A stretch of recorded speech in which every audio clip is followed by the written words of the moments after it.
Ever wondered what makes TV so powerful in Jamaica? Time to find out. Welcome to Global TV Group 358, where television meets innovation. We're not just about shows, we're about shaping society. In Jamaica, TV keeps you informed, connects diverse voices, and supports democracy. Imagine a Jamaica where broadcasters unite, sharing data and collaborating globally. That's us, a unified voice in the TV industry. Did you know TV advertising is still king? It drives website traffic, boosts brand equity, and powers integrated campaigns. Even in an age of digital, TV stands strong, resilient in tough times. Our global TV deck is your treasure trove of insights and data. With charts, graphs, and success stories, it's your guide to impactful TV advertising. Curious to learn more? Visit our website and see how Global TV Group 358 keeps television at the heart of entertainment in Jamaica. Get ready to binge watch the future. God of my salvation, because the mouth of the sinful and wicked is open. Rastafari.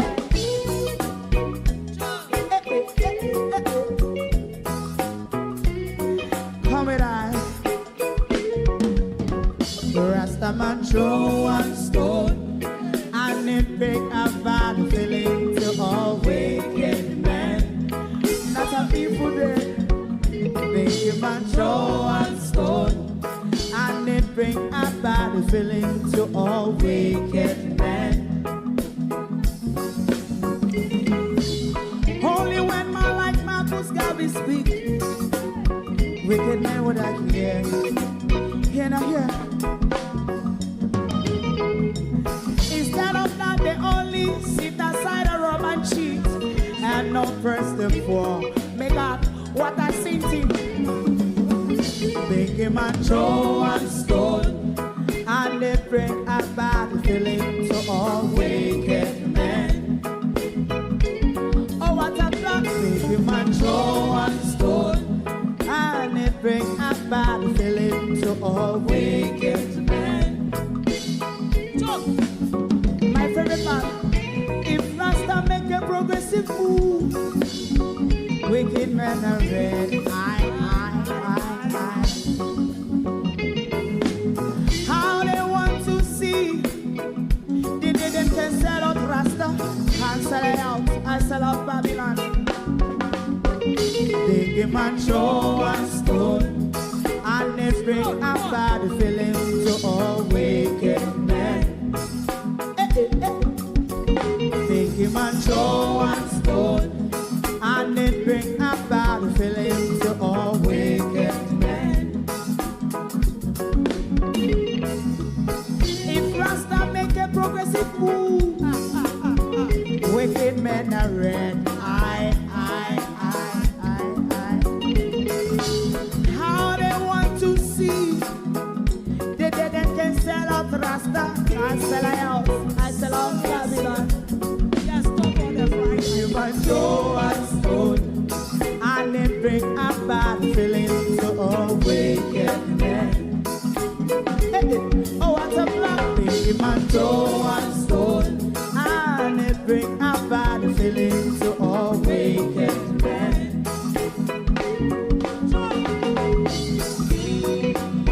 You have eyes to see, let him see. You have ears to hear, let them hear. What a prophet must say.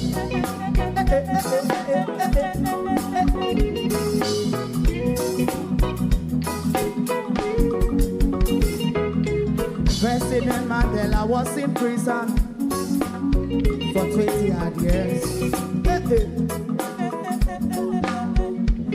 And he leave from the prison and take the seat of the president.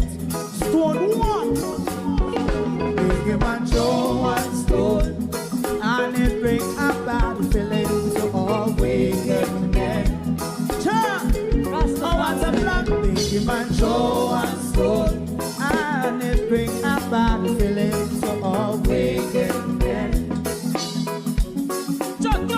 Rastaman show one stone, and it bring a bad feeling to all wicked men.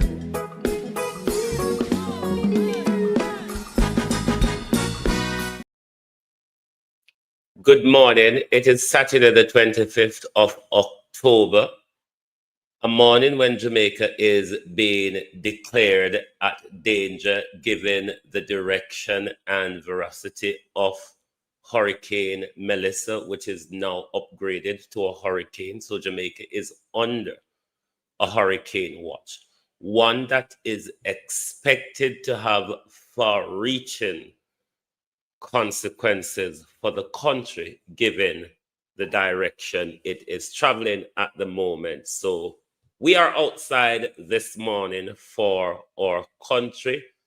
We will have a lot of commentaries for you this morning. If anyone wants to call and have their say and update us on the situation in their neck of the woods, you're welcome to do that this morning.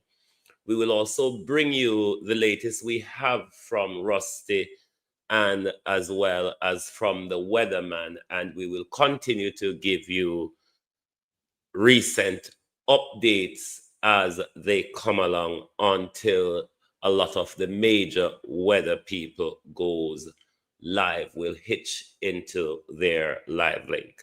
Good morning, everyone, and welcome to my community of party and all my family members, platform moderators, membership holders, viewers, subscribers, commenters, and trolls, new subscribers to the channels. Good morning and welcome. Thank you all for joining us this morning from behind the screen, mostly. We're going to first of all bring you the most recent update that the weatherman puts out on their tracking of Melissa, and then we'll go over to Rusty Channel for his most recent update that came through over the last 12 hours. But we'll try to bring you all updates that we can today. But Jamaica is expected to face fierce weather from Melissa. Worse, for those of you on the island, worse than what you have experienced in Beryl. And I will speak directly also this morning to my community, a community that sits in a danger zone on the southern coastline of St. Elizabeth. Morning, everyone. Thank you all for joining us. Let's go straight over to the weatherman and his recent update. Then we will go to Rusty and we will have commentaries, and then we'll continue to keep you updated as to how things are developing in our country. The government has also invokes its DNRA, whatever you call that thing. We will be having a talk about that with you this morning and the consequences of the DRNA powers invoked by the Prime Minister, as we have seen some of those DRNA rules used during the COVID era can be used in a similar situation like this, where the country will be declared a zone of danger or a state of emergency. We will see how things develop, but we'll have our say and the DNR powers as well. It is Saturday, October 25th, 2025. I'm meteorologist Brian Shields, and thank you for being part of this weather community.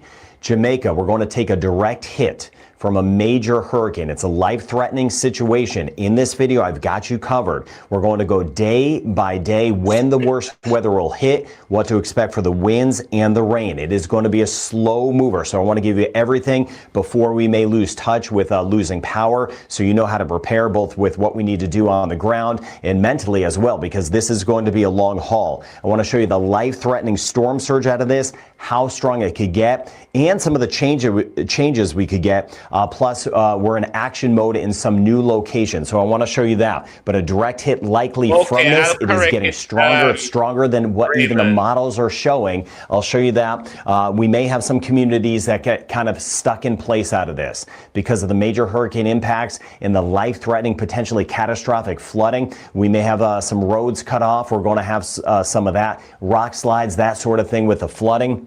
So with that, we need to have days and days of food on hand. We all have different means, so I appreciate you, and I've been seeing it, helping each other out. We're in a community, we're kind of looking around on the hillsides, who may be more vulnerable than others, who may be near water. Well, we're helping each other out best we can with this. But again, this is moving our way. So we're going to highlight Haiti, Jamaica, and then looking down the road as well with this. The center's still here, so we do have some moments to prepare. Now, what is interesting is in 1951 was Hurricane Charlie in Jamaica. 37 years later, 1988, was Hurricane Gilbert. Here we are 37 years later, so 37, not a great number apparently, 37 years later with what is about to be Hurricane Melissa. By the time you're watching this, most likely this will be upgraded to Hurricane Melissa and then eventually a major hurricane. Now, I bring that up, it's not just an interesting stat, I bring that up because there is a lot of scary talk, including in this video, no doubt. This thing is going to really grow in intensity. With that said, Jamaica's not going anywhere. Again, once we get to Wednesday, we're going to be on the flip side of this. We've been through Charlie, Gilbert, other storms, other hurricanes. Jamaica's going to get on the other side of this. There's no doubt, right? So by the time we get toward the end of next week, we'll be in cleanup mode, no doubt. But again, Jamaica's not going anywhere. There's a lot of talk out there that is making it look like Jamaica's getting wiped off the map. That's not happening, right? This is a bad situation, but that is not happening. Here it is, though, moving in. Again, we have a little bit of a window to get things done best we can and really help each other out. That is the biggest thing. Again, we're before the storm. Once this storm is moving in, there's not much we can do. So again, we're starting to get to our safe places. We'll be doing that throughout the day. Where we need to ride out the storm, again, the schools, the churches that have better some block structures, are acting as shelters. And thank you for opening up your homes. If you know neighbors that may not have a good roof or may not really have much of a roof at all, kind of bringing them in, especially if they're near places we could have rock slides or mudslides. Now today, this is going to be developing very quickly into a stronger hurricane. And look how much it doesn't move. Here we are in Jamaica. If you need full dentures but can't deal with the endless expensive dentist visits, you need to see this. I used to hide my And this will be moving our way by tomorrow. Tomorrow, some of the bigger impacts start to move in for some of us. Then in particular, Monday into Tuesday, it looks like by the time we get into Monday night, that could be some of the worst weather as this works across. I'll show you that. And then eventually lifting up toward eastern Cuba, it looks like still as a hurricane, and then working its way toward the southeastern Bahamas near the Turks and Caicos. Of course, all of this puts days and days of heavier rain back toward Haiti and even the Dominican Republic, especially the southern coast of Haiti, where right now, talking to our team on the ground, we have life-threatening flooding going on, and we're going to be seeing more of that. So again, as I mentioned, as expected, I've been giving you the heads up. Those watches have been switched over to warnings. This is going to move in as a major hurricane and then work across. I'm not seeing this coming toward Central America. I always keep an eye on everyone. I'm not seeing this coming toward the Cayman Islands. We may get some outer rain bands possible over toward Little and the Brac, but this is going to make the turn, and there are reasons why, and I'll show you that as we go forward. But again, a very dangerous situation. I'll put out additional updates. If you subscribe, you'll get those updates first, those notifications first, and I just really appreciate you sharing this information right now, because we need to do that now. We need to finish those preparations because this is coming in. Now let's go day by day. Today and even parts of tomorrow, for some of us, we may be like, what storm? It's not here. It is sunny outside, right? In some spots. Well, it's coming. It's that slow mover. That's part of the problem, is that it's almost not here yet. It's kind of like, just let's get this thing in and get this thing out. It is such a slow mover. Tonight, we're really going to start to have the rain and wind pick up. So to give you a good feel, I'll show you the winds. Now, This will be changing some. These maps I'm about to show you. As we go into additional videos, I'll be tweaking it. I'll be changing it best I can based on when it takes that turn into us as we go forward. So tonight, we're going to have some of the winds around 50 miles per hour southeastern sections. Things just starting to pick up. Then tomorrow, it looks like at that point, this is going to be a major hurricane. That's Category 3 or higher. We're talking about the potential down the road of a Category 5. That is a potential, which I'll show you. As we work our way into tomorrow, we start to get, it's not moving in yet, totally in, the heavy and life-threatening rain. That is going to be moving in. That is a huge concern. Southeast coast in particular will start to get some hurricane winds, 75 to about 80 miles per hour. Flip side, you get over toward Montego Bay, winds 30, 40, just kind of breezy. And again, some of us here, this is what I want to show you. I want to let you know what to prepare for. Some of us here will be like, well, what storm? It's not here yet. In western zones, based on the track, the impacts won't be quite as high as what we're going to have in central and eastern sections. But this is Sunday, taking you step by step. I know this video is long, but putting all that aside, I care about you and I want you to know what's going to happen. This is Monday. Now on Monday, it's going to be a major hurricane, Category 4 most likely, maybe a Category 5 hurricane. So these are, we're talking about some catastrophic potential of wind damage and catastrophic flooding. And you know me, I do not use those terms lightly. I rarely use those terms. That's what we're going to have. This will start to move in on Monday. Southern coast first. We're talking about winds as we work our way, say, toward Black River and then points over toward not so much Negril, but a little bit more Black River back through Treasure Beach. 100 mile per hour winds that we're going to be seeing out of that. 150 mile per hour. Remember, that was the same zone that took the major battering from Hurricane Gilbert last year. So still not properly recovered from Beryl, and it's still expected to be hit hard again this time by Melissa. Winds as we work our way again along the southeast coastline. This will cause destruction. We are going to have, it's not that every home is getting wiped out. Again, keeping this in perspective, there's a lot of crazy talk out there, but these type of winds are very serious. Weaker structures will take on very incredible amounts of damage. Weaker structures, stronger structures will be losing their roofs. Some of them, not all of them, right? Keeping it in perspective. I've been through these. I've been through these on the ground, right? Very strong structures will try to keep the roofs, but if there's any way the winds can get under, the roofs will go off. So that's why I want you in your safe place, right? We're getting into our safe places as we go over the next 24 hours for this. North coast, not as much as we work through the day on Monday, but look what happens as we work our way into Monday night into early Tuesday. This is when we get the worst weather. It looks like overnight Monday. It's going to be an incredibly long night. I'll be with you best I can. I know we're going to be losing power in many spots. But as we go forward, still the long duration event, winds 150 southeastern coast, 120 miles per hour northern coast. We swing back toward the west side of the system. If it stays on this heading, we're looking at hurricane conditions around Montego Bay, winds of about 80 miles per hour. Then we swing back here southwestern sections, winds of about 120 miles per hour. Now these would be the sustained winds. That's the constant wind coming at us for a long period of time. And then on top of that, we'd have higher gusts. So gusts may be as high as 165 in spots. You say as you get over toward Kingston, Montego Bay, we could have some gusts 90 to about 100 miles per hour. With that long duration, that is just a battering on our trees, on our structures. That's what we're going to have with this as this rolls in. Now, any shift to the east or west does make a big difference on the wind and some of the rain outlook. But in those additional videos, that's what I'll be highlighting for you. And I'll put out more and more videos for you to keep you covered. So again, thank you for sharing this weather community. Here we are in Jamaica. Here we are in Haiti, especially Jacmel. Why is Amazon paying me $600 a day? Because I use Amazon AI.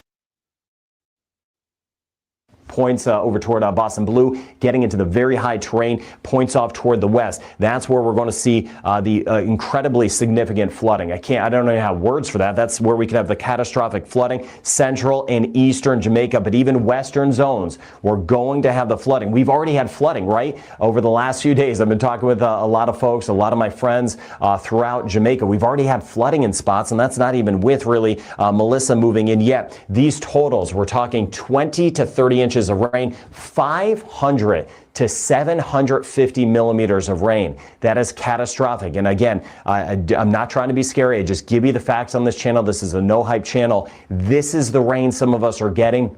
That can be deadly, no doubt. That's why we're helping people. This is the time to kind of help get people away. It is way easier said than done. It's easy for me to say right here. It is hard to do. But if you have some neighbors, some friends, and you know some places you may walk by, if you could help people get to shelter, especially maybe people that have more in the way of some special needs or the elderly or something, to kind of help them through this system. And it's always better to be together through a system like this, because it's going to be scary with the winds howling, the rain coming down, especially at nighttime. So these are the high totals again: eastern and central Jamaica, western sections of the peninsula of Haiti. We have the life-threatening flooding that is going to happen. That is a massive concern, and that will cut off communities. Again, you want to have supplies of water. Haiti, for example, where you may walk to the wells for water, you may get cut off from getting there for days and days. So again, help each other out best we can. I know you're helping each other out. I've been talking to the teams on the ground. So again, thank you for doing that. On the backside of this too,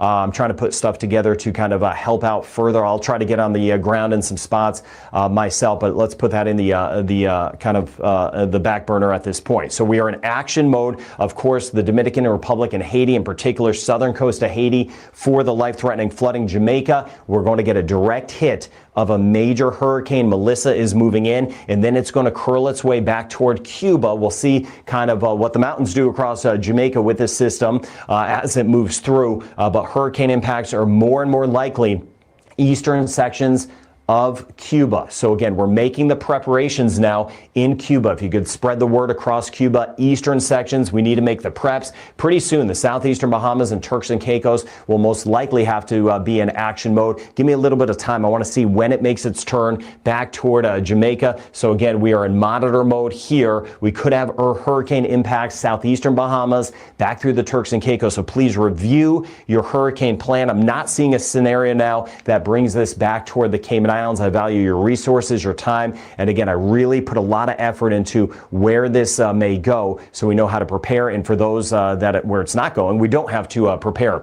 All of the modeling taking this right into Jamaica, again with that landfall, the center of this, the eye moving into eastern or central Jamaica, and that eye wall around it, that will have the catastrophic winds, right? The devastating winds around that. That's what's going to be moving in. If it stays on this track, again, that would have lesser amounts in our western sections of Jamaica, but nonetheless, we are going to get those hurricane impacts. That's why I was breaking it down kind of zone by zone in those previous maps. This black line looks to be very close, maybe a little bit more to the east of what's going to happen. But that would take this right over eastern Jamaica as well, and then back toward the southeastern Bahamas, close to the Turks and Caicos. Either way, on the backside of this, that rain just continues to wrap in, and that's why I mentioned the life-threatening rain that is ongoing, and that is going to happen for a lot of us. Now, how strong is it going to get? This is going to get very strong. It's going to become a major hurricane. As we maybe when I join you in the next video, it may have a very clear eye with this. We've been seeing the eye of it starting to form in this. It is going to blossom, and I don't use this term lightly either. It's going to be one of those images that it looks like a monster out there, a big system out there that is coming our way. That's what's going to happen. I want to give you the heads up on that. So when you see the satellite image tomorrow on Saturday, how scary it's going to look, know that I've given you the heads up and you've prepared, and take comfort in that, right? Take comfort in having all of this knowledge ahead of time, and we're helping each other out as we go forward. So just a day out, this should become at least a Category 2 or Category 3. The models are a little bit behind in the intensity of this, and I was talking about this in yesterday's video. It is getting stronger, a little bit ahead of schedule. A lot of the models have this as at least a category 3, maybe a category 4, could push category 5, but at that point, again, once we get into about 72 hours, it'll start to move into Jamaica, and as it starts to move in, it loses its water source temporarily, therefore it can't strengthen any further because it's moving over land, and unfortunately that means it's moving on top of us. Now, water temperatures we know are so very warm. That's what it's feeding off of, warm, deep water. The wind shear is a little relaxed above our heads, allowing this to really blossom. Now, here's a look at the European model. Then I'll show you the American model as far as what's going to happen here. Here's Jamaica, and again, today, really getting stronger. This is later today, but this model is not even showing how strong it is right now. So it's going to be getting stronger. The backside, the heavy and potentially deadly rain moving in, but we're making the prep so it's not deadly. Again, the life-threatening situation, high pressure and control, just holding it down here. That's the blocker. That's why it's down here. We need these fronts to help out. It's this front here that will eventually turn it. That's the one that helps Central America and eventually the Cayman Islands. By tomorrow, look how slowly it moves. This is by our Sunday afternoon. Here's Jamaica. Here it is, starting to move in. And I mentioned later tomorrow, especially southeastern sections, we start to get those hurricane impacts moving in. And then as we work our way into Monday, this starts to move in with major hurricane impacts, especially late Monday into Monday night, with some of the biggest impacts early Tuesday moving on top of us as a very strong hurricane right across Jamaica. And then we'll still be seeing it by the time we get into Tuesday, hanging out along eastern sections of Jamaica. That's why the flooding could be catastrophic. We're still talking about Tuesday. Now, the European model does show solid weakening to a degree before it moves into Cuba, because it's saying, hey, this is going to get chewed up by some of the mountains eventually. But the recent modeling still keeps it as a hurricane and potentially a major one, because the models are not doing a good job with the intensity of this. Still potentially a major hurricane near eastern Cuba, and then lifting up toward the southeastern Bahamas Wednesday, and then eventually trying to push off on Thursday. Keeping a very close eye on the Turks and Caicos. You know I got you covered, but on the backside, that rain continues to pump in. So point being, the major hurricane, it is coming to Jamaica. It is going to be a long duration event, and then eventually down the road, still watching Haiti, Cuba, and then over toward the southeastern Bahamas and Turks and Caicos. And I'll keep an eye on Bermuda down the road. I do not see a scenario that this is pulling its way back toward the United States. I know some other entities want to say that to keep you watching, but I just don't see that. Now, here's Jamaica. This is the American model. Again, the American model shifted to what all the other models were showing. This is more of an easterly solution. This could happen, right? It could stay a little bit more to the east. I mentioned there's going to be some changes, and I'll let you know. This here, though, by Saturday. So this is kind of more of the easterly solution, Saturday evening, I should say, as we work our way into tonight. As we work our way into tomorrow, the American model would have this very close to our eastern sections and not as much in our western zones. This would actually be a better scenario if this were to happen, because most of the models have the core of this. This is tomorrow afternoon, right on top of us by the time we get into Monday. So, but nonetheless, even the American model, even though it's more of that easterly, showing kind of more of that easterly situation, it's still here by the time we get into Monday. So a long duration event with catastrophic rain either way for eastern sections of Jamaica. Still watching that rain. Look at that. The Dominican Republic, Haiti, the rain continues to pump in no matter which model you're looking at. Some additional rain as well for Puerto Rico. And then the American model has this sliding up toward eastern Cuba, watching Haiti, and then eventually Tuesday, watching this over toward the southeastern Bahamas and Turks and Caicos. So that's more of the easterly chance that it goes. Otherwise, a lot of the models showing this making landfall. I believe it'll be closer to into our eastern and central sections of Jamaica, giving high impacts for is my top 3 stocking fillers under £10. Firstly, it's the viral magnetic power bank that everyone's been after. It just sticks to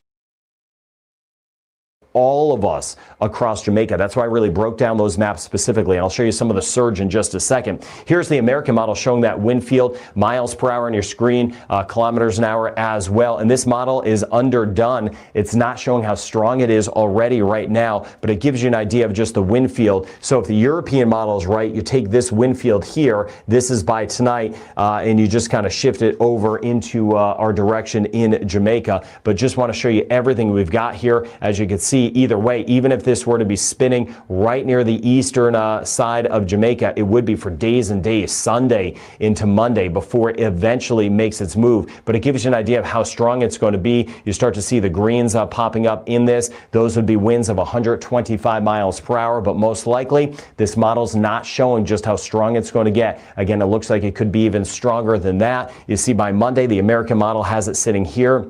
That would just give some of that storm surge back toward the northern coast. And then eventually the American model wants to take this and start to work it away. But as I mentioned, you could take this. Most of the models have it more on top of us in Jamaica. Either way, then we're watching out for a hurricane eastern Cuba. Still more impacts throughout Haiti, and then lifting up toward the southeastern Bahamas and Turks and Caicos. Now, the surge, this is where we have to get away. I mentioned it is hard to move. It's hard to move. It's hard to leave your home. And again, I mentioned different means to do so. It is hard, but I have very high concern. This is going to be life-threatening storm surge. What is storm surge? Well, as you get a system moving in, a major hurricane moving in, it is going to abnormally rise the water. You kind of get a push of the water, the seawater I'm talking about, the ocean kind of lifts up, if you will. This is going to be of high concern, where in these spots that I'm highlighting, we need to be away from it, because simply put, the ocean is going to be moving in. That's what's going to happen. We get that rise and then it moves in. So as we work our way, you can see as you get toward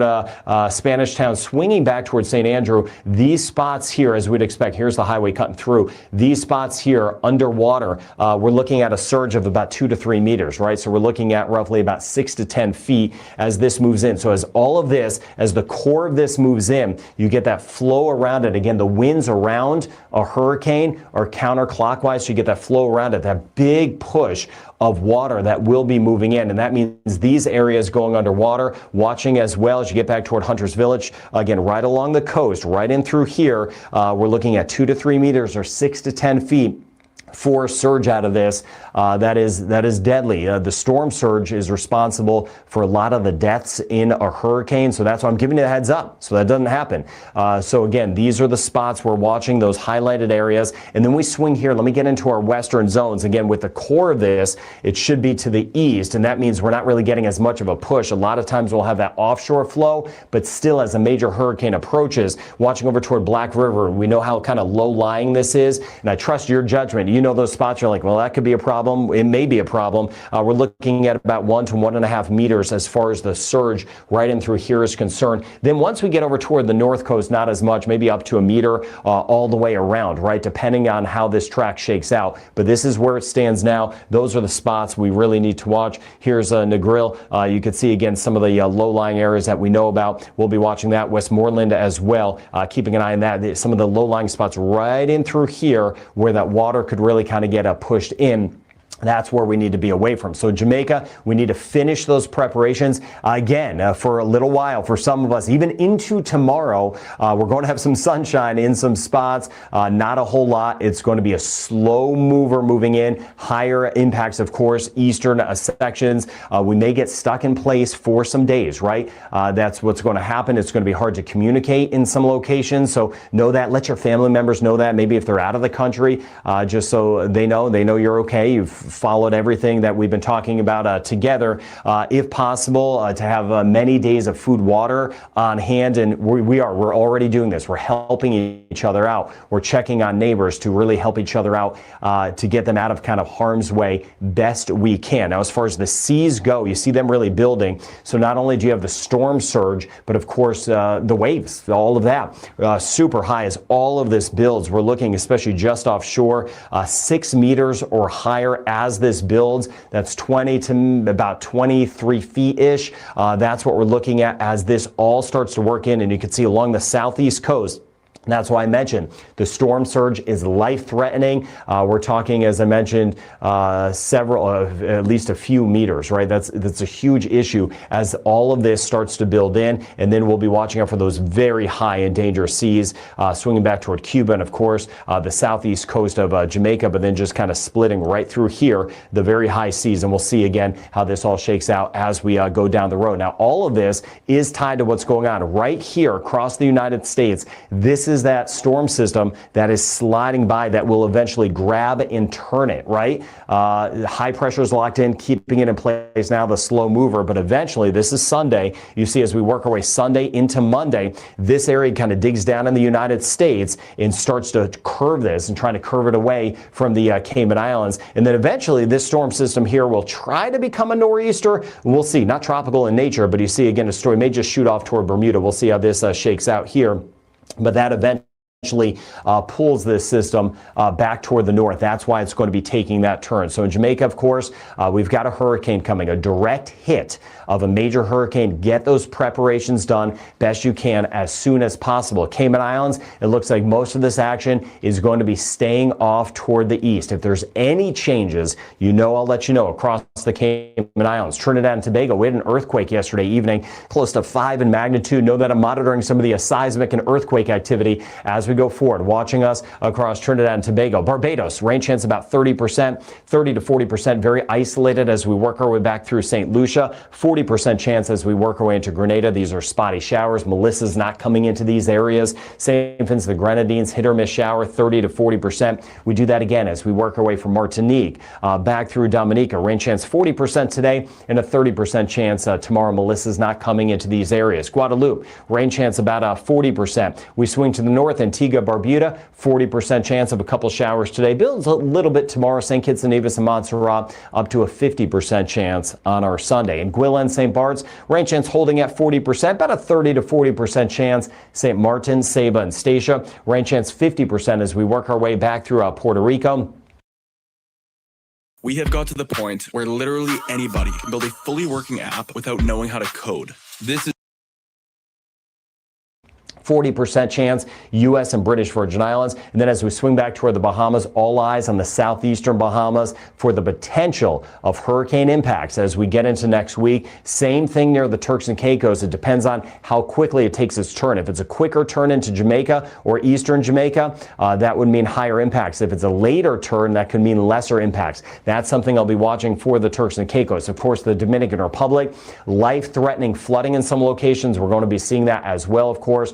High concern, again, the peninsula of Haiti, southern peninsula, where we have the life-threatening flooding going on right now. That is going to last through at least the weekend. Belize, meanwhile, rain chance about 40%, about a 20 to 30% chance. Aruba, Curacao, and Bonaire as we work our way right through the weekend into next week. Guyana and Suriname, the rain chance not too high, mainly dry in Suriname, rain chance running at about 20%. Cuba, again, very split. All eyes on eastern Cuba.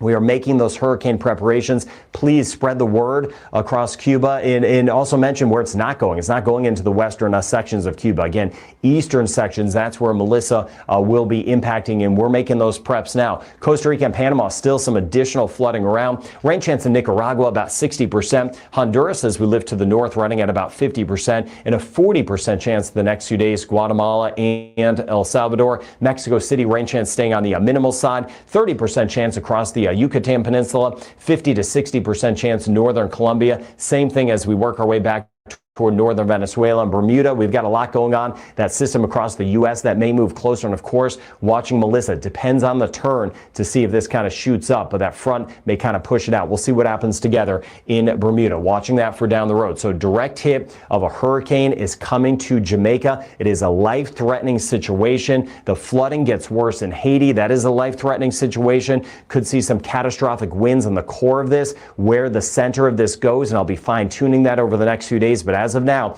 it looks like it's moving right into Jamaica. So we are in action mode, no doubt. We're getting those preparations done. We are helping each other out as much as we can. East Cuba, we are now in action mode, and I'll keep an eye on down the road. So again, Jamaica, I've got you covered. That is my promise to you around the clock. I will put out those additional updates as I start to see some changes of when it may turn, because that will kind of shift kind of how strong some of the winds could be in spots. But a major hurricane is headed our way in Jamaica. Please be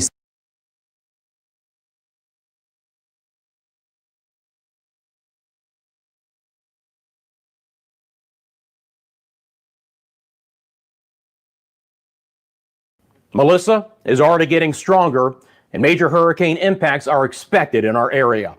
Your forecast across the Caribbean and the Bahamas starts right now.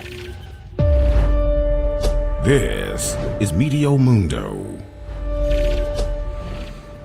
Hi, my friends. Rusty back here at Media Mundo. We are your home for Caribbean weather. It's good to see you on a Friday. Hope you're doing well. Coming up in this video, this is a very important video indeed. All the newest information on Melissa.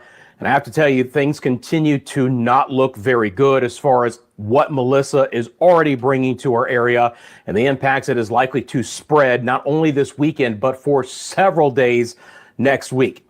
As always, Media Mundo is sponsored by the Lean Law Firm of Central Florida, your hometown homeowners insurance attorneys. You get property damage of any kind. They can walk you through the insurance claim process. Check them out by going to leanonmelaw.com for more information. As always, you have a question about the forecast, feel free to drop it in the comments section below. Again, we're going to take our time. We've got a lot of important information to pass along in this video, so we'll get started. And we'll begin with what's been happening with Melissa today. You can just see on the infrared satellite imagery, we have a better looking storm. Unfortunately, the Reconnaissance aircraft have been in and out of this storm all day. And what has happened is the center is beginning to reconsolidate a little bit farther east under the deeper convection, allowing the storm to be more vertically aligned, which was always the issue the past several days. The low-level center was displaced west from the mid and the upper-level center with that shear and was preventing the storm from getting stronger despite the extremely hot sea surface temperatures. Unfortunately, the storm looks more vertically aligned, and we're now seeing a more concentric storm, and that has allowed winds to already get to 60 miles an hour. And unfortunately, there appears to be nothing to stop this storm from continuing to get stronger and stronger for days and days to come. This is going to be a frightful storm in many areas. This is a buoy here in the Caribbean, and well away from the center, it's already picking up some winds of around 35 miles an hour. This is the sandwich of the infrared and the visible satellite imagery. You can see that there's been convection on the northwest side. Now, the interesting thing is in the last couple of hours, Melissa has actually bobbled a little bit to the east, but that is basically part of the reconsolidation of the lower level center. If you'd like to learn how to land high-ticket clients for your course or coaching program using YouTube ads like the one you're watching right now, I've got a east of where it was, and a slow drift west is likely to begin in the short term. So the newest information, and this will change, and unfortunately this storm is just going to get stronger. Winds right now are 60 miles an hour. That's a 15 mile an hour temperature climb, or excuse me, sustained wind climb from this morning. Pressure's down to 997. It is creeping east southeast at 2, but that east motion is not likely to continue for very long. The center is located about 230 miles southeast of Kingston, Jamaica.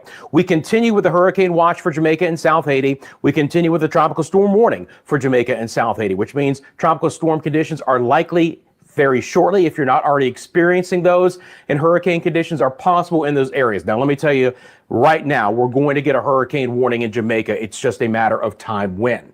So this is what you need to know, kind of the broad view, then we'll get into the fine-grained details. It's beginning to show signs of better organization, which means intensification is coming.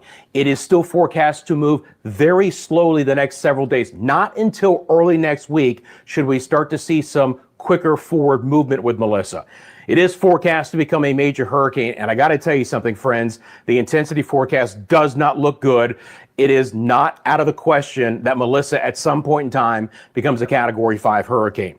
Catastrophic flooding is already ongoing in portions of Haiti, and that is likely to continue in Haiti and the Dominican Republic for the foreseeable future. Significant rain and impacts will begin to be felt in Jamaica starting tomorrow, but especially late this weekend and early in the week. And other islands are likely to be impacted by Melissa, potentially even as a hurricane.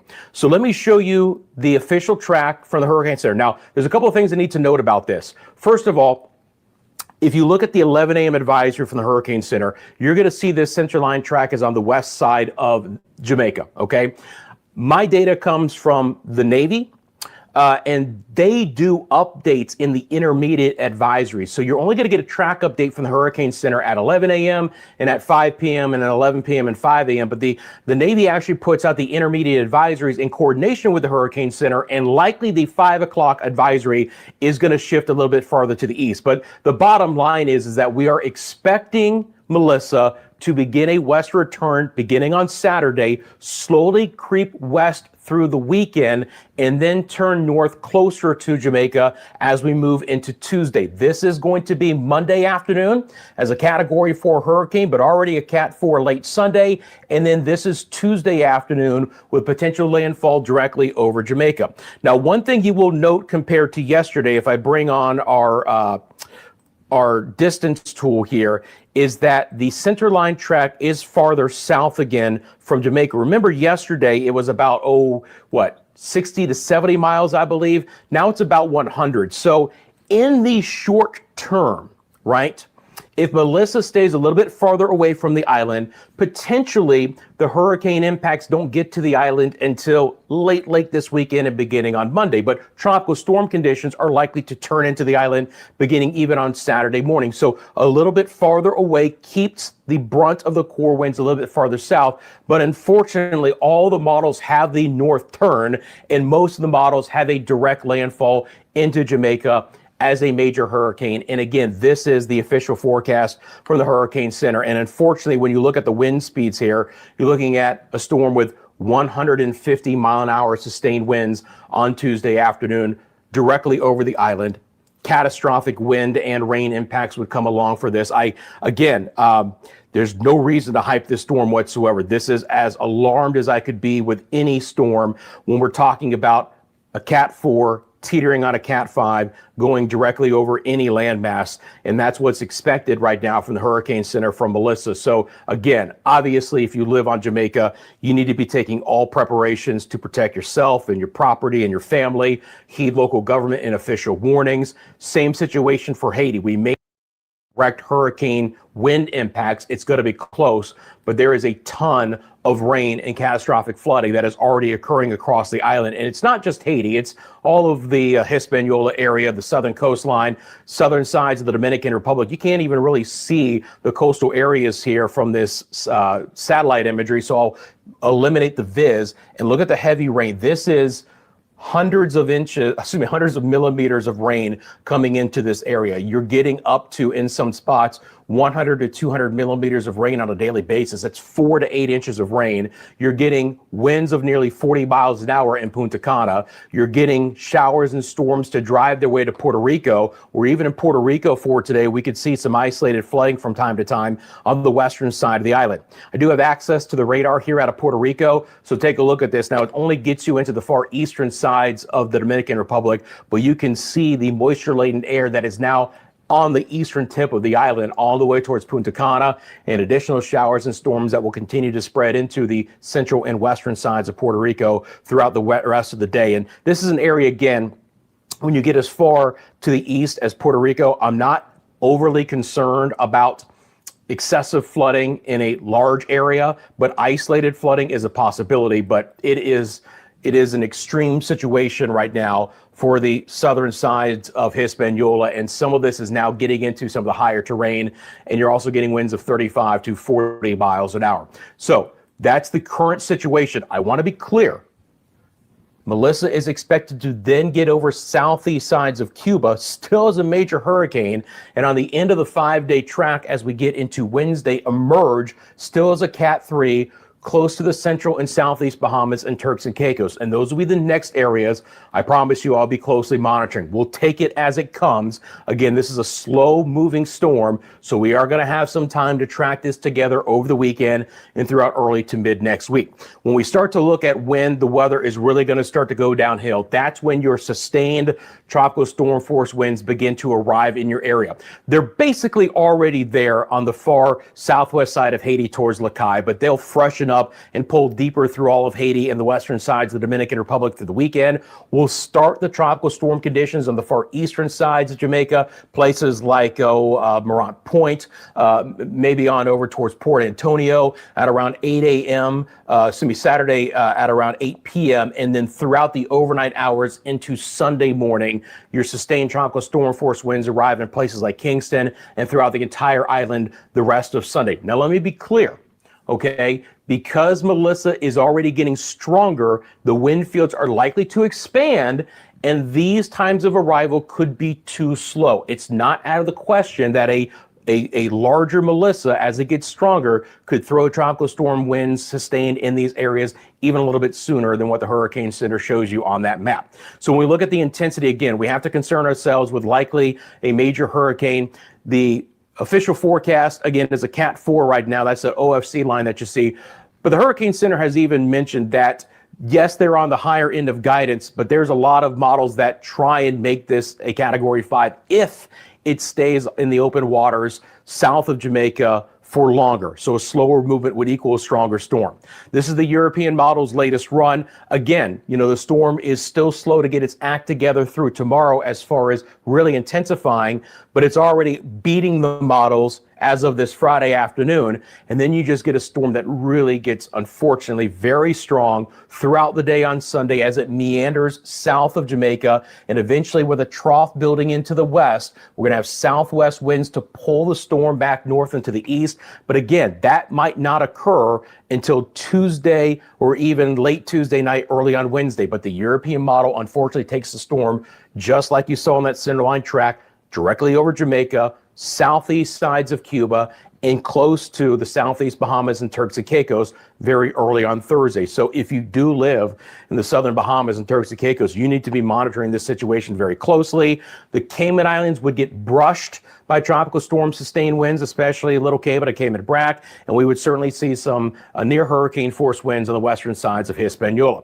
These are your sustained winds. Look down here for the maximum. Again, you're getting into major hurricane status and Cat 4 status on the European model, and then pulling the storm in is likely a Cat 3 on the Euro as we get into, again, late Monday, early on Tuesday, but the impacts will be felt before that. So when we look at the Euro, because it's farther south, tomorrow we brush the southeast coastline of Jamaica with sustained tropical storm force winds, which as the storm gets bigger and expands, gets towards Kingston and towards Mandeville and Maypen and Treasure Beach and Black River, Sav-Lamar areas, on over towards Negril. You get the idea that just the deeper into the weekend that we go, the stronger the storm is going to be, the larger the wind field, and the more sustained higher end tropical storm conditions and hurricane conditions are likely. And then, of course, we get a direct impact on the European model as we get into Monday and Tuesday.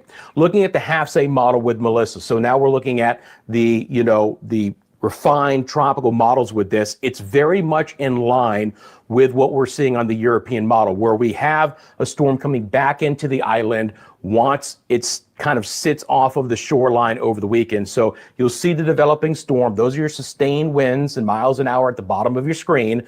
And again, the storm is still outperforming the half-say at this point in time, but it pulls back over the island as more than likely a Category 3 or Category 4. But what's better after 50, Gwen? Gym or Tai Chi? One builds ego, the other reverses time. How to start Tai. Based on what I'm seeing right now with what the storm is doing, these intensities, unfortunately, could even be lower than what actually occurs. But you're also seeing that we have several models now with a direct impact into Jamaica as a major hurricane, regardless of what the exact number is going to be. And obviously, we're going to have just devastating wind impacts from this storm wherever it goes, but also the rain impacts too. If the storm is on the west side, again, the right front quadrant has the most wind and has the heaviest rainfall. That's the most dangerous side of the storm here. And that right front quadrant is the one that influences Jamaica for the longest period of time. So unfortunately, and we'll look at what the Hurricane Center is showing you, potentially feet of rain could fall over Jamaica with this storm. Historic rainfall totals and potentially wind out of this storm is not out of the question. Again, I don't say this lightly, but everything that I've seen and what you guys are seeing right now in this video points to that as a possibility and in some ways as a probability.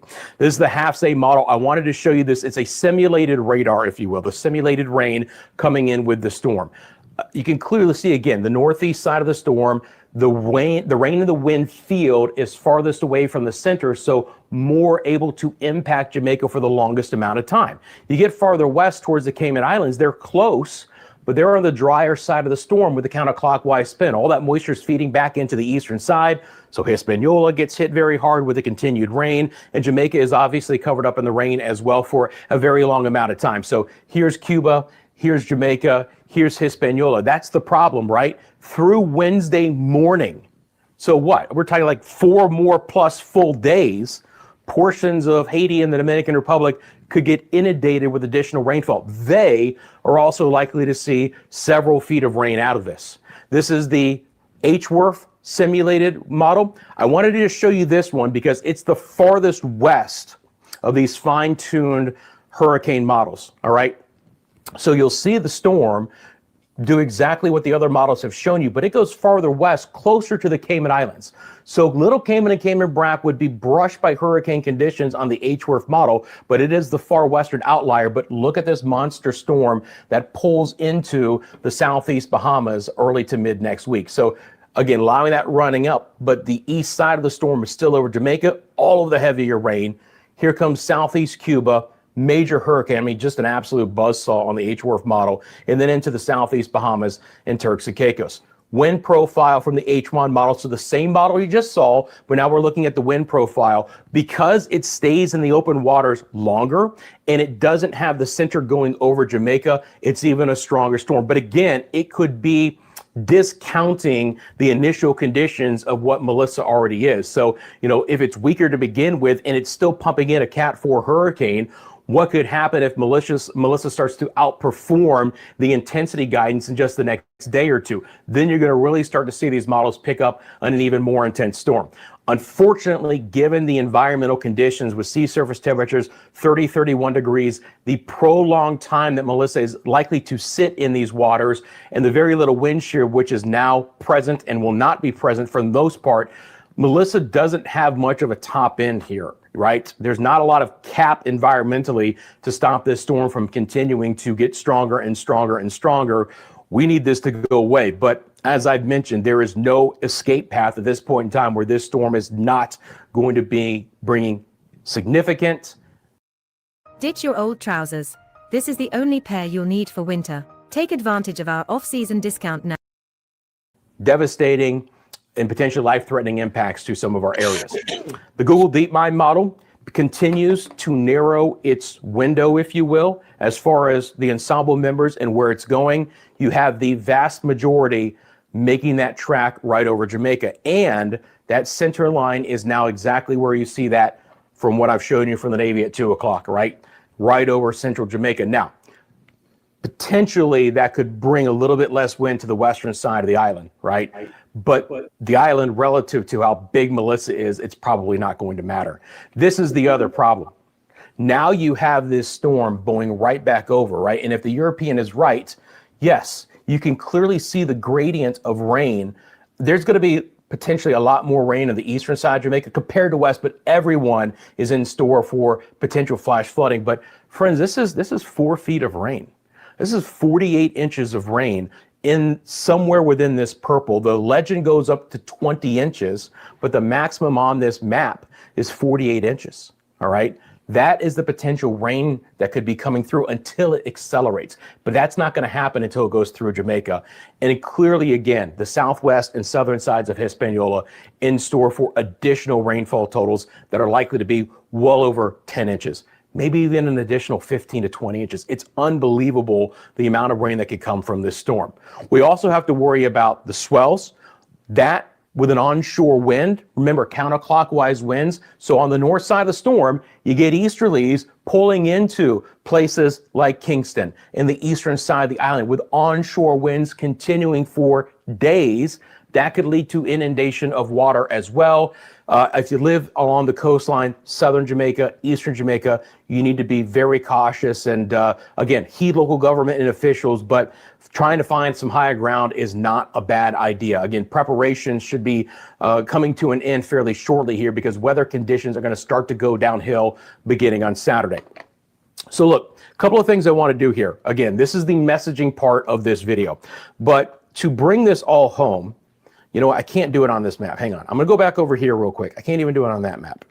All right. We'll do it on another map. I'm going to show you the discussion from the Hurricane Center, but I got to get back to my weather computer to do that. My point is that I'm not pulling these numbers out of the air. Okay. I'm going in lockstep with the Hurricane Center and based off the model information that I've seen. Through Monday, portions of the eastern side of Jamaica, the eastern parishes, are likely to see 10 to 20 inches of rain. That is 250 to 500 millimeters, and there's more to come potentially throughout the day on Tuesday. So that's probably not the highest end total that we could see. Western parishes about 4 to 10 inches, and it will all depend on exactly where the storm goes. If it stays east of the western side of the island, they would get the lower totals. If it pulls farther west, they could be in store for a lot of double digit in inches rainfall totals as well.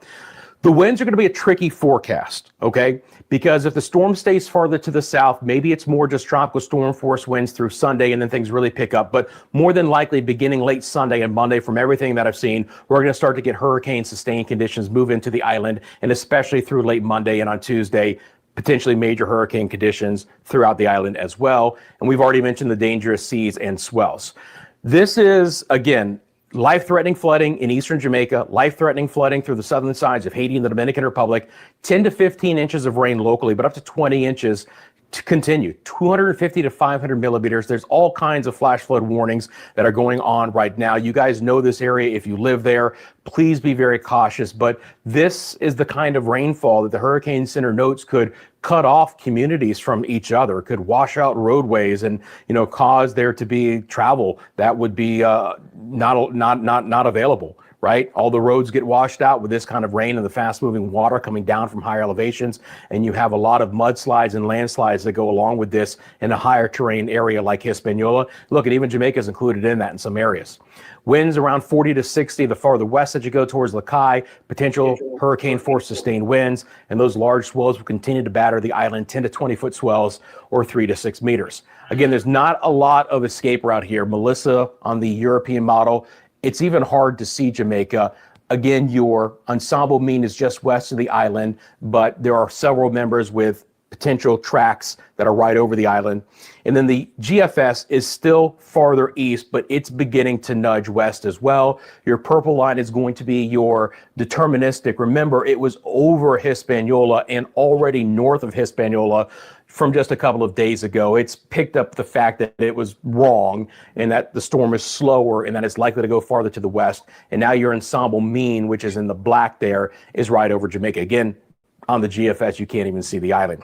So this is what you need to prepare for, guys. Interests in these areas should be finishing up or hopefully already done with their preparations. The Dominican Republic and Haiti as the catastrophic flooding continues. Jamaica, significant flooding and hurricane force winds. You do have at least through today and in some parts of the island on Saturday, but I would want to be done with everything I need to get done as early on Saturday as I possibly can. If you live in southeast Cuba, the central and southeast Bahamas or Turks and Caicos, you need to take this storm very seriously and closely monitor what is going to be happening with this storm over the weekend, because based on everything that I'm seeing, these areas are likely to also get direct impacts early to mid next week. We have a lot more to go. Appreciate you guys taking a quick second, hitting that like button. If you haven't subscribed, you want these updates. First of all, you guys know I'm going to be going live for what is likely to be the next days and days and days. We'll be running our weather computer radar live as well. There's a lot of things that we can bring you in a 24/7 coverage kind of situation. But as the storm approaches areas, I'll be going on live. So the biggest thing you can do out of all of this is to share this channel with your family and friends. Anyone who you think could get something out of this for this timely information, that's the most important thing, is we get this information out. And of course, I appreciate all those who support the channel as well. So I do, as I mentioned, want to show you guys the latest advisory from the Hurricane Center. And of course, it's not pulling up. Oh, because I've got the wrong one. I apologize. This should work. All right. And the reason why I want to talk about this is you're like, all right, Rusty, these rainfall totals, what are you talking about? I want to show you what the Hurricane Center is talking about. And they use the word catastrophic throughout a lot of this and devastating. And they don't use those words very lightly. But read with me. Melissa is expected to bring 10 to 20 inches of rain to portions of southwest Haiti and eastern Jamaica through Monday, with locally higher amounts possible. Okay? So eastern Jamaica, that's what we're talking about. In their headline, right? Melissa reorganizing, poised to intensify substantially over the next few days, life-threatening and catastrophic flash flooding and landslides, especially expected in portions of southern Hispaniola and Jamaica through the weekend. And then when we look at the discussion, which is kind of the nuts and bolts meteorological aspect of this. But just to kind of, again, give you an idea that the Hurricane Center has this as a high-end Cat 4. You get to 157 and you've got a Cat 5. So we're not that far away in the long term to potentially be talking about a Category 5 storm. Please take this as seriously as you ever have if you live in these areas. And obviously, we'll have a little bit of time over the weekend to continue to update this. Is this track set in stone? No. But I think it's just more of a matter of fact of where or how close to Jamaica it's likely to come. I don't think that this storm is going to do anything, crazier than that as far as going in a completely different direction. So it's just how strong it gets and exactly where on the island it's going to go. And then down the road, what are the continued impacts for Hispaniola and Cuba and the southeast sides of the Bahamas and Turks and Caicos as well? Other areas are going to be impacted by this storm, unfortunately. Now, in the short term, the rain will continue to spread back over Puerto Rico and the Virgin Islands. Will dry out a bit overall in the eastern sides of our area. Will also dry out a bit through most of our western areas. I'm still expecting some showers and storms to redevelop in a localized fashion over portions of Belize and Guatemala and Honduras. Drier conditions over most of the Yucatan. It's going to be a lovely forecast. Now, again, these winds that you're seeing are gusts. So we still have some breezy conditions in the northern Bahamas right now, but at this point in time, they're looking pretty good. We have our live cameras. Let's show you those. It's a live look outside to Oranjestad. Now, again, this is an area, the ABC Islands on the south side of the Melissa. As the storm gets stronger, we'll start to pull in more moisture all the way from the northern sides of South America. I would expect skies to remain relatively cloudy and from time to time, an isolated shower or thunderstorm is possible. More localized rain is possible for St. Lucia, but a very isolated fashion, and it's a relatively nice weekend ahead. And we're looking okay so far in central Eleuthera here in the Bahamas. Again, we have a fresh breeze outside. I would not expect at this point in time Melissa to bring direct impacts as far north as central Eleuthera in the Bahamas. But our other camera in Long Island, that's an area we'll have to watch out for. Anywhere in the central and the southeast Bahamas, and especially Turks and Caicos, we'll have to really closely monitor for next week. So this is the rain forecast island by island. Again, relatively dry northwest Bahamas. What's interesting is that based on the reflectivity profile of Melissa that I've seen, we'll actually get a little bit of drier air nudging north to lower the rain chance Sunday, Monday in the southeast Bahamas, Turks and Caicos, but then rain chances should improve again very quickly on Tuesday and Wednesday. Cuba's rain chances on the southern side and southeast side of the island will be exceptionally high. Cayman Islands rain chances again, let's hope our friends in the Cayman Islands don't get those direct hurricane impacts and we just get some tropical storm squalls coming in from time to time throughout the weekend ahead. Belize City, Cancun, and Cozumel more isolated. Obviously, very wet, stormy. This doesn't tell the story, but you get the idea of how wet it's going to be. Jamaica, Haiti, the Dominican Republic. Still very high rain chances in Puerto Rico and the Virgin Islands tomorrow, fading a bit through Monday, but still on the moderate side. Bermuda has good rain chances tomorrow, then scattered Sunday, Monday. Anguilla, St. Kitts, and Nevis. It's still more localized. There's still a bit of moisture from Melissa spreading even into the Leeward Islands. It's not going to be a heavy all-day rain, but the overall chance for showers in the Lesser Antilles in general through the weekend is still higher than average. Antigua, Barbuda, Montserrat, Guadeloupe, a little bit drier towards Dominica and Martinique, and then we'll see more isolated rain for St. Lucia, SVG, Barbados and Grenada, Trinidad and Tobago. Not a lot of rain, but just a few scattered showers and storms. Suriname and Guyana with, again, more isolated than anything. Not a lot of rain in the forecast for Nueva Esparta. And the ABC Islands, again, a few showers out there, but nothing that'll be extremely prominent. First of all, again, if you are a vlog. Right. Thank you for staying with us.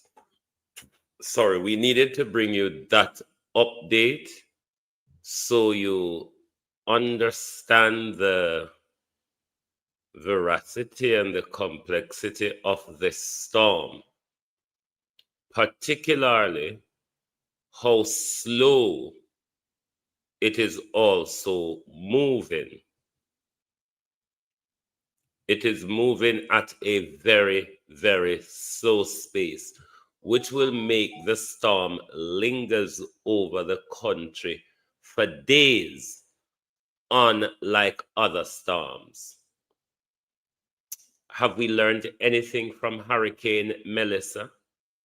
If you speak to the people of Jamaica, especially on the southern coastline of St. Elizabeth and other parishes, they would tell you how devastating Melissa was,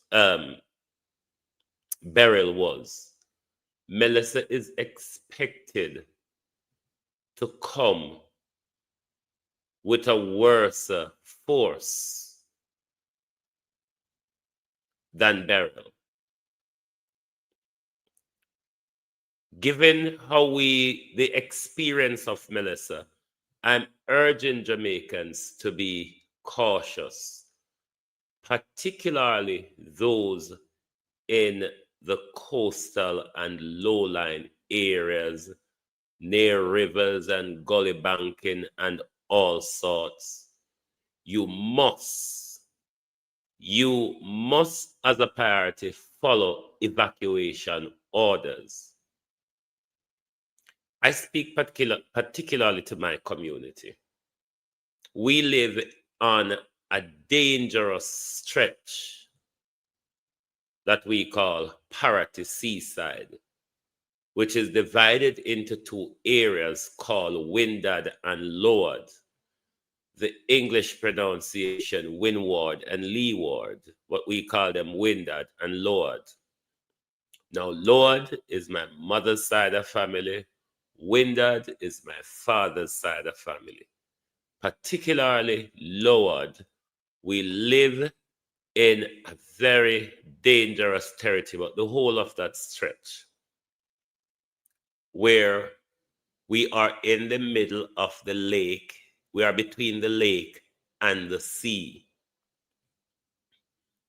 Heavy rainfall with storm surge, rain falling for days, could bring serious consequences, particularly to my community, because you will be trapped between two waters. The difference with Melissa, as we can see her direction and other hurricane, is how swift they move over the country. People in Jamaica will tell you that Beryl lasts less than an hour.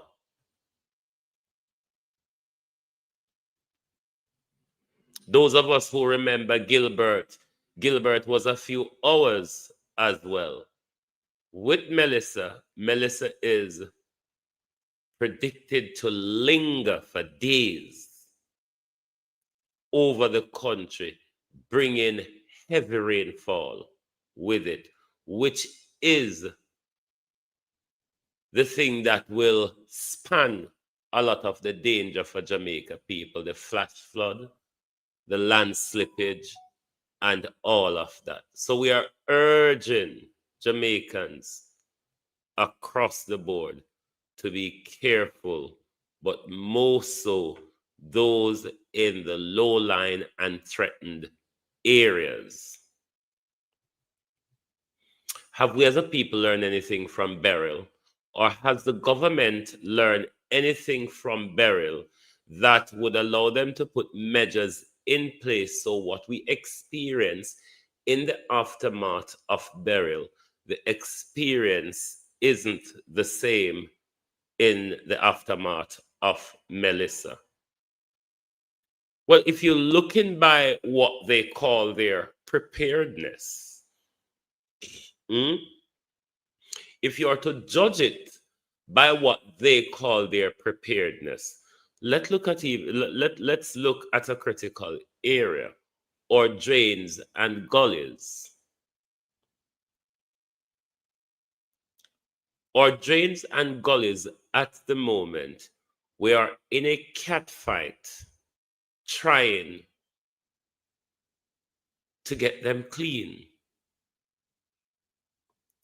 Will it be effective enough as if we were regularly cleaning them throughout the year, but have a drive when it comes to May every year to start making sure we start our hurricane preparedness by making sure we clean our drains We make sure our culverts are cleared, or gully bank and gully ways are clear. So it doesn't give us faith. Their readiness doesn't give us faith, given what we saw happen last year, and given how shoddy we see that this process is unfolding. It really don't give you courage that care is being really put into this. Now, if we look at even Jamaica Public Service coming to the podium, I think on Wednesday, Thursday, rather than reassuring the people of what they will be doing, what measures they're putting in place, how they plan to get into action and resolve problems after the hurricane. No, it was more about our money. And I don't know how many Jamaicans find that irritating or off-putting, that even before the hurricane approaches, in a country where people are really suffering, people are suffering from high cost of living, and the only thing that they can be told, prepare yourself to pay higher prices in energy fee in the aftermath of the hurricane. That don't send a caring message at all to the people of Jamaica. Like this government and the armory of the state cares about the people. So the preparedness that they're all telling us about, like Dr. Tufton, who's telling us that the hospitals are prepared and in emergency mode. Do they have equipment? Do they have machinery? Do they have adequate oxygen and ventilators? How much of our theater is ready to full swing into gear island-wide, Dr. Tufton, should the devastation of Melissa turn out on the Wassa side? How much of our operating theater is ready to go into gear? I would even ask you about bed, because this is why I'm hung between of you making bed space for the potentials of what could happen. But we could have bed space in the Dr. Tufton, and we don't have injection needle, we don't have plaster, we don't have painkiller, we don't have adequate saline, we don't have adequate amount of blood.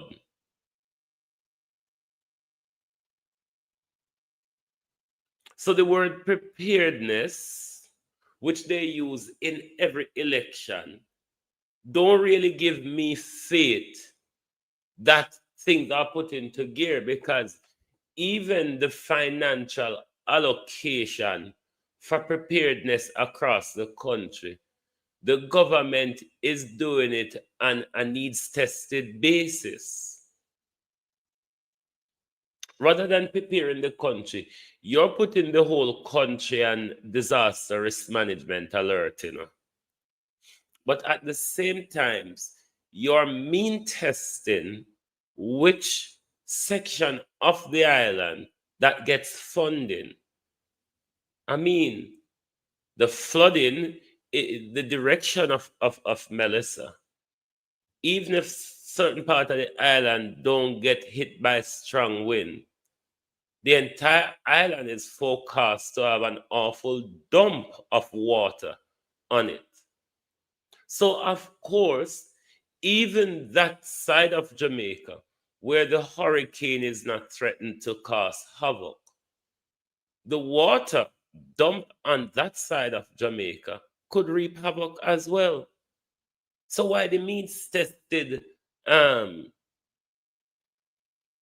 allocation of fund in a hurricane that the direction is telling us that we're likely to have a shutdown of the country for days?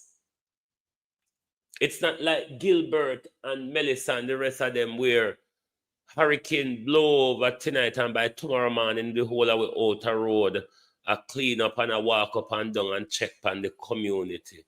No, it is said that some community could be cut off from each other for days because of flood water and heavy rain. And this is forecasted island-wide when it comes to the rain. So how is it that these sectors that Nestor Morgan is means testing funds for does not require the support? Can we means test them after the hurricane when we immediately needs to kick into gear, where the fire service and ambulance, the fire service and the police needs to be working even in certain atrocious condition? So the whole preparedness argument don't really get me. The Prime Minister was bobbing and waving and hitchhiking, and then we see the Prime Minister come out yesterday with the usual, the violence, because this Prime Minister not seem to can do nothing with violence not attached to it. Andrew Holness not seem to can do nothing. Andrew Holness not seem to, and I find that very irritating, Prime Minister, where I don't see where you approach issues with humility. It's always on a more violent, you know, I mirror him. I mirror him with the violent behavior. 1 second there, globalist. Me don't know if I'm me or the Prime Minister with the violent behavior. But Mr. the Prime Minister come at the podium and him a violent as usual. No, Prime Minister, what I would expect you to do in this circumstances is to approach with humility. Remind the nation of what we're going through, what is to come, and that all of us will be going through it together. Appeal to Jamaicans to be calm, not to loot and all of that. But don't just come out with the bully boy tactics all the while. I check me with your police them. Because half the time the thief where you talk about, your police them involved in it. But what I'm saying, as the Prime Minister for the country, when we in these phase, you can approach it with humility. Is out of these situation and your bad man talk came the what's him call it? Came the meet your judge or maker. Try as a Christian boy to approach things with humility. Sorry, you know, always have to be so juggernautous and violent and all of that. Me telling you all the while, every time I stand upon that side of the Atlantic, we get a wing end of it on this side of the Atlantic as well.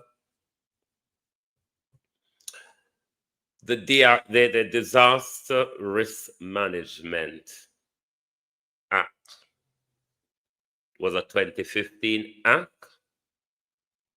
and there were amendments to the Act in 2020. Now, in a case like this, COVID and others, man-made disaster or natural disaster, or a pandemic, you will see the government invoke the powers of the Disaster Risk Management Act 2015 and the 2021 amendment. I don't think some of the rules under the DRNA is strange to some of you, because you would have gone through the experience during COVID. So under that, the Prime Minister has declared Jamaica a threatened area, which he will move at a later point to declare Jamaica as a zone of disaster or a zone of danger. Some one of those wording, more a zone of disaster. I think it's now declared as a threatened zone. So in further development, we will look to see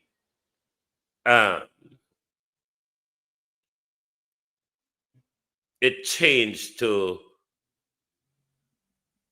a disaster zone. Now, that gives, under the DRNA, centralized power to the government in its ODPEM capacity under the DRNA to centralize and coordinate the efforts of recovery and all of that.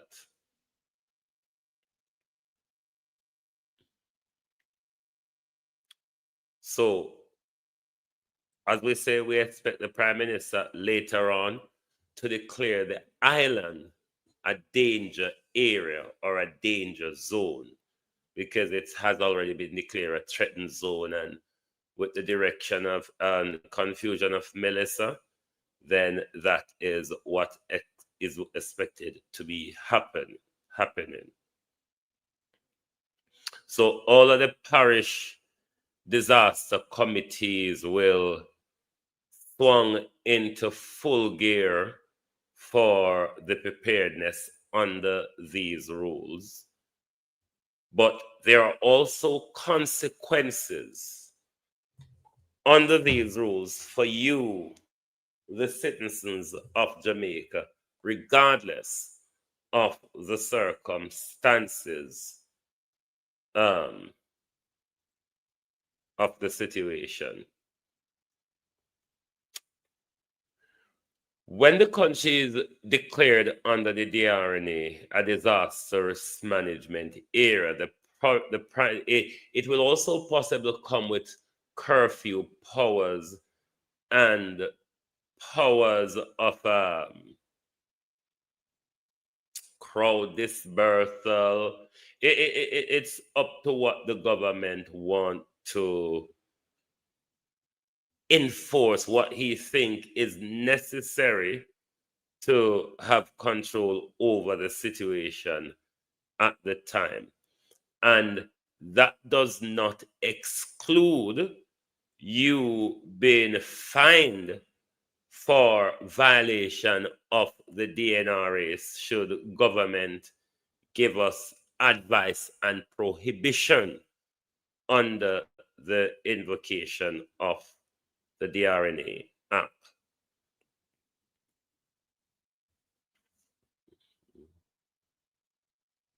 One second.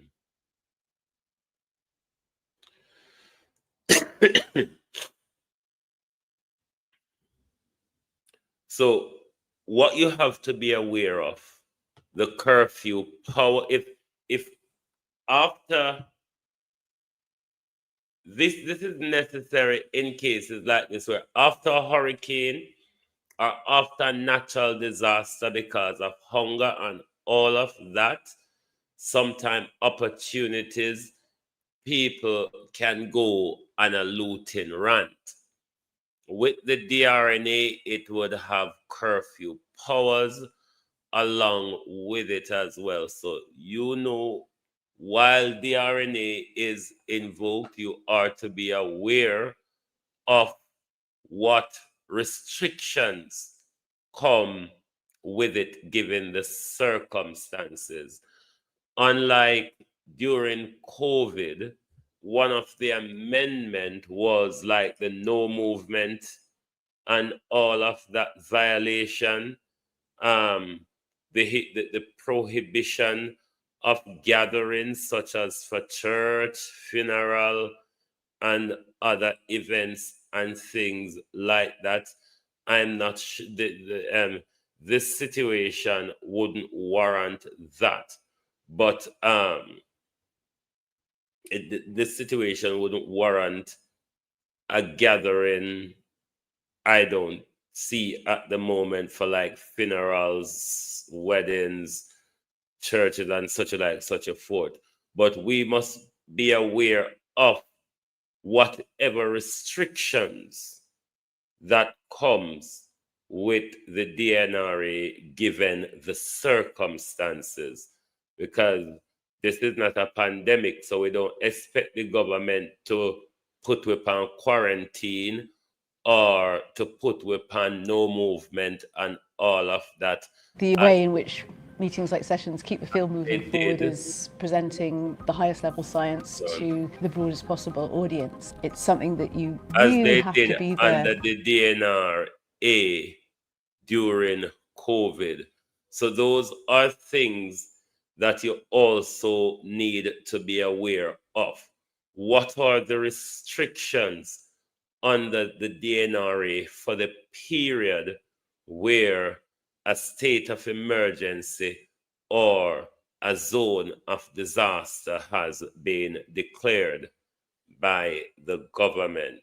Because you don't want to end up spending 12 months in prison or have to pay up to $1 million in fine for breaches of DNRA rules, as what we saw happen in COVID during that whole imprisonment era. We must also, as well, be careful that the government does not use the situation to put unwarranted restriction on your rights and freedoms. That is something that you also need to be aware of, take in consideration as well.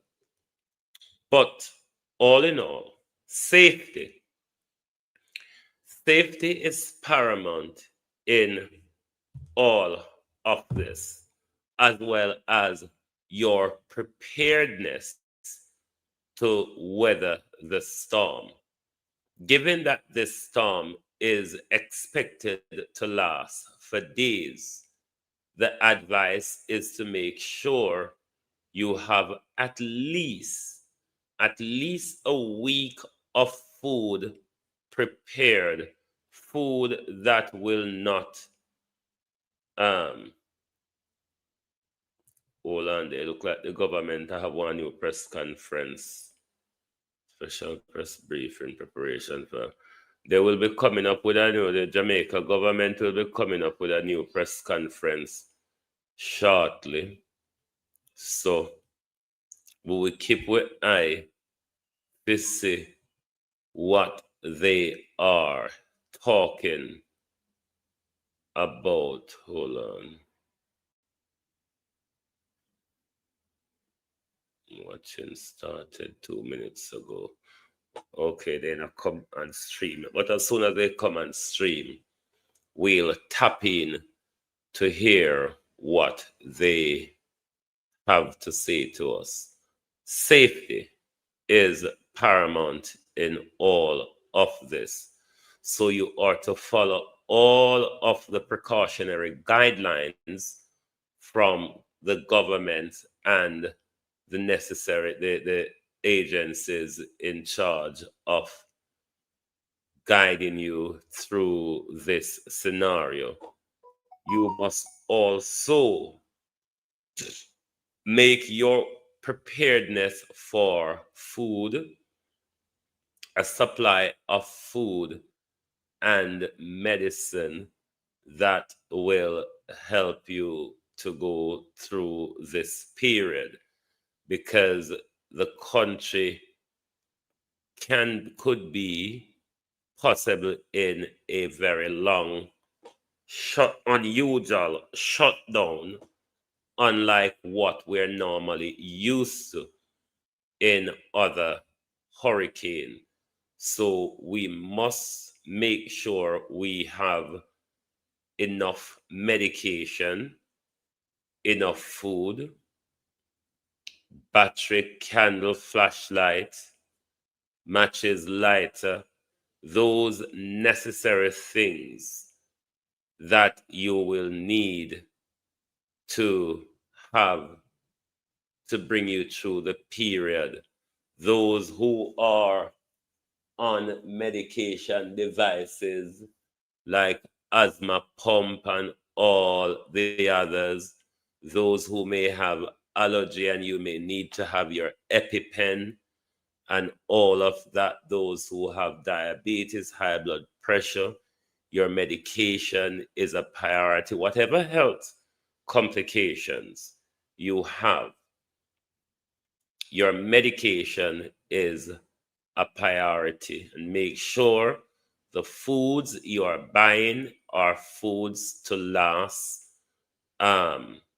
without the need of being refrigerated. Canned food, dry goods, nuts, and such alike, and such a forth that can keep you through the period. But safety is the most paramount in all of what is to come. We want to make sure that we go through this with none or minimal loss of life. Now, on the infrastructure side of things, as Grandma would say, poorly hopes. Poorly hopes, as Grandma would say. But Good morning, everyone. It is Saturday, October 25, 2025. Yes, it is a Saturday, and we are still here. The ministers are still here. We've been doing a briefing every day since Wednesday, and we will not stop providing information to the public. Our Prime Minister has been very clear that it is important that we continue to communicate to Jamaica. And so we're here. We will be here throughout the storm. We'll be here providing the information that all of Jamaica needs. Rest assured, all of your ministers are working. They are working really hard to ensure that the entire government apparatus is ready for this storm. And so this morning, we have some ministers here with us. Obviously, we have the key person responsible for coordinating everything, which is the Honorable Desmond McKenzie, our Minister of Local Government and Community Development. We also have Minister Vaz here with us, who's going to give you some very critical updates. We also have Minister Matthew Samuda with us, and we will also have Minister Floyd Green. We have our reps from ODPEM 2 and Met Service will be coming up shortly to give you an update on where this storm is. I know there's a lot of fatigue. This morning I had one person call and say that they're just suffering from a lot of anxiety, because usually we know a hurricane comes after a few days. You know, you see the hurricane. We've seen this hurricane just linger. And so I know there's a lot of stress. And so we say to you, listen to these ministers, listen to the official sources, and we are giving you the best information we can so that you and your family can be safe. And so we're going to start with Minister Vaz this morning, who's giving you some critical updates. Good morning, Jamaica. Not sure how good the morning is, but we are here alive and well, so we give God thanks. So everything else remains based on the two last updates that I gave yesterday and the day before, save and except for 4 areas of my portfolio responsibility. Let me start with the airports. It is very important that persons know so that they can plan. So we'd have indicated this morning that both the Norman Manley International Airport and the Sangster International Airport in Montego Bay would remain open for today's scheduled flights. Subsequent to that, I've had a conversation with airports authorities before coming here, and a decision has been taken to close Norman Manley International Airport after the last flight that is scheduled to arrive in Jamaica at 8 p.m. tonight. So let me say that we would categorize it as 8 p.m. or the last arriving flight. So if the flight is delayed for any reason, it will be accommodated, but all flights will be accommodated today at both Norman Manley International Airport and Sangster International. So my recommendation for those of you who want to get back to Jamaica or to get out of Jamaica, try and change your arrangements to get out today, meaning Saturday. We will have a meeting at 2 p.m. today to discuss the closure of the Sangster International Airport, MBJ. So we will advise you after the 2 o'clock meeting today as to the closing time for that. This is important for many reasons, both for our locals to get in and get out, but also for our tourism industry. So as we speak now, they are trying, the hotels are in communication through the Ministry of Tourism to communicate with the airlines to make sure that they increase their capacity loads in terms of the different planes and configurations to try and get out as many of those that are vacationing in Jamaica and want to get out, obviously, before the storm or the hurricane. So that in itself will bring clarity, and I hope that this message will go out far and wide. The next one is for JPS, and I have an update that I received minutes ago that I will share with you. At 9 o'clock this morning, there were 275 customers without electricity, broken down as follows: 95 customers in the west, 40 in central Jamaica, and 140 in eastern Jamaica. There are no widespread outages at this time. Each outage addresses on average 2 customers. The major cause of outages are trees on lines due to the high soil saturation levels. Approximately 550 persons are positioned and responding. This includes JPS employees, local contractors, and overseas line workers, for which I can confirm that 71 are actually in Ireland as we speak, which is a big difference from Hurricane Beryl. There are no major incidents currently on the electricity system. System is stable and JPS has been responding accordingly. So, as of right now, we have a stable electricity supply, and basically the number of outages as we speak on the eve of a storm or a hurricane is actually lower than when we are not in this mode. So I'll keep the country updated fully on that. The toll, we are waiting and expecting to give a directive to open the toll booths closer to the time of the storm or the hurricane. As of right now, the buildup is not bad. We are monitoring it, and I have already signed an order that just needs to be dated so that it can be effected immediately. So once we see it, and I suspect probably closer to Monday, with the big impact coming between Monday night and Tuesday, that would when the necessity would arise. But more importantly, I'm also giving a directive that once the storm or the hurricane passes, that we open the toll for emergency services and, of course, other persons who want to go to check on their family, their businesses, etc. So we have a pre and a post plan for toll.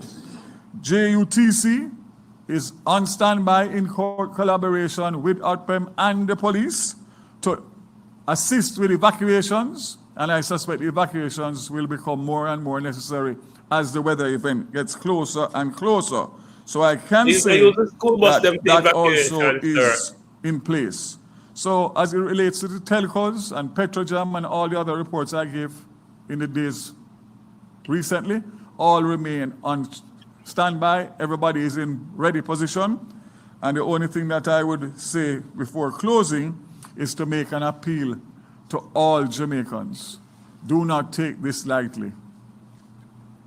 It is coincidental that we had 37 years between Charlie and Gilbert, and 37 years exactly between Gilbert and Melissa.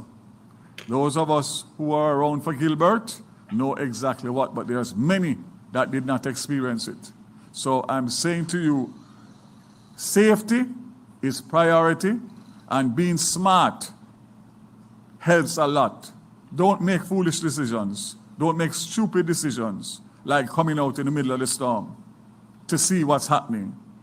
Please, I'm making a special appeal because we are in a very, very serious time over this next few days, and we need all Jamaica to band together, and most importantly, prayers up, up, up for every single Jamaican and Jamaica, land we love. God bless Jamaica.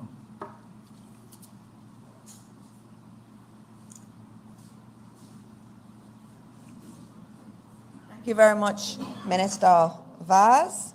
We're now going to have what I know most people have tuned in for, which is the forecast from none other than Evan Thompson, and he'll be followed by his minister, Minister Samuda. Evan, we're all stressed out.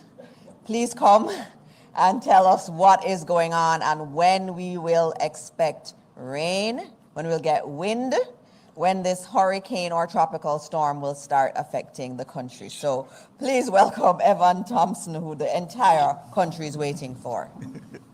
Thank you very much, Minister, and very good morning to everyone.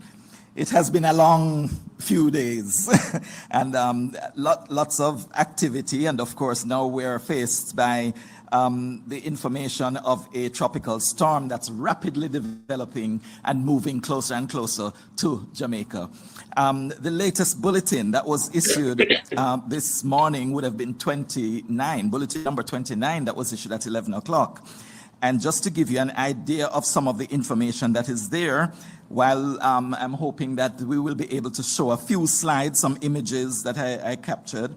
The latest position was at 16.5 north and 75.1 west. Now that means that the system still has not moved very much. The movement has still only been about 2 miles per hour. And that has been the situation for the past 24 hours. No significant movement.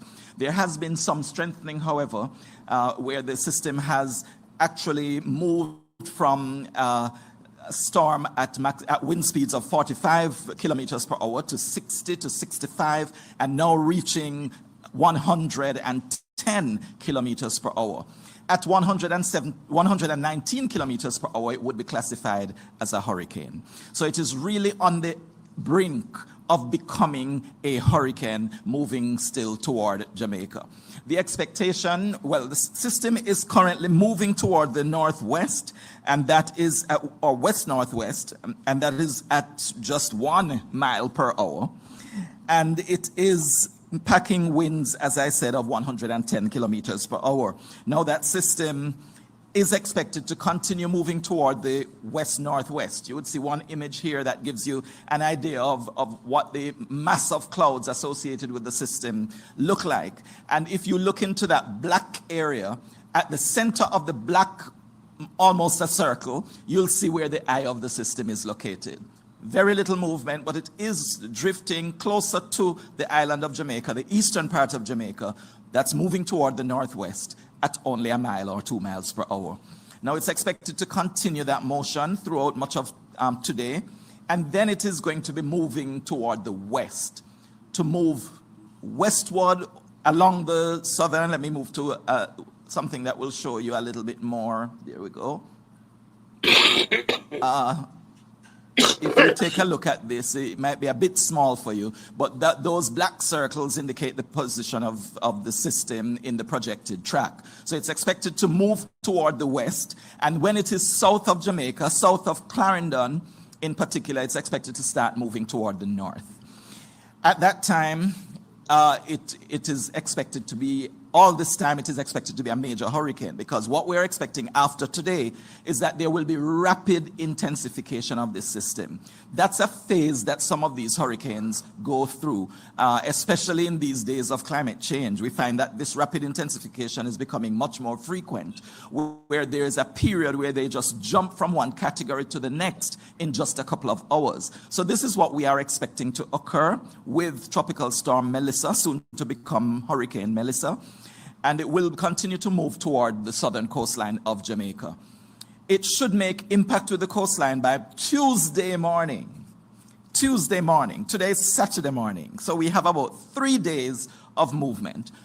During this period, we will be experiencing quite a bit of rainfall because the rains are expected to begin any time now. You would have experienced some brief showers already.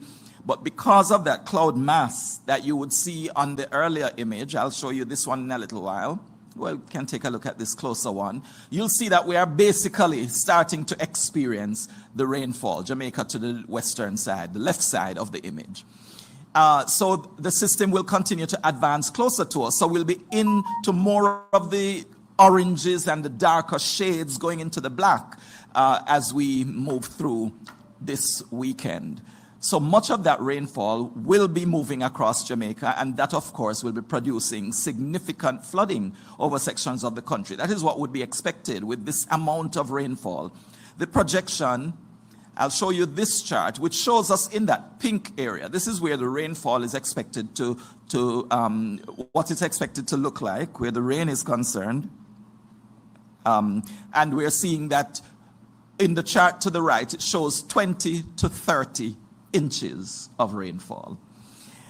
This is really an estimate. A better guide actually suggests that it will be more like 15 to 25 millimeters, 15 to 25 inches of rainfall that will move across Jamaica over the next few days. That is significant. When we have 2 inches of rainfall, it's whole heap of rainfall.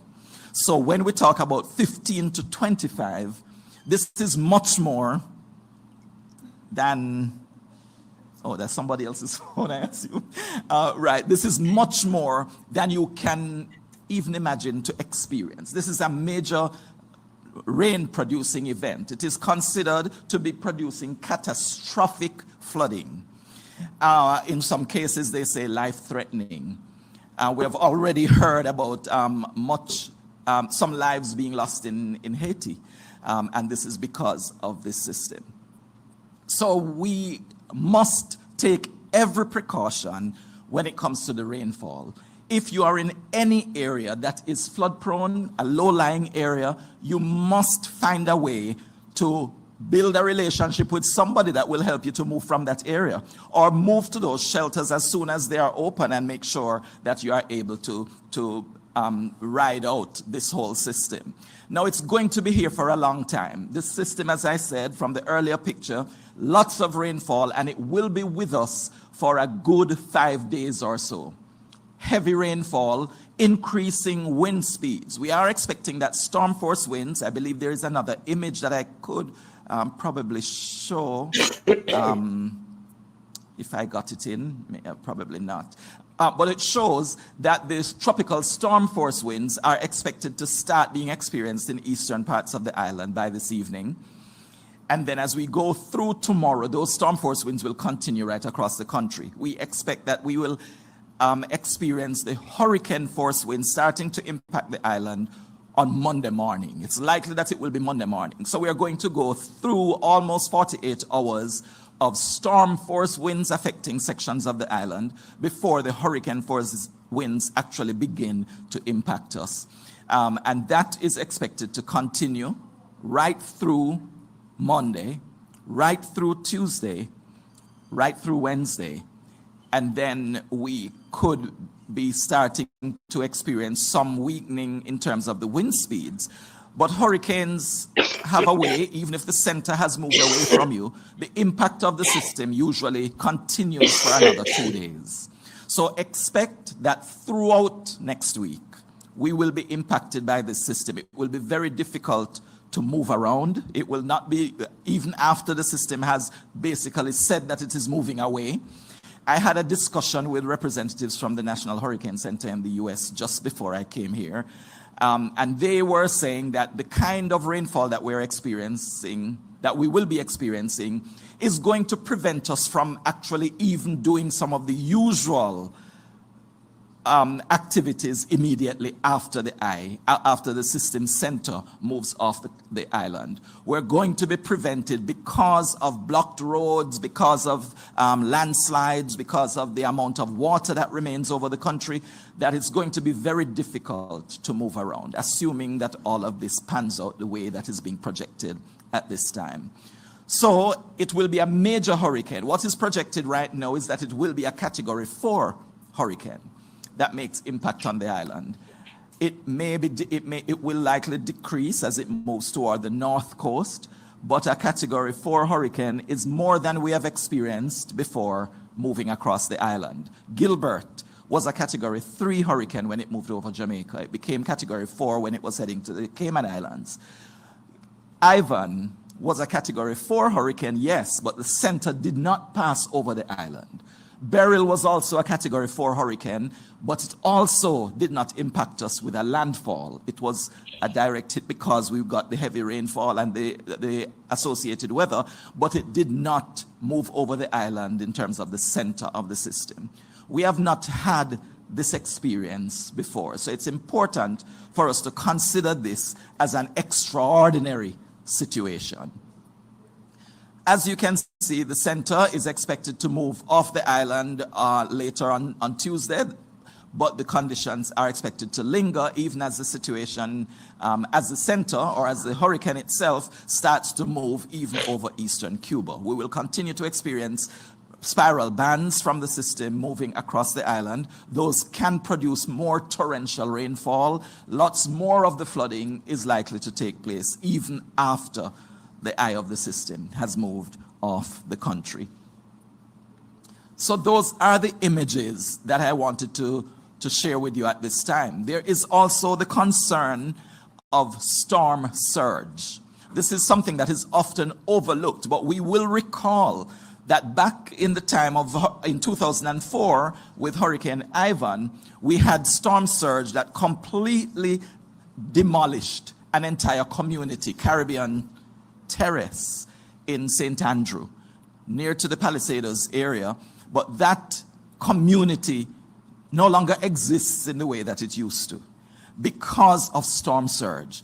We would also know that with Ivan and with Dean in 2007, and even with Beryl, we had significant storm surge on the southern coastline in Rocky Point, in Portland Cottage of Clarendon, and there are other areas on the south coast that also were affected by storm surge.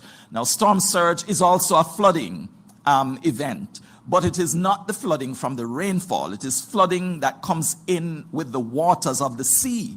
With these tremendous winds that a Category 4 hurricane could produce, that will push the water onto the shoreline from the water of the sea onto the shoreline. And with it pulling back into the sea, it takes even houses and communities possibly back into the sea along with it. So if you are living anywhere near a coastline, it is important that you pay attention to the fact that storm surge is a real potential. What will make a difference in terms of how badly you're affected by the storm surge is where exactly the center makes landfall. On the right side, or the eastern side of that center, the storm surge will be at its maximum. So if the center of the system passes over western Clarendon, for example, along the coast, the eastern part of Clarendon will experience significant storm surge, and this could be up to like 8 feet or maybe more. So we will give you more details later in our later bulletins of the height of the storm surge. We'll try to see if we can also produce some maps that will indicate how far inland the storm surge will impact, so that those persons who are some distance from the coastline but still in the low-lying area would also have an idea of what to expect. Of course, that's where we are concerned with places, even in the St. Andrew, Kingston area, even coastal St. Catherine, that could be affected by storm surge. Port Royal comes to mind, and there are also communities associated with Portmore as you move toward the coast as well, that would be at risk from storm surge because of this system. As I said, it is it is what is called a catastrophic hurricane. That is what is expected to not only pass the island, but move directly over the island. I'm sure there will be some questions afterwards, but that's the information. Yes. I'm going to keep you here, which is not usually the way we do things, usually wait until the end. But you gave a very important update, and it is extremely, extremely frightening. And so we want to take some questions. I know that we have one question already. Can I get the microphone so that we can get that question answered? So you're saying today we're going to feel rain? There's going to be rain? Yes, we will start to experience some rain today, but tomorrow throughout the day is when we expect that the rain will increase. And so today is really the last day to do what you have to do on the outside. Right. Don't expect to do anything tomorrow or any time between now and next week, Friday. Okay. All right, let's take the first question. Thank you, Cheryl, for subbing today. Thanks, Cheryl. Mr. Thompson, Arthur from the Jamaica coast there. Yes. Quick check. You keep saying the eastern side, the western side will have rain. My granny in Trinityville or my friend in Moko wants to know which communities should start expecting rains and where should we tell people move? If to make that that's work. what we want to share, not just eastern and western. Which communities should we say move now? All right. As the system, thank you, Arthur, for the question. As the system moves closer and closer to the island, we will start to experience the heavy rainfall. Mainly, I would start by saying in eastern parts of the island, but then I'll continue by saying parts of St. Thomas. I won't be able to name communities, but as we move across St. Thomas, Portland, the Kingston and St. Andrew area, that's where the rainfall is going to start. As it progresses, then we'll start to see St. Mary being included. All the communities in St. Mary will be moving over to St. Catherine, moving over to Clarendon and Manchester, and in the north to some extent St. Anne. But because the system is going to be approaching more from the southern side, below the country, if you're looking at the map, we're going to experience more of the rainfall at that point as we go through Sunday and into Monday. The rainfall will become heaviest, mainly St. Thomas, Kingston, St. Andrew, St. Catherine, Clarendon, Manchester, going across into St. Elizabeth and eventually Westmoreland to a lesser extent, slightly lesser extent. But as I mentioned before, we're talking about amounts of rainfall that you have not been accustomed to experiencing. And the other parts of the island will also get significant rainfall. Our bulletin had indicated that western parts of the island will also experience significant rainfall, which is also unusual, but most of it will occur over those parishes that were named. Parts of Trelawney, St. James, and Hanover will probably be a little bit less impacted, but let's not take that as comfort, because it will still be more rainfall than you bargained for.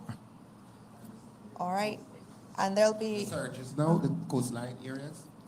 Coastal areas. Coastal areas. Yeah, in terms of the storm surge, For the storm surge coastal areas, we are expecting that parts of Clarendon, St. Catherine, Kingston, St. Andrew, and St. Thomas will be most impacted by the storm surge. So the coastal areas of those parishes should be really watching. I understand that our fishermen have for the most part moved in. People are commenting that they're seeing all the fishers coming in, and I take that as a good sign. Hopefully they are securing their vessels and making sure that they would be able to ride out the storm at home. All right, thank you very much. Was there any other question we had at this point for Evan? Okay, here we are, Nationwide. Yes. Morning, Mr. Thompson. Morning, everybody. Mahiri Stewart, Nationwide News. I've heard a lot of warnings being given to persons that are in low-lying areas, but are persons in high areas also at risk? And if so, what should they do? Of course. Thank you for your question, Mahiri.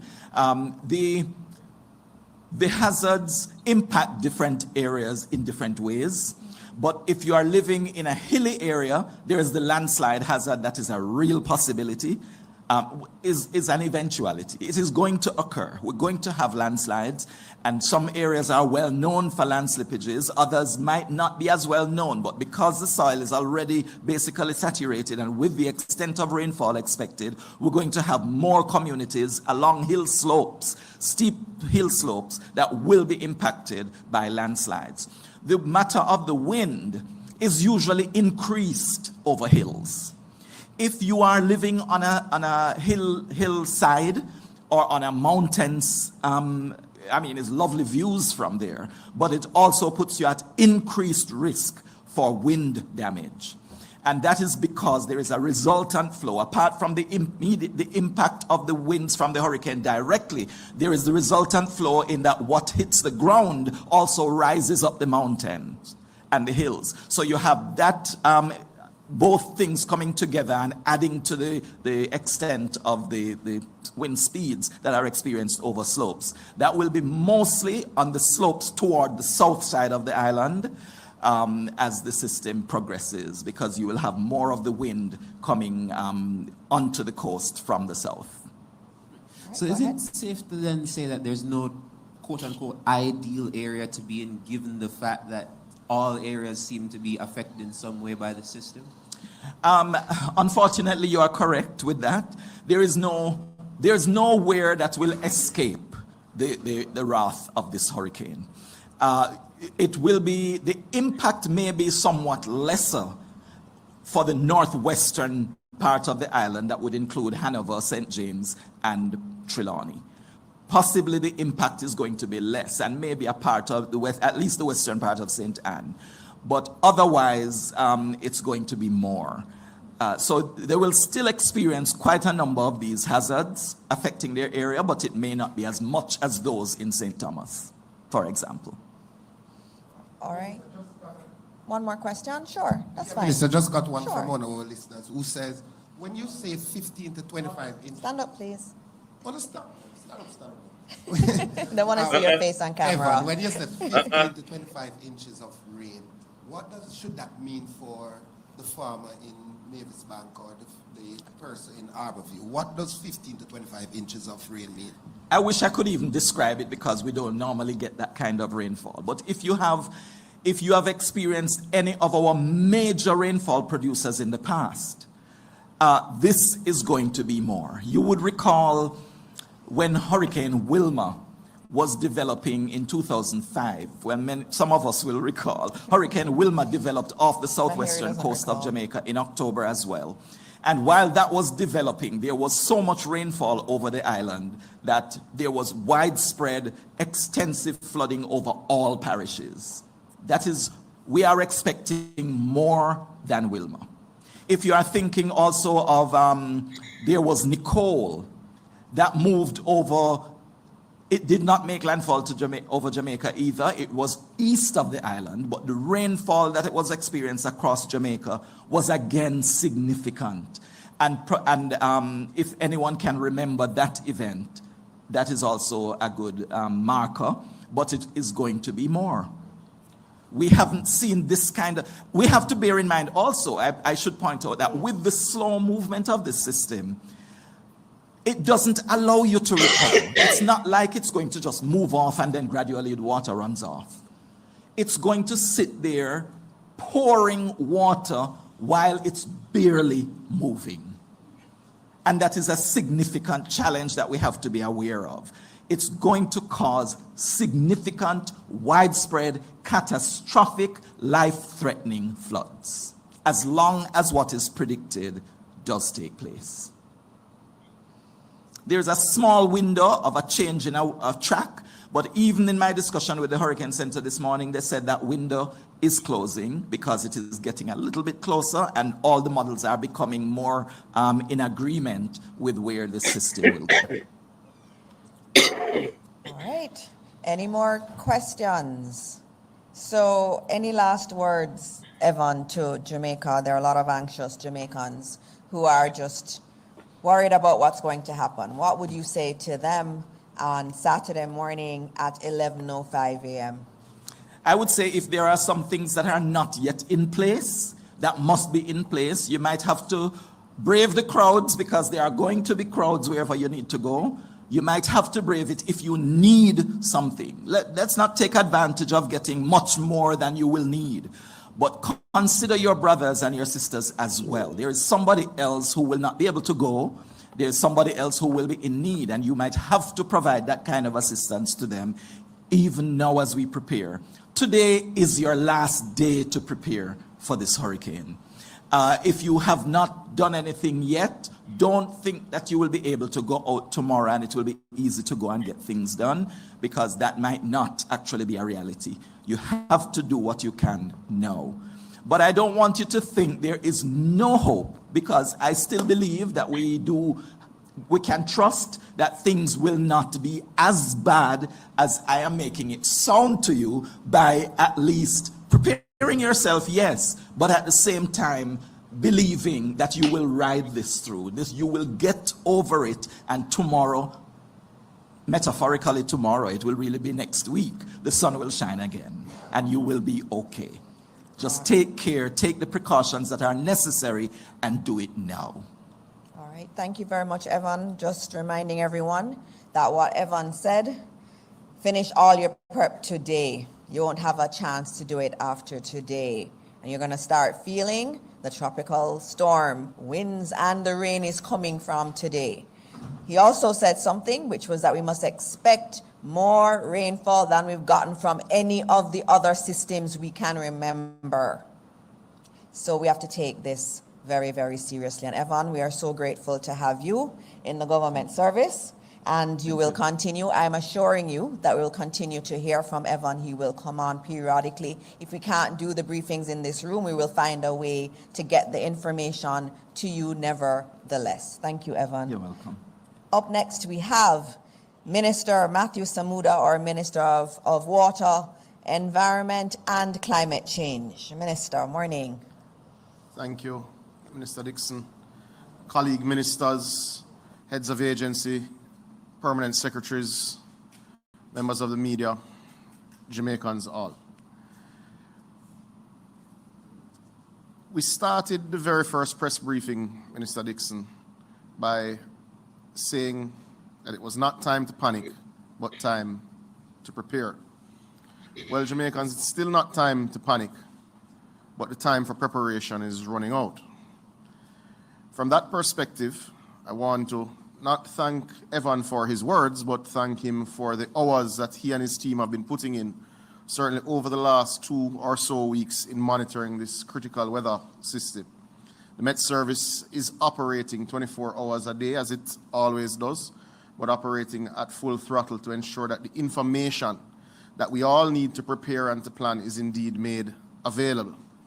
But to Mr. Hall from the Observer's question, let us not have anyone in Jamaica, in any corner, think that they will escape effect. Let us be clear with every Jamaican that this is a large, slow-moving, dangerous storm, and that it is in your interest to A, listen to reputable news sources, B, ignore sources that are proven to be misinformation on a regular basis, and to tune to those sources that we have told you about before so that you have the accurate information in a timely fashion that allows you to plan and take the appropriate action. I hope I These me a sources, as we have Japan said, back. Mr. Dixon, are the JIS through the Ministry of Education and Information, certainly the Ministry of Local Government and ODPEM, the Met Services channels, the Prime Minister's channels, the Office of the Prime Minister's channels, the Ministry of Water, Environment and Climate Change channels. Stick to official government sources and reputable media houses for your briefings and for your updates as to the state of the storm, because it is a slow-moving, very wet, very dangerous storm, and we all know the areas that are affected by flood, by land slippage, and certainly that are affected because of being marooned when they are cut off because of trees falling. So stick to the reputable sources. Beyond that, I want to update the country that NWC's emergency protocols are now all in place. We have taken an additional step from the updates which were provided yesterday. We have moved to secure power supply additionally for our loading bays, for our trucking services. Sir, move to something else because we don't have water very close to our loading bays for the officers who will be needed to be in place so that trucks can immediately start to move once we have the all clear from ODPEM to start distributing water, even while we turn on additional systems. Now, as we have said in the past, priority is given to hospitals, infirmaries, and indeed places of detention, and of course, places of safety for our children, because that is where they are unable to help themselves in a particular way. But we can assure you that what we have updated is indeed in place. The steps we have taken for power supply, we believe, make us more resilient, certainly than we were a year ago, and we will continue to build on that resilience. But now is the time, as we believe we're wrapping up our preparations for the event. As Evan has said, we expect to start experiencing storm conditions this evening. Sometime tomorrow, we will close off our intakes so that we reduce siltation in our reservoirs and major storage areas so that we're able to restart the systems as soon as our energy supply turns on, either the temporary energy supply or JPS. We'll wait and see. This is a serious storm, but we are working with our international partners, certainly through the National Hurricane Center, who coordinate their information through the Met Service to give you the information that you need. We can confirm that we're working with all of our local partners also to make sure that we're able to respond to need for urgent water supply immediately after the storm, Minister Dixon. So with that, I will take my leave and head out. Thank you. You can't go yet. We have a meeting after this. But up next, we have a very important update from a very important minister, Minister Green. And agriculture is the backbone of this country. And as you heard from Evan in terms of the amount of rainfall that we are expecting, there is a threat there, and also our fisher folk have been listening to you, Minister, and we thank you for your guidance. We see you out there doing the work. We see you all over St. Elizabeth and also briefing farmers. And so this morning we get to hear from Minister Floyd Green on his efforts and the efforts of his ministry. Minister.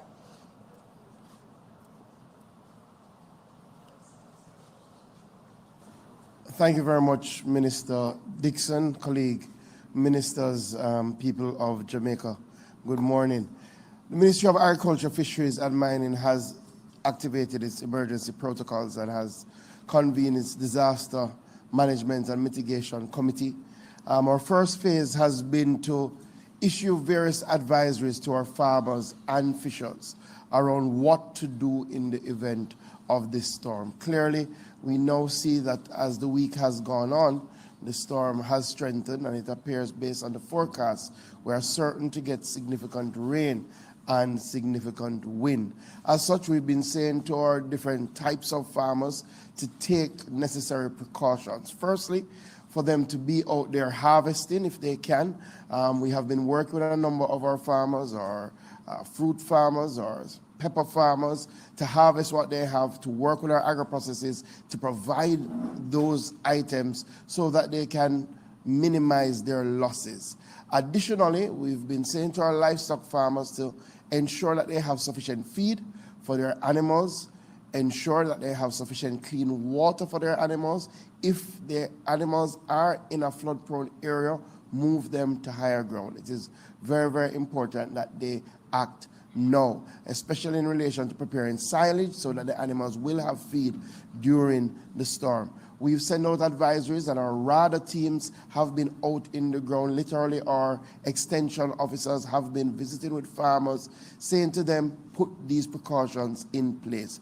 Clear your drains so that you can have the free flow of water. If you're banana and planting farmers, please get rid of the overhanging trees, prop up your plants, store your chemicals in a dry place. We know with a lot of rain comes the onset of fungus. You need to have your fungicides, store them so that when it is clear, and this is a very important part, we don't want anybody to be trying to venture out in the weather event to try to save their crops and animals. Oftentimes that causes loss of life. So make these preparations now. Put your chemicals in a safe space so that when it is clear, you can get out there and you can get back to what we love to do.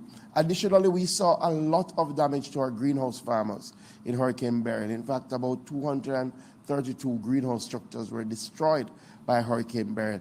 A number of those farmers have not fully rebuilt as yet. In the process of rebuilding, we've had a number of interventions to get those farmers back on their feet. We're asking them to follow the protocols. In fact, we have been literally calling our greenhouse farmers through RADA to say to them, ensure that you strip your greenhouses, take off the plastic so that the wind can pass through. Originally, we were just talking about rain. But as we have seen, based on the trajectory of the storm, which will likely become a hurricane, then we're going to have significant wind. So we're asking our farmers to follow the protocol. So the RADA team is out. Also, our Agro-Invest Corporation has been working with our agri-parks, looking at critical drains, trying to clean those drains so that we can reduce the impact of flooding. As such, the Sugar Company of Jamaica as well has been undertaking that, has been directed to undertake those works. In relation to our fishers, our message has been very, very clear. Come home. Secure your boats and secure your engines and do not venture out during this weather system. I must say that we've had very, very good uptake of our advisories from our officials. A number of them have made their ways from the Keys. A number of them have come back in, have pulled in their boats, and our extension officers from the Fisheries Authority are out checking, making final checks to help those fishers be ready for the inevitable that will come. Part of what we're doing now is to transition into looking at crafting our recovery. It is very, very clear that we will have significant negative impact on our agricultural sector. We have been having a very good year for agriculture. You know, our farmers showed tremendous resilience after Hurricane Beryl, leading us to what will be 3 quarters of significant growth in our agricultural sector. Unfortunately, Melissa is coming at a time that most farmers would have been capitalizing on the normal October rains to put in their crops to be ready for December, for the Christmas period. And as such, there is a lot at risk on the agricultural side. So we've already started to craft a disaster recovery plan.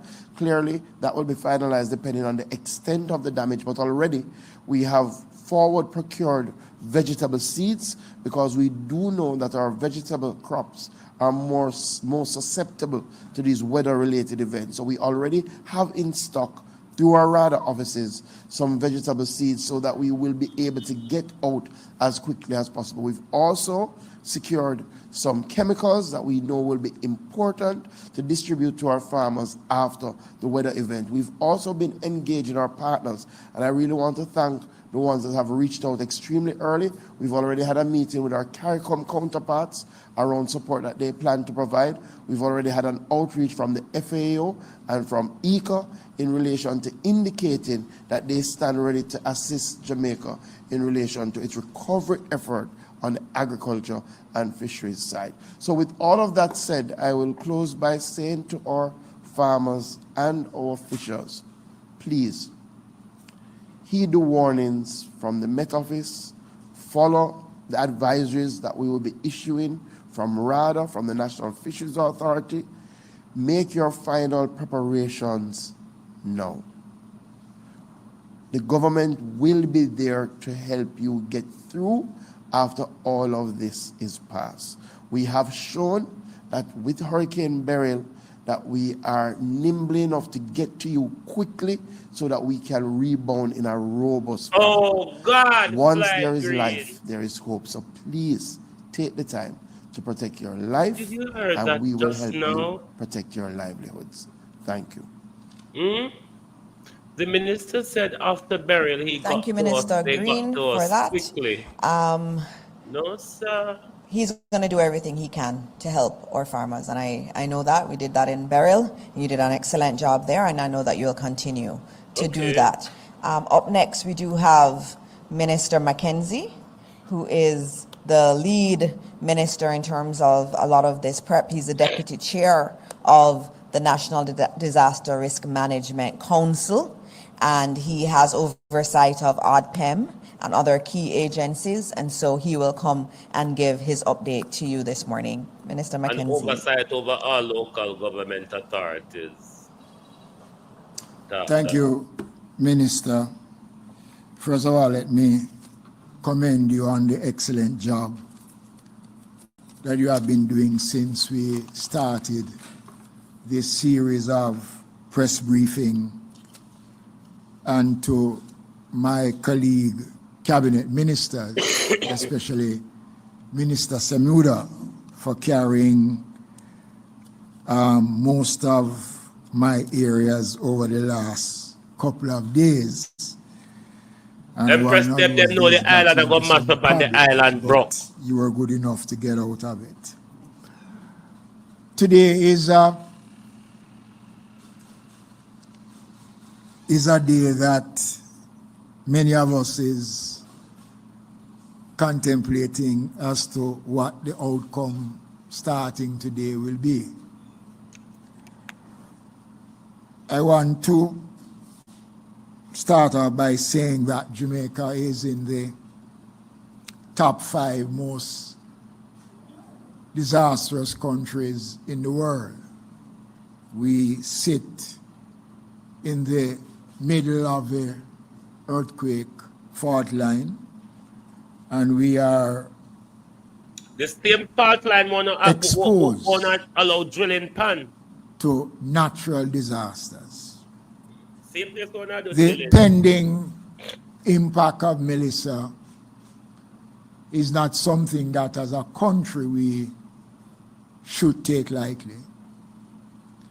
And even yesterday, engaging with some fellow Jamaicans, their argument is that we are a God-blessed country and we are gifted and the system will pass. Well, the Bible also reminds us that God helps those who help themselves.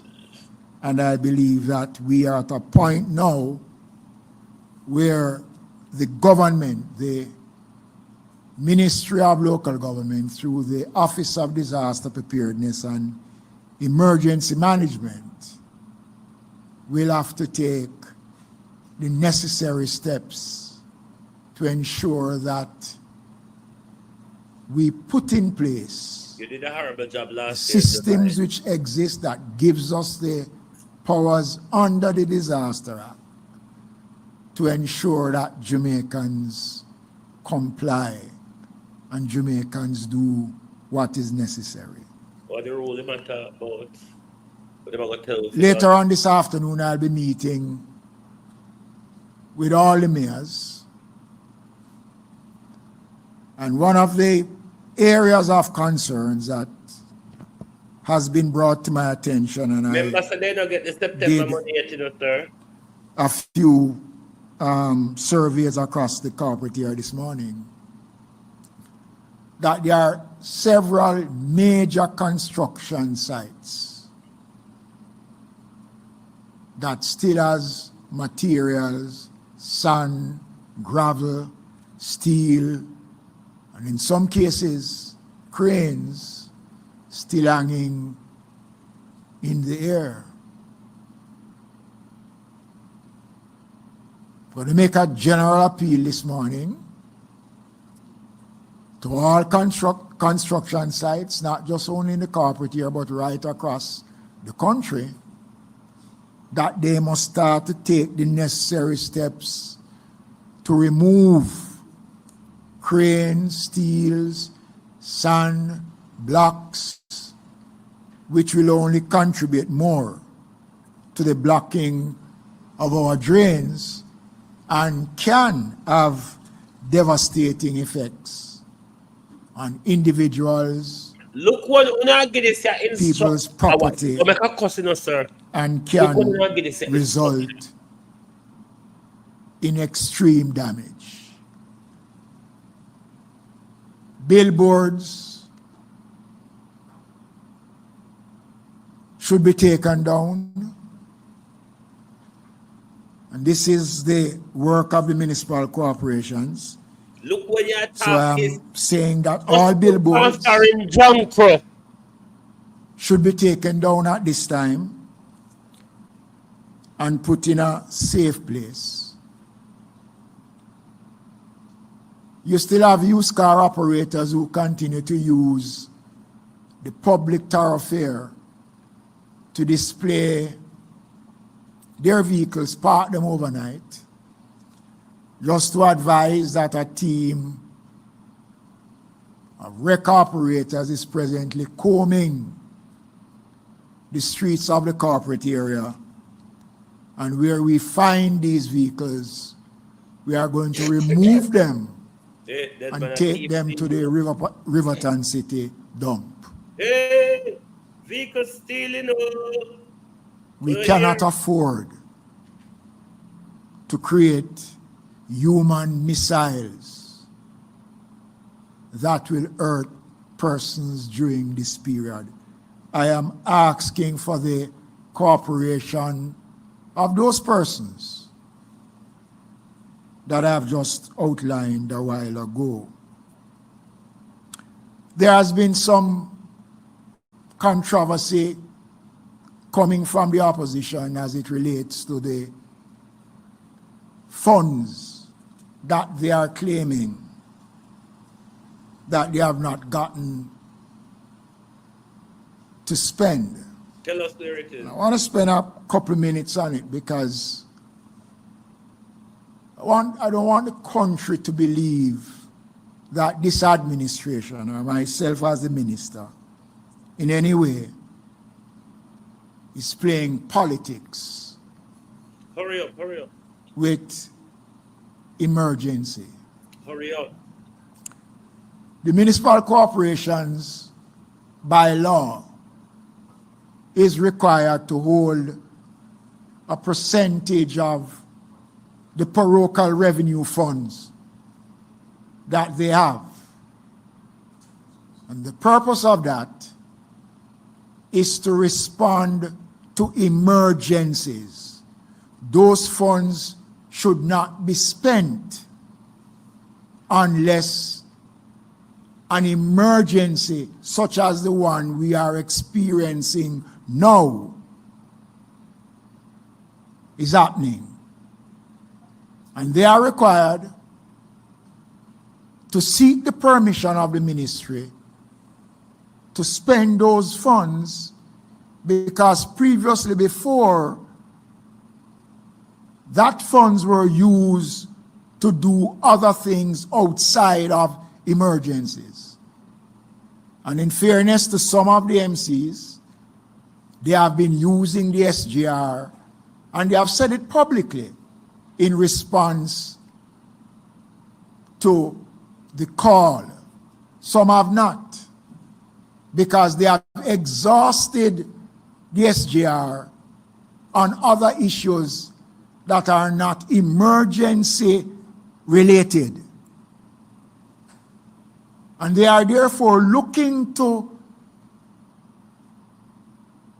the Ministry of Local Government to supplement Yes, we don't have the money what for they have United used Nations. outside of what is required.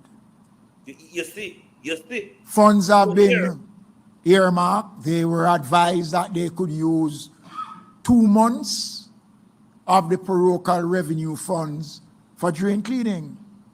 And I want the country to understand that the municipal corporations generate their own source of revenues that they can spend at their own ledger, that the ministry has nothing to do with. So the municipal corporations can find funds What happened to the to do the United work Nations that money? is necessary. And I note that the opposition have mentioned that based on the survey that they did, all of the municipalities have said that they are not in a position for us to welcome Prime Minister. And I note that it is said that some of the municipalities Oh, you're not playing are politics not and in you're a on this so long and position a hurricane we are talking about.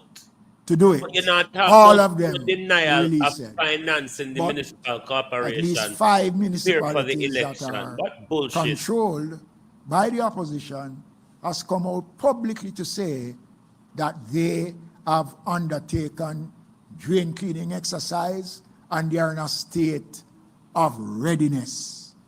I want to say to the country this morning that Desmond, this fuck off and administration Fuck off and go on with takes your bitter feeling. seriously the This is not what I question of expect from government our at the moment. preparedness It's bitterness. for disaster. And we will work across the board to ensure Leading in bitterness. that we provide quality service to the people and to ensure that the people's business is taken care of. All right, So let me repeat again that the municipal corporations are in a position. There are 13 levels of fees that they are collecting, that they have control over those 13 layers. And Desmond said this is not fees. politics. Can you imagine? The only ones that If it was is politics then. controlled by government in terms of the Ministry of Finance is the PRF, which is a proceeds of the revenues from motor vehicle licensing and fees, which we because get somebody a 66 cab and a this don't tell third we they percent. not tell we not these And exact on words. submission We of listen your to them. program, the funds are released and the determination of the amount that the MCs get is not determined by the Ministry of Local Government. It comes directly from tax office. All right, no. They let get us hear it. property Go on. taxes. They get trade license. You see how much time which are a he spent on significant this? amount of revenue. Desmond McKenzie, So Desmond they McKenzie are was in talking a about shelter yet, position you know. Our customer, it's my to Sabbath do today, you know, what is Des. necessary. Today, Des. I'd like is my to Sabbath. therefore now touch on two How much critical shelter we have? areas of our preparedness How much as we shelter get we have? deeper How much food into and the bedding in the shelter? Them hurricane. John Crow? Already, I would have written to the Most Honorable Prime Minister on the advice of the Director General of ODPEM under the Disaster Risk Management Act to make a declaration which the Prime Minister did yesterday.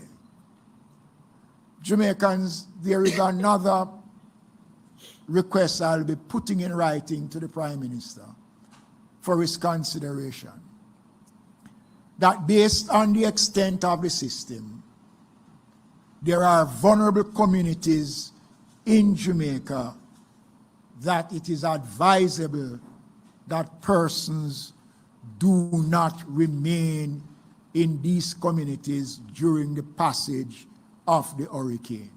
So they're going to use Provisions are emergency powers made to in the remove the Disaster people. Risk Management Act for compulsory evacuation. Places like Rocky Point in Clarendon, Taylor Land in Bull Bay, New Haven, Riverton City, and many other communities that will be affected, where lives will be threatened. That I will give therefore quite be good consideration writing to the to. Prime Minister, based on the recommendations of the Acting Director General of ADPEM, that we take those steps to advise those communities of the intent to declare this order. But I want to make an appeal to persons who are living in these communities. Port Royal is one such community that is of concern, that you can start to make arrangements to move and go and spend time with relatives and friends. It is in your interest that this is done. And I want to say this, and I have to speak, Prime Minister, because this is how I am. It is going to be impossible when the event comes, after all the efforts that you would have made, to say to our first respondent, go to point A and point B, to put their lives at risk when persons refuse to move before. And I want to urge Jamaicans, do not take this for granted. We have already removed the residents of 3 infirmaries that sits on the mouth of the river of the sea in St. Anne, Hanover, and Trelawney. Those residents have been removed to safe grounds, and we are presently removing the homeless population from the streets and placing them in shelters right across the country. The Ministry of Local Government and ADPEM is in a position, Prime Minister, to provide relief supplies when necessary, Prime Minister. We have a team here in Jamaica from Sedima, which came in over the last 2 days, which is helping us in our communication system, so they've and been is here to transported give to different support points of the to the country. team on the ground. The government is doing all that it can within its powers, but the greater effort has to come from the people themselves. And I want to use my presentation this morning to urge Jamaicans to take this seriously. Do not gamble with Melissa. It's not a safe bet. I urge Jamaicans to think about themselves first.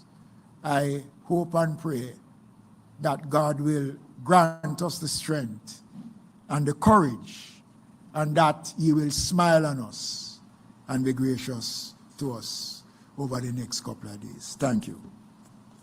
Thank you very much, Minister. Now we're going to be hearing from our Prime Minister, Dr. Most Honorable Andrew Holness. Hurricane Recovery Corporation and everything. The minister spoke nothing about shelter, preparedness in shelter, food in shelter, nothing. Here and overseas who may be watching this press briefing. Firstly, a few comments on the system itself. The system is quite an unusual one, sitting in the Caribbean Sea for such a long time, making up its mind where it will go. It is obvious that it now has a trajectory where we can, with great certainty, say that Jamaica will be impacted. Let me be clear that the entire Jamaica will be impacted by this storm. The outer bands seem to be very wide, and it is already affecting the Dominican Republic and Haiti with significant rainfall. We should expect the same. So the first impact that we should be preparing for would be heavy rains. Once it becomes a major hurricane, which is projected to be within a day, then we will have heavy winds. The third impact will be the length of time that it will stay. If it continues to be as slow moving as it has been, then we could expect anywhere from 2 to 3 days. Would that be correct, Evan? Or even longer. So those are the three things you should be, in your mind, be prepared for. Now, I know that there are many Jamaicans who are anxious, who are very concerned, and rightfully so. You should be concerned. But the best way to address anxiety and any nervousness and concern is to be prepared. So I would urge all my fellow citizens, everyone who is now feeling nervous, anxious, uncertain, that now is the time to be prepared. And the elements of preparedness for a hurricane would be, first of all, you want to protect your shelter. That's absolutely critical because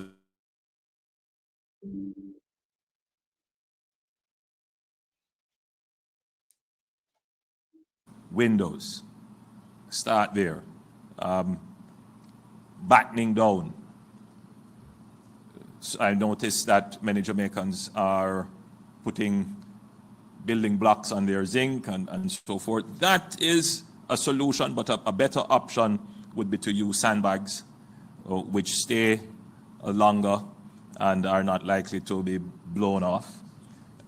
If you can find plywood or anything of that form to protect your windows, that would be useful. We always say to remove threatening branches from trees.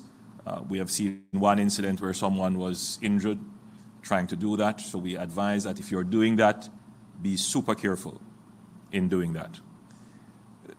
The next layer of preparation would be to look for areas that are vulnerable to flooding.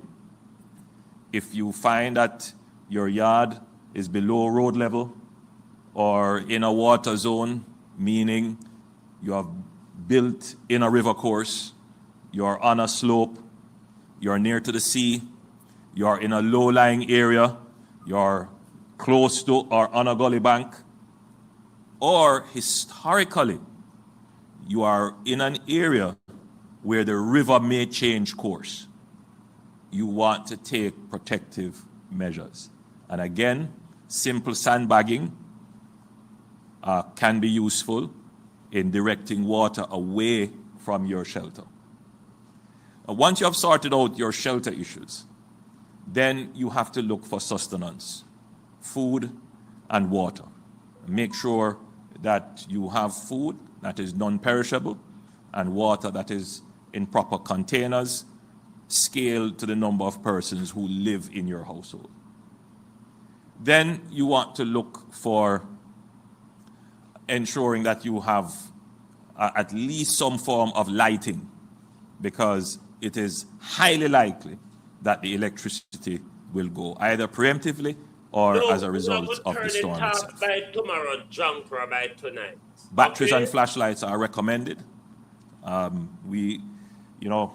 The good old home sweet home lamp is always there, but we're always very careful, last resort. Batteries and flashlights, today's technology with LED lights, you can have lights going for a little while in the night. Solar lamps are always good to have. These are things that you would want to have in your possession. Of course, in today's world, telecommunications is important. Make sure you have at least some credit if you use prepaid plans, that you keep your devices safe. And we can't give you any guarantee that throughout the storm you will have full coverage. It is likely that you may have some coverage at some point, but you should always, in your hurricane plan, be prepared that you may be out of communication. but nevertheless, keep your instruments safe.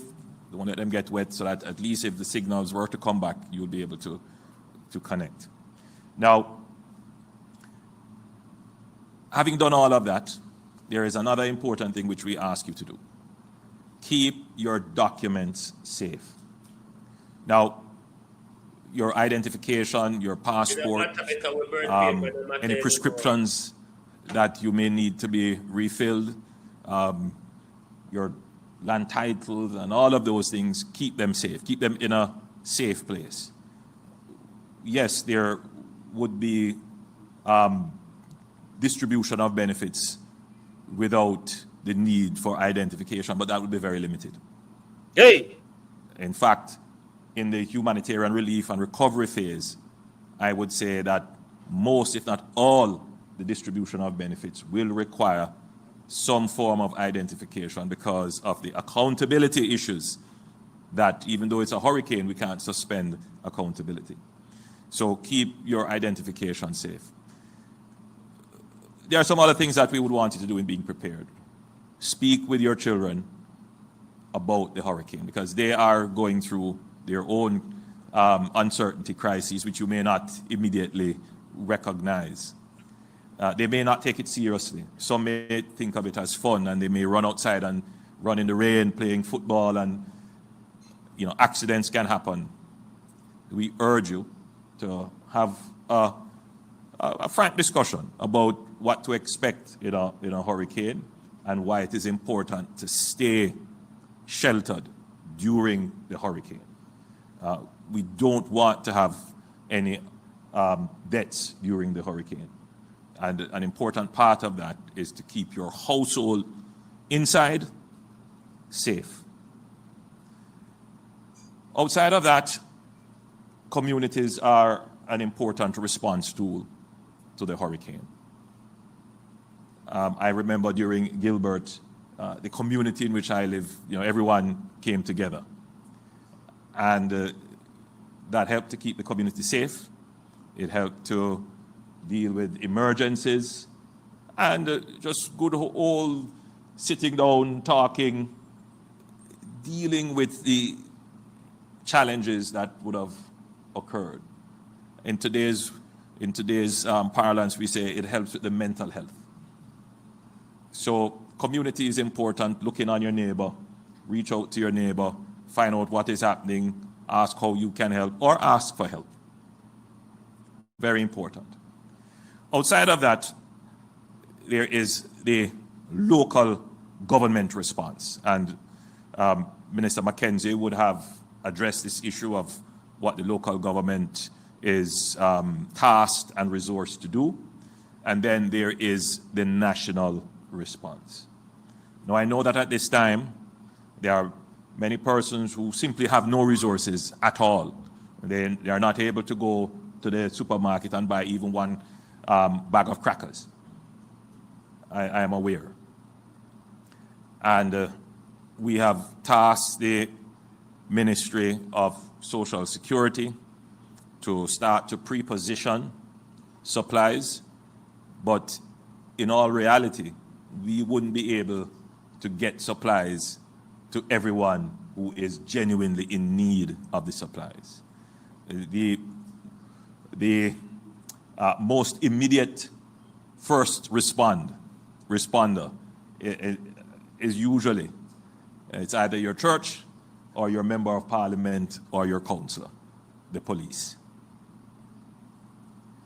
So we are going to make provisions for the councillors and the members of parliament to be able to, where they can, because they are humans too and they wouldn't be able to be out in the storm. But as much as they can, we will resource them to be able to assist. They will, and I'll be clear with this, they will not be able to assist every case.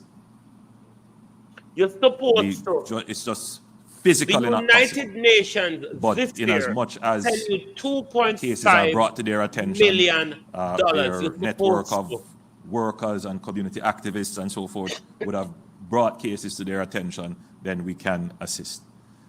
We are very grateful and very thankful for the philanthropic organizations that exist in certain communities that are already starting to mobilize and doing work. We intend to reach out to most and cooperate with them and assist them in being able to get supplies and distribute.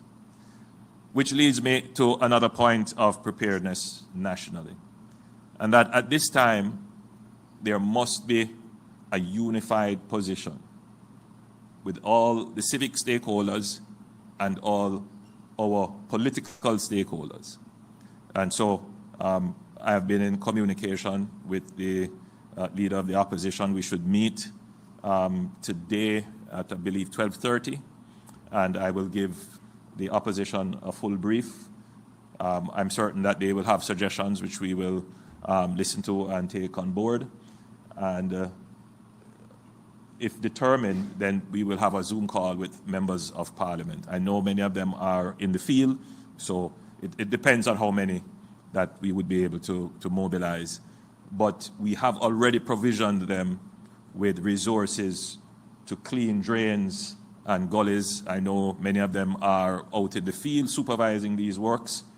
From being a member of parliament myself and having gone through this many, many times over, your constituents are of the belief that every drain and every gully is going to be cleaned. That may not be possible. Why not? Certainly, you would need much more equipment mobilized than we have capabilities to do, much more supervision. And so what the MPs would be doing would be trying to concentrate on the main ones. That is where their efforts would be. So if you didn't see the drain running behind your yard being cleaned, don't believe that no work is happening. Work is happening, but it may not be in your locality. That is being monitored by the NWA, and we will get a report very soon as to how many drains we were able to clean. That is indeed a very important preemptive action when it comes to treating with flooding. So outside of that, from an administrative point of view, all our entities have been tasked and mobilized. I suspect all the officers understand what the mission is.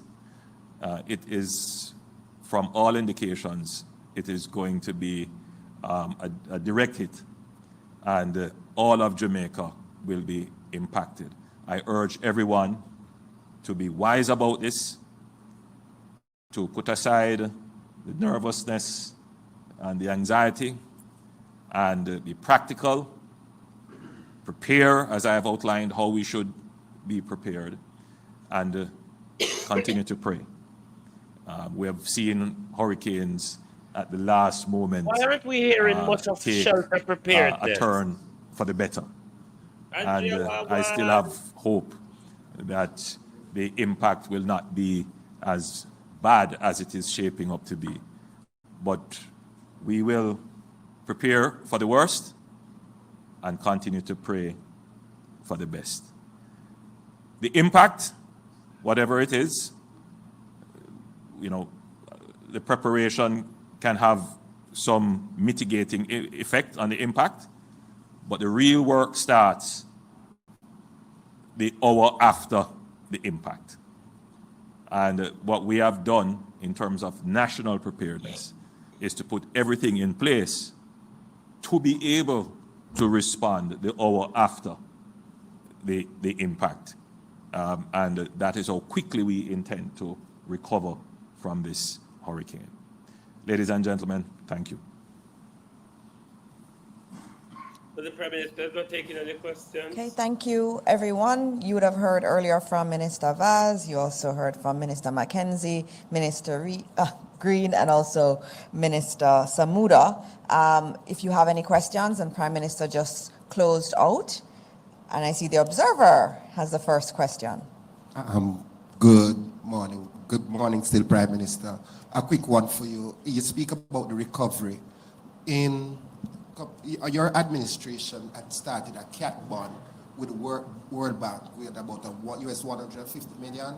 Not sure if Hurricane Beryl triggered that catastrophe bond, and is it still in place? Still in place. Still in place. Still in place, yes. Or will we trigger it, PM? What? No, I hope it's not triggered. Journalists, As I stand here, I don't want it to be United triggered. Nation money. Yeah. Ask him about It United is Nation 2.5 dependent billion. on the level of damage. And I think it's also dependent on the wind, the wind category. So we're hopeful that we don't have significant winds, which would translate to not having significant damage. All right. Nationwide. Morning, Prime Minister. Morning to the room again. Given we spoke with Evan Thompson earlier, he was telling us that different places are at different risks based on their characteristics. Persons in hilly areas might be susceptible to landslides, those in the coast might be susceptible to flooding. Given that we have MPs in here, the question to all the MPs would be, based on the characteristics of your constituency, are there any special warnings you want to give to the constituents in terms of areas that may be susceptible to a different type of damage compared to somewhere else? Are there any specific instructions? Yeah, I mean, so I don't want to call out areas. I usually leave that to the technical persons because I don't know all the areas. But let's take Port Royal, for example. So Port Royal is a low-lying area. Just the nature of that peninsula would leave it vulnerable. And we ask the persons there to take precautions. I would have come in at the tail end of the presentation of Minister Mackenzie. And I can understand the reluctance of persons who are attached to that community and attached to the land. They don't want to be displaced, and they want to be able to protect their assets. But my advice to them, because it's no advice, I'm awaiting the minister's recommendation for it to become a compulsory order to relocate, to evacuate. I would advise them to, if they don't want to go to a shelter, because a shelter would be open, and I believe the shelter, Minister Mackenzie, would be the arena and Windward Road Primary. I would recommend that they make contact with family and make arrangements to stay with family. Right? That's one area. The other area would be Rocky Point and the general Portland Cottage area. Those areas have historically flooded, even in Beryl. I know the residents there are quite resourceful, and I've seen some do the sandbanking, channeling, and all kinds of other measures. But given not just the severity in terms of the projected wind and rain, but this other dimension of the length of time that it will stay. If it stays very long, then even your best measures could be thwarted by just the duration of rainfall and wind. So I urge every Jamaican who are residing in these vulnerable areas to make plans to evacuate. Now, the compulsory evacuation comes with the provision of transportation. We won't be able to do it in all cases, but in most cases, I would say 90% of the cases, we will provide transportation to move you to safe ground. Outside of that, because the provision of transportation would be halted at a particular point in time, because that would be putting our drivers and buses and other persons in harm's way. After that, we would not be able to guarantee a response until after the hurricane. And so I'm just putting it very frankly that if you decide to violate an order to evacuate, you are essentially taking a risk with your life. All right. Thank you. Are there any other questions? None? All right. Thank you. Thank you, Prime Minister. Thank you. And thank you, everyone. And I think Minister Mackenzie just wanted to say something.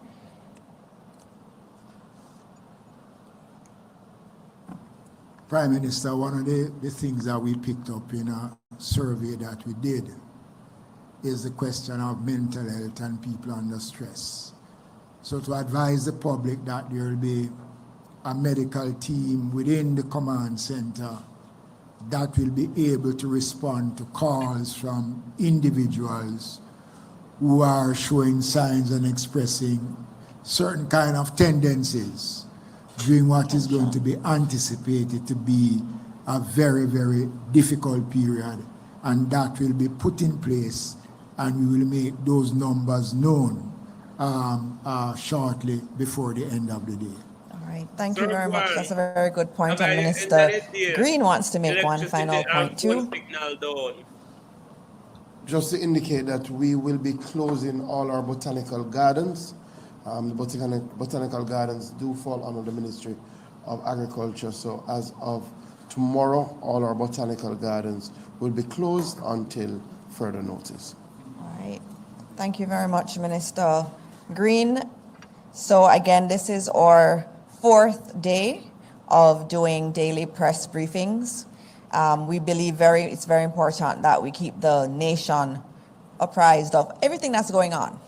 We have to be apprised of everything. And our ministers are working really hard. You see them here. They're in their constituencies also. They're dealing with their ministerial duties. Our Prime Minister has said that we are all on call, and we will continue to keep you updated with the latest information. Evan did a fantastic job this morning, and you were able to ask a lot of questions. We got some of the questions in from the media that were also online. And it is a dire situation, but we continue to pray.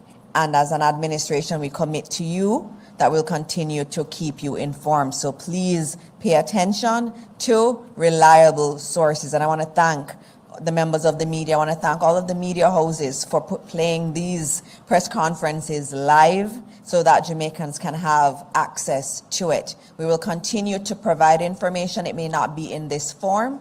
We may have to go online and do some updates online. Evan will be doing that throughout the day. Today we'll be doing that through the weekend and into early next week. There will not be an information vacuum from the administration. And now PM has something else he would love to say. Oh no, as you mentioned, information. Jamaicans should be aware that the prediction of the course of the storm is not a precise science. And there are several models, and we take the best of the models plus our own indigenous knowledge of our situation to give the best projection. But as an act of God, we have no control over what nature may decide to do, and it can shift, which is why we need to give you the up-to-date information. So we may have said something yesterday or even an hour ago, but the situation has changed.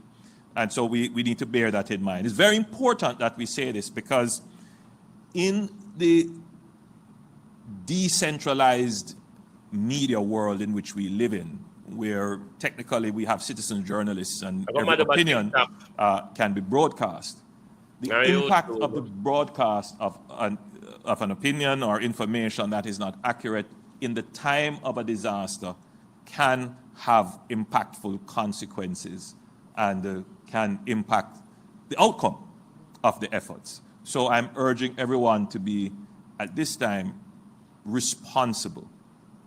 Use social media for what it was designed to be, social, not anti-social media. So let's use the media for the positive reassurance. Of course, bring to attention issues that may occur, but don't it's what we do every day, Prime Minister, to create depression in the minds of citizens. And many persons going through very difficult times now, as I've said earlier, uncertain times, and we need to be cautious of that. Secondly, I did not recall to mention in my presentation that a part of managing the response to the pandemic is to manage trade and commerce, to ensure that our supermarkets, our shops are properly stocked, and that our distributors have stocks in their warehouses. I have been briefed by the Minister of Industry and Commerce that the trades have reported that they have sufficient stock to carry us through the initial phase of the weather event, and to carry us even during the relief and recovery phase. One of the challenges we have picked up is that because the hurricane has been not so definitive in when and where, persons may have taken actions that would have seen either the closure of hardwares or supermarkets. And so there are persons who still have not been prepared and are finding it now difficult at the last moment. So I'm going to take this platform. We're not going to be using any of the powers that we could use under the RMA, but we're taking this platform to urge our suppliers and distributors to consider keeping their shops and warehouses and supermarkets open for as long as possible to ensure that our citizens are able to get supplies. I believe that we could do this even up to tomorrow early. Evan? Yeah, well, actually today is the last day to do that. Today? Yes, the rains will start By tomorrow. So as long as you can keep your of course, we're asking you to use your discretion and judgment in this matter, but I'm still making the appeal for as long as you can to keep your supermarkets, your shops, your corner shops open so that people can get supplies for as long as you can. Thank you, everyone. Thank you. Is there another question? No. Okay. All right. Wonderful. Thank you all. And as I said, we'll continue updating you. Please pay attention to GIS, Met Office, ODPEM, the Prime Minister's page. You will be getting information throughout today, throughout the weekend, and into early next week. It is a hurricane. It is not something that is an exact science. So anything can happen. It can turn.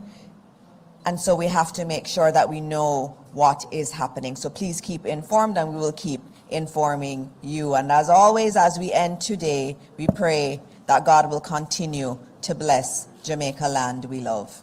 Thank you.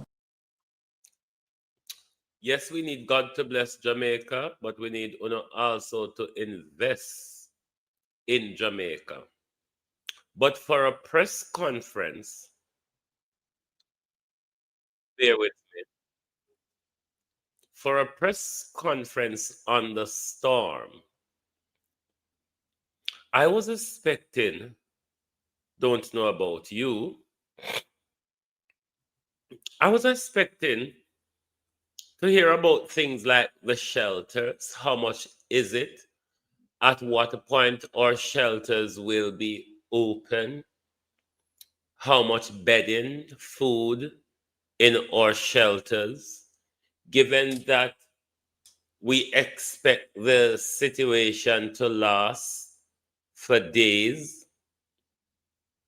you just got no information about how people you're asking to evacuate are going to be sustained while being evacuated. Of the bunch of shit spewers that came out to the press conference and spewed just now, I only heard one thing that I would give consideration to. And it's Desmond McKenzie's argument of writing to the Prime Minister to request mandatory evacuation from certain places, i.e. low-lying or flood-prone areas. That I will give consideration to. For the reason is, this is going to be something unusual for us. And I know Jamaicans don't want to leave their home, but some of us are living in a zone where it could turn very nasty for us. That's the only thing I would give consideration to. Other than that, it was just shit spewing that you have to keep ducking and diving and move out of the way of. A lot of excuse, it's not me, we cannot do. The ID Prime Minister. Jamaicans, the Prime Minister said, for telling us, said, if you don't have ID, hungry kill on the backside when the food package come round. Because we know the truth. Them don't have more than food package for offer with. Like, do they really offer us more than food package? I would have thought Dr. Jankro would have been there to also give a further update on the readiness of the healthcare. And if some of the patient them, some of the sick patient them, will run out of hospital, where am I going to do with them, or if you find shelter, put them, and all of that. But I was expecting, I don't think I'm being updated on anything, because I listened to the weatherman and I listened to Dave before they came on, and Rusty and the weatherman before they came on. And we got quite a good breakdown as to what to expect weather-wise. I think that weatherman is lacking confidence in his reporting. Never mind him. But there was nothing we heard in this conference, in this press briefing, as an update in any way, shape, or form. Maybe it's me who, I'm once a labor, right? I could still be a dunce. That is possible. But I didn't hear any update. Did you? I didn't hear the necessary things discussed. I mean, Auntie Angela came from foreign. I wonder if Auntie Angela did carry no Irish Spring. So, Auntie Angela, you carry no Irish Spring? Because you're that foreign, and you come from foreign. And you came to the podium to bleed your heart out over inadequate funding that the People's National Party spoke about. What do you say? This is a warning. Say there's trouble to come in the aftermath of the election. I wish one of you did say how they look so somber. They have broken the country. They have broken the country. And Jamaica will have to hang out them begging bowl to recover from the election. When this, from the hurricane, when this hurricane is over, Jamaica will be a country of mud trucks across most of our community. Because to say, if what has been projected turn out to be a reality, you don't want to see choose Jamaica roads after the hurricane. You wouldn't want to see the result of Reach and Spark. We have to go create 2 new names now in the Prime Minister. Prime Minister, we have to go create 2 new names. Because Reach never reach, Spark never knock against nothing. So all knowing can't spark. So you can't come back in this after this year election, election come out of my mouth, no? After this year hurricane, you can't come back to with Reach and Spark. Because we know them broke down a road, and broke down a road going through the hurricane. We don't expect much of Reach and Spark, Prime Minister. So you have to go design 2 new names. Fix 2 new names for fool we say we are going to get road. Jamaica prepared to walk on Dutch track, you know here? But one thing I can appeal to the people of Jamaica, make sure the priority is you and your children's life. Make sure the priority is keeping the community safe and protected and well knitted. Because the truth is, Barring we don't have nothing outer road, barring we see the government already come to the podium trying to excuse. I'm still nothing compared to All Might. The whole town is a training ground. Hold on there. Got it. I won't hold back. It's in service We see the government come to the podium creating excuse already for the dismal service where them know say where go get, or for the non-service, or for the money where they don't have to carry out the necessary recovery work. They're already making excuse for themselves. So we have to go prepare next year. When budget are read, the Prime Minister is going to come to Parliament and use, what's him call it? Use Melissa as a total excuse for what he has not done and what he has failed to do throughout the recovery process. Let me listen to this recent update. 1 second. Gilbert was for Jamaica back in 1988. What's going on, guys? Certified meteorologist Jonathan Kegas. And for parts of the island, that will likely be true. Melissa is approaching hurricane strength as we move through the 11 o'clock advisory. Post in the comments what your thoughts are on this storm as we move forward. Again, we are thinking about you guys in the islands, especially of Haiti, Jamaica, Cuba, and eventually the Turks and Caicos.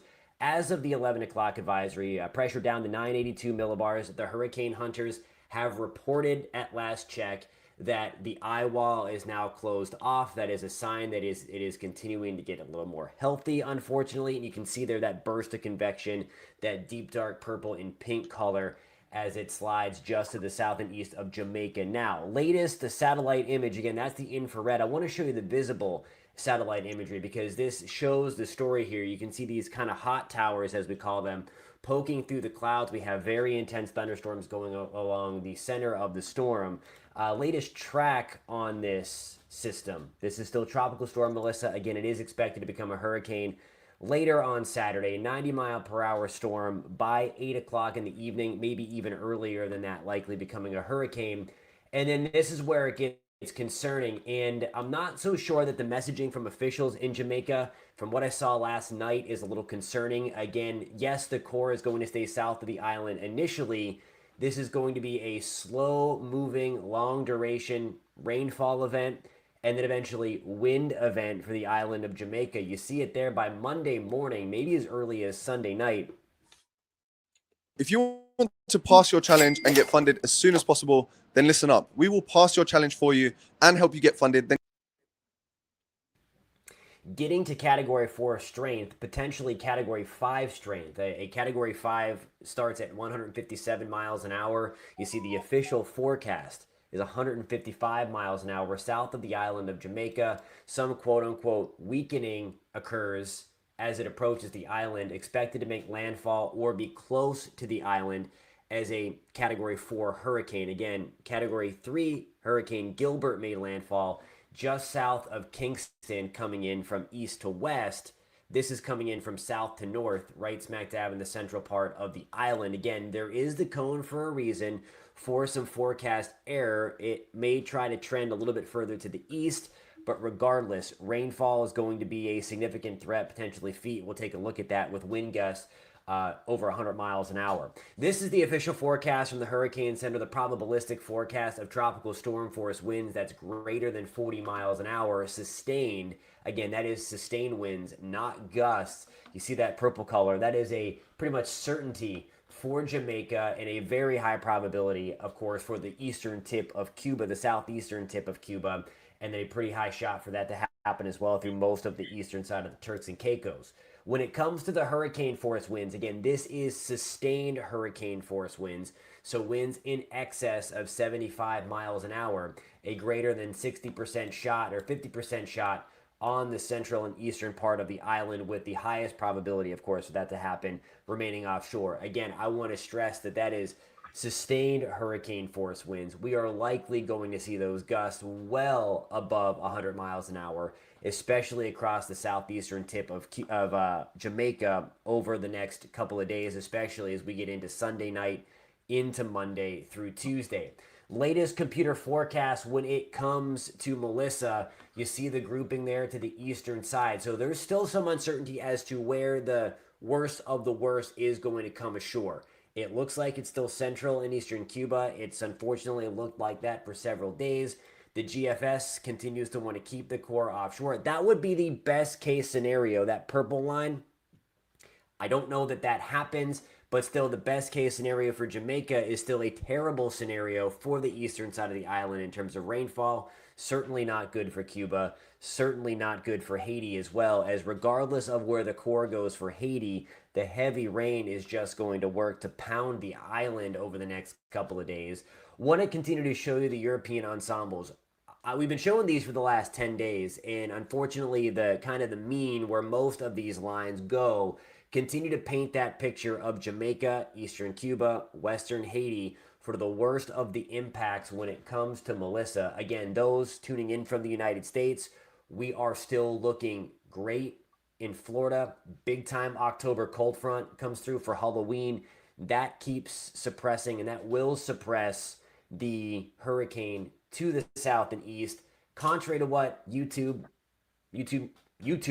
will tell you. This is not coming to Florida. Again, they just want your money. They just want your clicks. The more clicks that come, the higher the ad revenue they get. So it's important to know that and take with those YouTubers telling you that the United States and southeast corner of the U.S. is still in play. I will say there, I want to show you the Northeast. Again, those ensembles continue to back off a little bit. Still going to be watching in the long range for the Canadian Maritimes, Nova Scotia, maybe Newfoundland, but that is only a few outlying ensemble members. But that's why I want to show you those, because it gives, okay, what if the storm is stronger? What if the dip in the jet stream that's sending it east maybe is more negatively tilted and actually helps to guide it back west rather than force it to the east?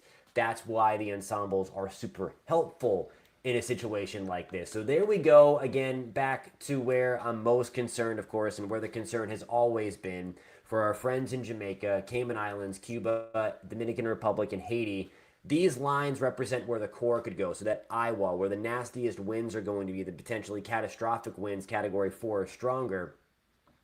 And most of those lines remain over Cuba. There are a few that drift out in between Cuba and Haiti, but it's really looking like in and around Kingston may be the worst of the worst when it in terms of the wind damage. I want to show you the European model for the timeline. So this is later on. We don't get no Saturday. advice from There's the Desmond. storm What we where the get was center a could be. The full model political predicting that the storm is going to gaslighting. be east loaded. There is some drier air on the western side of the storm that if it wants to undergo that rapid intensification as expected, it's going to have to fend off some of the drier air and still a little bit of wind shear as well. So here we go. This is going to be as we get into Wednesday. Let me back that up a little bit for our friends in Jamaica so we can get the best information for them. It really starts to go downhill. We get some of the tropical storm force winds likely by Sunday. So the title of the thumbnail was Finish Preps. Whatever preparation that you are doing in Jamaica needs to be done very, very quickly for the rest of Saturday. Like by Saturday evening, you should be in your spot that you're going to stay to ride out the storm, because this is, as we move into the day on Sunday, it's going to start to deteriorate a little bit with some banding coming through, some of those outer bands. And then this is early in the morning on Monday. So this is 7 o'clock in the morning. You see those arrows going nuts. That's the eye wall, that center portion there. So 7 o'clock in the morning on Monday, we could be looking at Melissa nearing a landfall somewhere on Jamaica, with the worst of this, again, that water being pushed through, storm surge 5, 10, 15 feet potentially as we get into these bays here off the coast of Jamaica. Again, with the worst of the wind happening to the right of the storm, that's the dirty side of the storm in that right front quadrant, as we call it. So that is 7 o'clock on your Monday morning. This continues to work its way across Jamaica. And again, look how slow. We're still talking 1 o'clock in the morning on Tuesday, pounded with heavy rain and potentially major hurricane force wind gusts, 115, 120 mile per hour gusts, maybe even higher than that, right along the shoreline. It's still raining 24 hours later. Significant improvements don't happen until maybe Tuesday afternoon. And then we start to focus our attention, of course, on deteriorating conditions for Cuba later Tuesday night into Wednesday morning. That's 3 o'clock in the morning, and it's kind of falling apart as it's feeling that wind shear from the trough that's guiding it away from the southeast U.S. and sending it, unfortunately, to us in the Turks and Caicos. You can sell this $5 spatula on Amazon and compete with hundreds of other spatula sellers, or the other Jamaica, I think what we all need to pray for now is for Melissa gather speed. Because we know Melissa is coming. That's not an if. Even if Melissa divert, we're still in the line of fire. The most we can pray is for Melissa speed up in movement. So unlike other hurricanes, in just stay over the island for hours and move on. But Melissa is predicted to stay over the island for days, which don't sound good, Jamaica. It really don't sound good. The thing that's going to continue is the heavy rain across Hispaniola. As Melissa is lifting to the north, it is kind of grabbing that Caribbean moisture and sending it back up the mountainous terrain of Haiti and the southern end of the Dominican Republic. So that is something that we are going to continue to deal with, that flooding rain potential, all the way through the middle part of next week. Here is the forecast rainfall. This is going to be through the duration here. So this is going to be through Friday. And you see what we're talking about, especially on the southern end of Jamaica. 2 feet of rain, that western side of Haiti, 2 feet of rain. And a lot of times these models underplay tropical moisture. So we could be looking in some cases, isolated cases, more than 3 feet of rain, 36 inches of rain, parts of the eastern tip of Cuba, the western side of Haiti, and then maybe isolated amounts of more than 2 feet in the eastern side of Cuba, and then maybe isolated amounts of a foot or more through the Turks and Caicos. So I can't stress enough that this is a life-threatening situation for Jamaica, for Cuba, for Haiti. In terms of Haiti, it's more of the rainfall. Jamaica, it's that kind of threefold threat of storm surge right along the shoreline, the freshwater flooding from the very heavy rain, and then, of course, the potential Cat 3, Cat 4, maybe even stronger wind gusts that will be especially in the central and eastern part of the island, and then likely Category 2, Category 3 winds in Cuba, and the very heavy rainfall again. It's going to be a fluid situation that continues to unfold through the weekend as we get more data, as we watch the storm continue to form and strengthen its core. We're going to be able to fine-tune where that worst of the worst comes ashore. Just know that that potential is there for really anywhere from Bull Savannah to Kingston to maybe, again, probably wish casting, that the core stays to the east of Jamaica. That is an outlier solution. It's not impossible for that to happen, but I think the most likely scenario is the eastern 2/3 of Jamaica, somewhere along the shoreline there, that we get the landfall. And again, if it comes in as forecast, that will be worse than Gilbert, in Kingston, in Morant Bay, in Bog Walk. I can't stress that enough, that this is a really, really serious situation. You guys know me that have been following for a while. We've had this channel for 2.5 years now. I don't hype things. I hate it. It makes my blood boil because people do get money for clicks. We talked about that. However, I also want to make sure that our friends in the islands are getting the best information possible. That's why we kind of went through it in depth. So that's what I have for you now. I'm watching it closely, of course. If you found this content helpful, if you want to join our weather team, more than 100,000 strong, would love to have you guys on board. Please consider hitting that subscribe button if you want to hang out with us and nerd out about the weather. And again, in this situation, we're not really getting into the science and meteorology per se because we do have a very high impact event on our hands. Hit that subscribe button at the very least. We'll like it if you get a thumbs up so we can get this information. We heard nothing from the government that reassures us. We heard nothing from the government in their press conference that reassures us that of preparedness, not even the reassurance. We know of a fact that preparedness is a misnomer because Beryl only just went last year, July. Beryl only just went last year, July. We have not been properly recovered from Beryl. We have not received the proper assistance from government in relation to Beryl. Some communities across Jamaica is still suffering from the water problem as a consequence of Beryl. We see everybody come out and tell us that them ready. The proof will be in the pudding, in the aftermath. But one thing we hope and pray that our people in Jamaica take the necessary steps and precaution to keep themselves safe. We cannot say that enough because this storm, as is being projected, is signal to be more dangerous than others. Tropical weather treaty society. Than others we have endured in the past.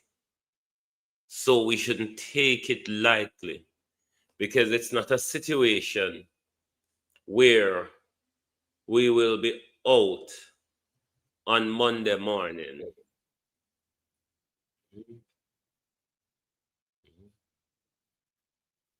It's not a situation where on Monday morning we will be able to be out like we see in other hurricanes.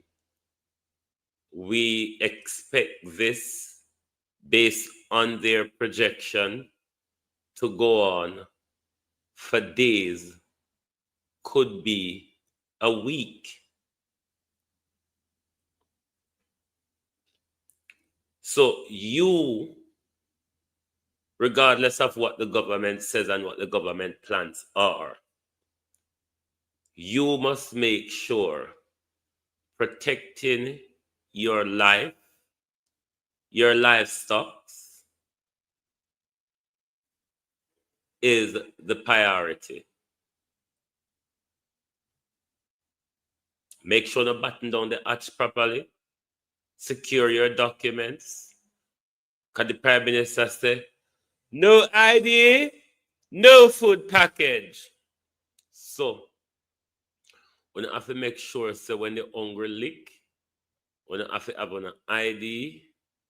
We don't know how to store water. We've always been doing it. So, I have to advise them upon store water because it's a natural part of us. The importance, though, is those of you who live in low-lying, flood-prone area.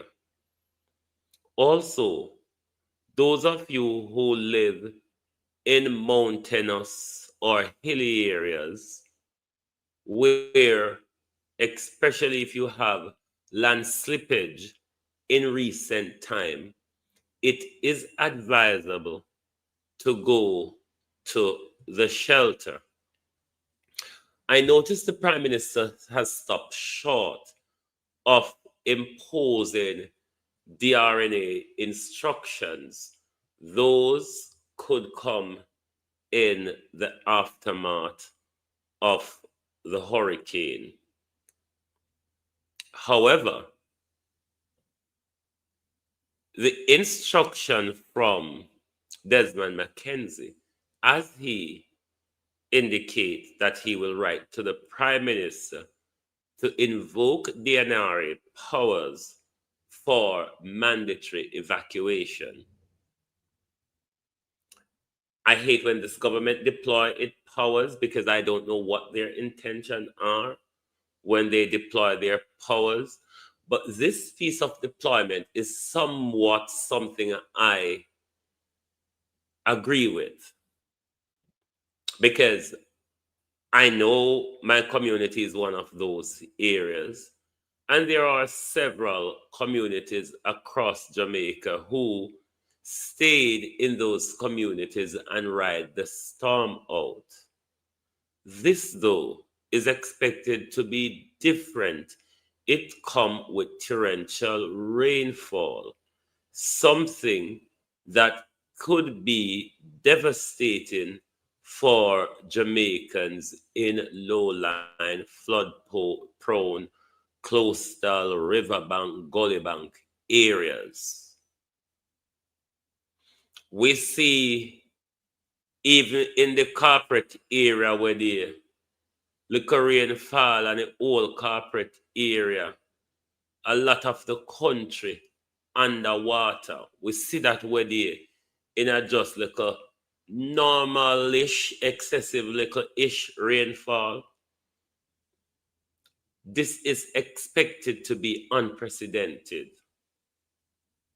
And we must not take risk with our lives. The property that you may be standing back to God from the thieves, you can replace those properties. What you cannot do is replace your life or the life of your children and family should you decide to ride out the storm, which turn out the way we wish not to be. So we're encouraging you all today to make sure you follow the rules and the necessary precaution to keep yourself and your family safe. As well as a community, I think you all should, at this moment, if you have not, in your various communities, create a WhatsApp group, but then again, them now go have no phone access. But then again, with communities in Jamaica, once a storm has passed, community tend to go out and check on each other. But we are urging you, most importantly, to secure your lives. Securing your lives is the most important thing you can do. We can always rebuild after a storm, always.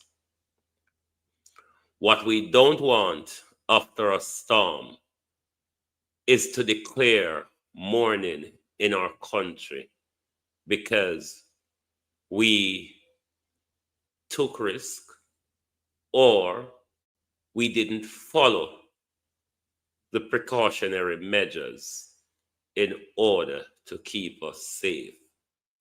So we are appealing to you. Take this serious and take this time and opportunity to do all your necessary preparation and precautionary measures to weather the storm. Globalists, let me see what Tampa Bay is saying. No, this is an hour ago. Let me see what Let me see what this recent up.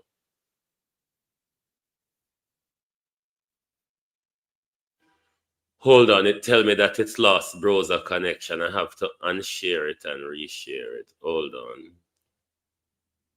No, not leave studio, you fool. Bear with me. Let me bring this back into stream. Which one we did? Tropical storm.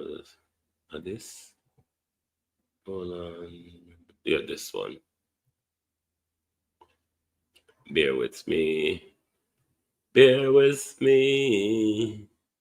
Streaming live with First Coast News, and we're going to talk a lot about Hurricane Melissa. Of course, all eyes have been on this for its potential track, and if you remember, just about 2 or 3 days ago, it was kind of all over the place. The good news is, since this one became a tropical storm on Monday, we haven't seen any tracks bringing it towards us. No forecast models bringing it towards us. Some had it maybe clipping close to Miami, but they're getting a little bit better agreement on where this one's going to go. Still, again, like we say so much during hurricane season, we're waiting on that turn, and that turn could be anywhere for the next couple of days all the way into maybe Tuesday. So again, that's what we're watching. Tropical Storm Melissa. Again, I'm joined by Lee Southwick at First Coast News, and something we have both been watching, again, with the position of where this one formed, where some of the forecast models were taken.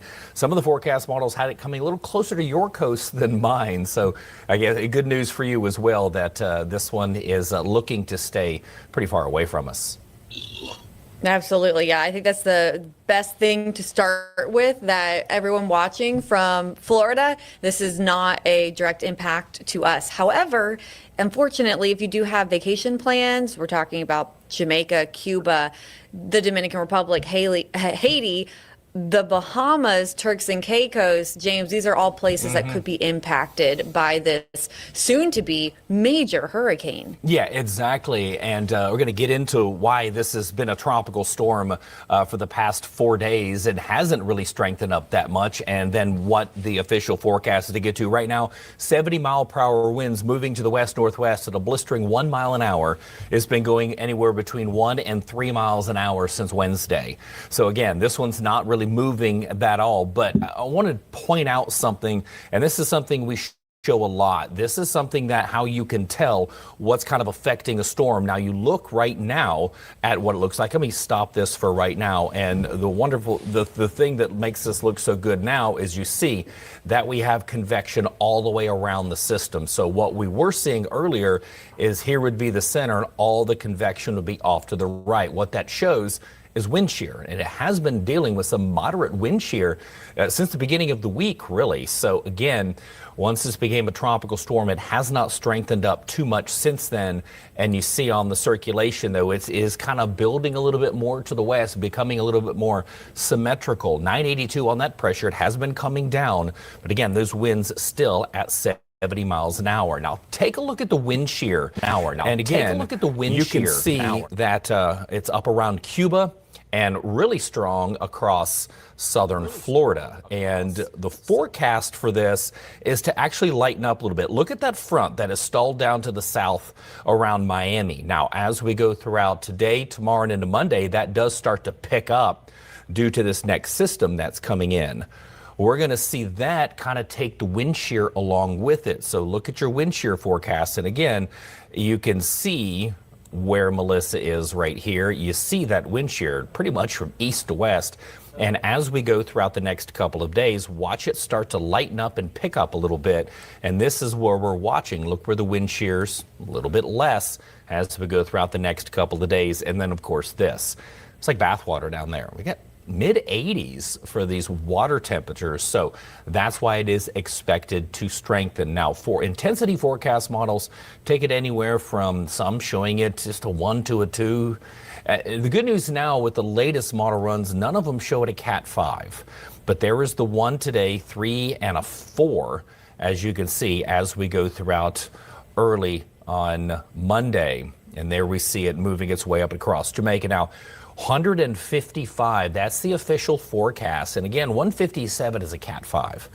So it is going to be borderline there. And again, making that turn, and more than likely sometime Monday night to early Tuesday, making landfall as, again, potentially that borderline Cat 5, and then making that turn. So this is what we were talking about with those areas that, again, if you have friends, family, loved ones live in Jamaica, Haiti, and even up Turks and Caicos in the Bahamas, going to be dealing with this. Going to cross over Cuba. It's a Cat 2, 3 to a 2, more than likely making landfall on the south side of eastern Cuba as a Cat 3, crossing over into a Cat 2, moving across the Bahamas. There's the southern Bahamas. There's Turks and Caicos. You'll see here's Turks and Caicos right here. There's the Bahamas and the islands, and moving away. And again, it could be anywhere from Turks and Caicos and maybe even making that turn earlier. I'll show you the spaghetti models. But again, we do have a hurricane warning for Jamaica.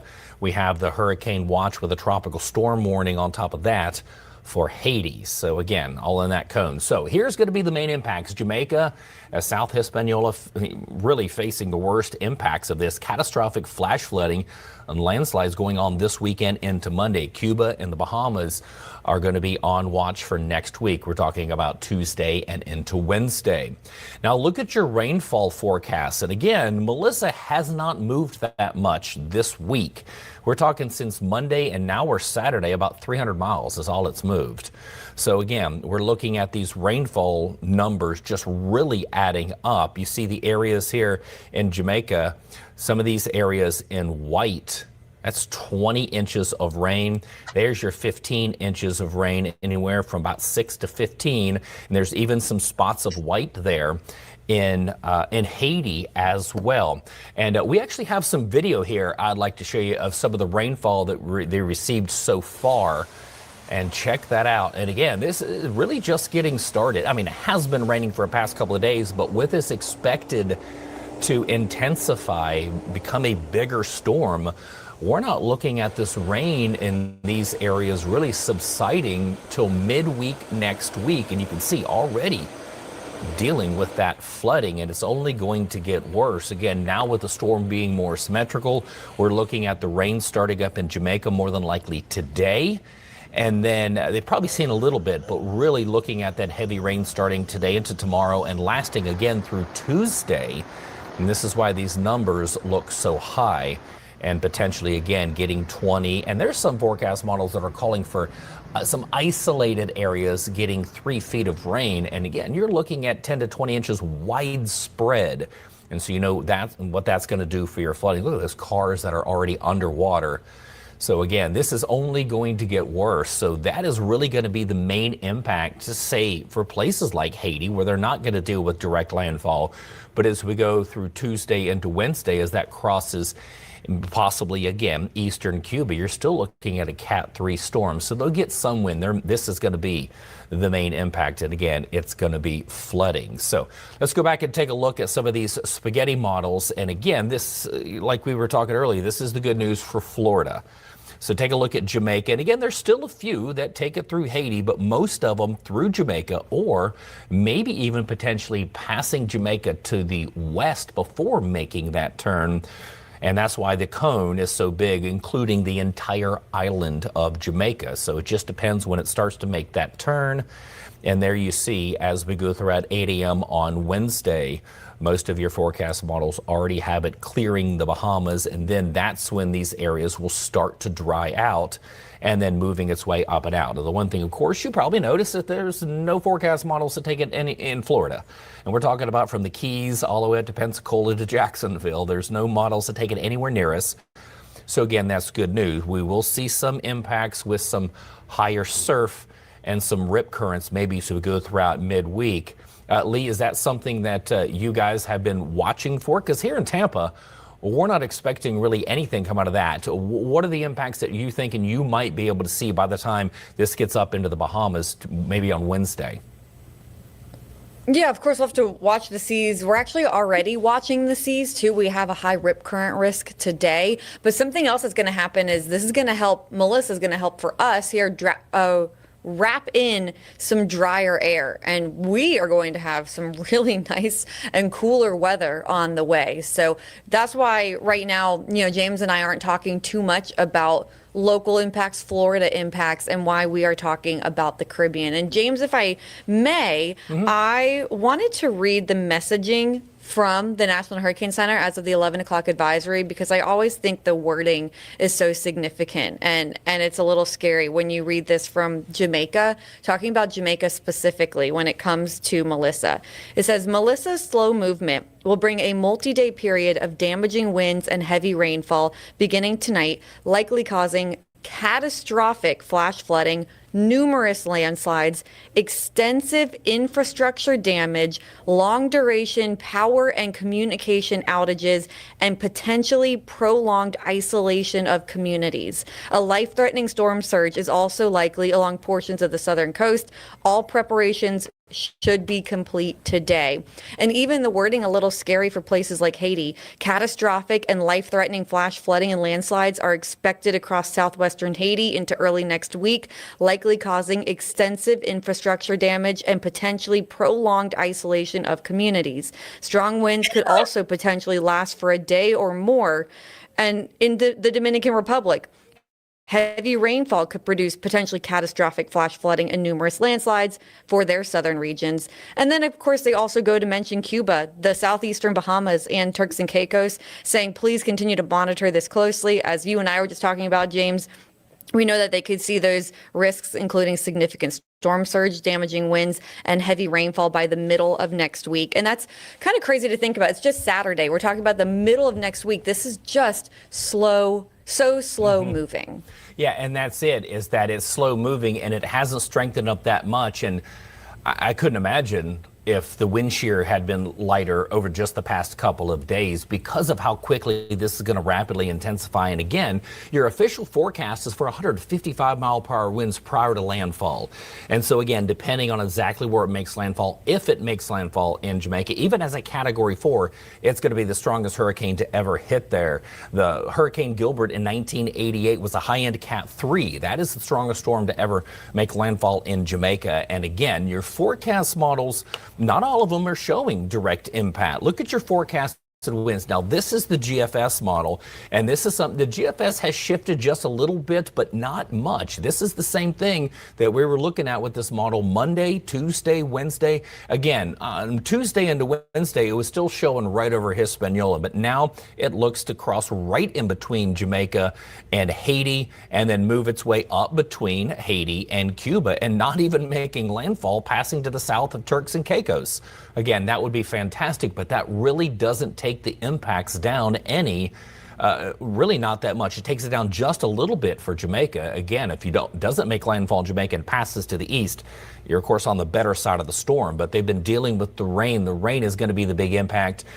And I saw the potential for anywhere from 8 to 10 foot of storm surge if it makes landfall. Here's your GFS model again, and it's going to be close. It's really all about that rain, and you can see the wind for Haiti would be worse with this model because, again, it barely looks like it crosses that southwestern tip and then moves its way south of Turks and Caicos, and then it moves its way up and out. So the forecast models, again, still not in complete agreement on where this one's going. And the wind shear forecast kind of shows the same thing, shows it lightening up a little bit. That's what turns it to the north, and the GFS just has it lightening up just the north of it as we go throughout today and tomorrow, allowing that to make that turn, and again, not coming in contact with Jamaica, and then again, moving its way up and out. And like Lee was just telling you about our fantastic weather, we've got a hurricane blocker, which I'll show you in just a second.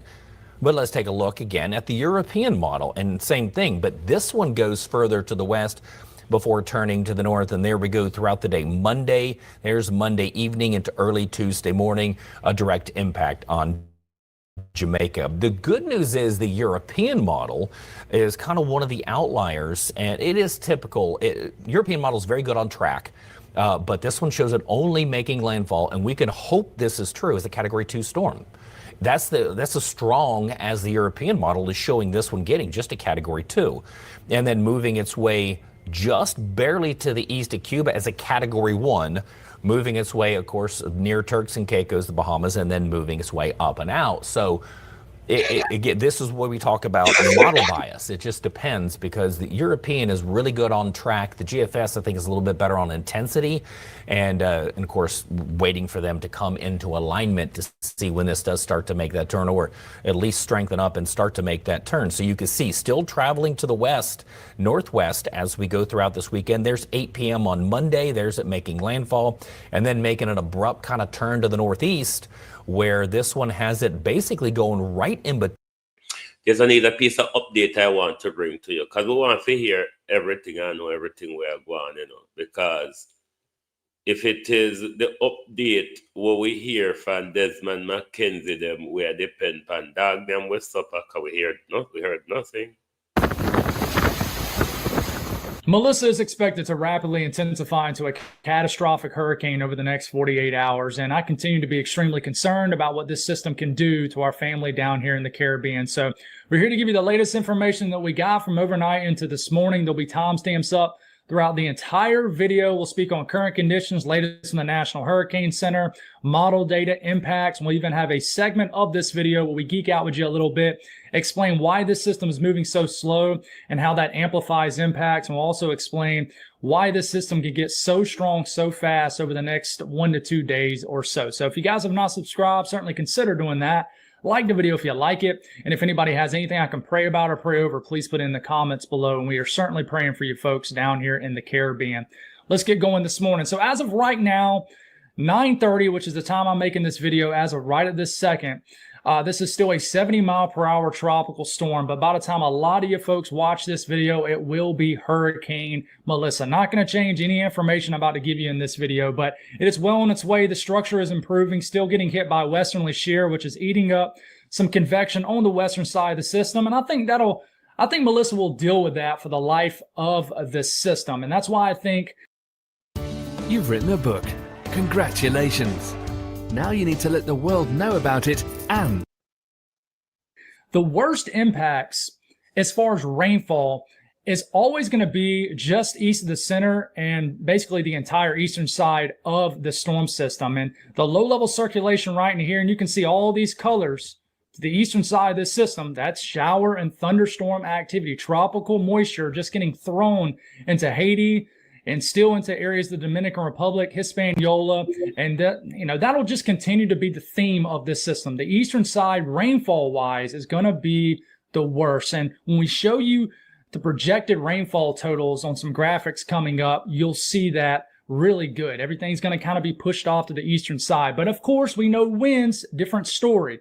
The core of the system, the actual eye wall that rotates around that low-level circulation, will have the most intense wind speeds, and we got to figure out where that's going to end up unfolding. So this is the system itself.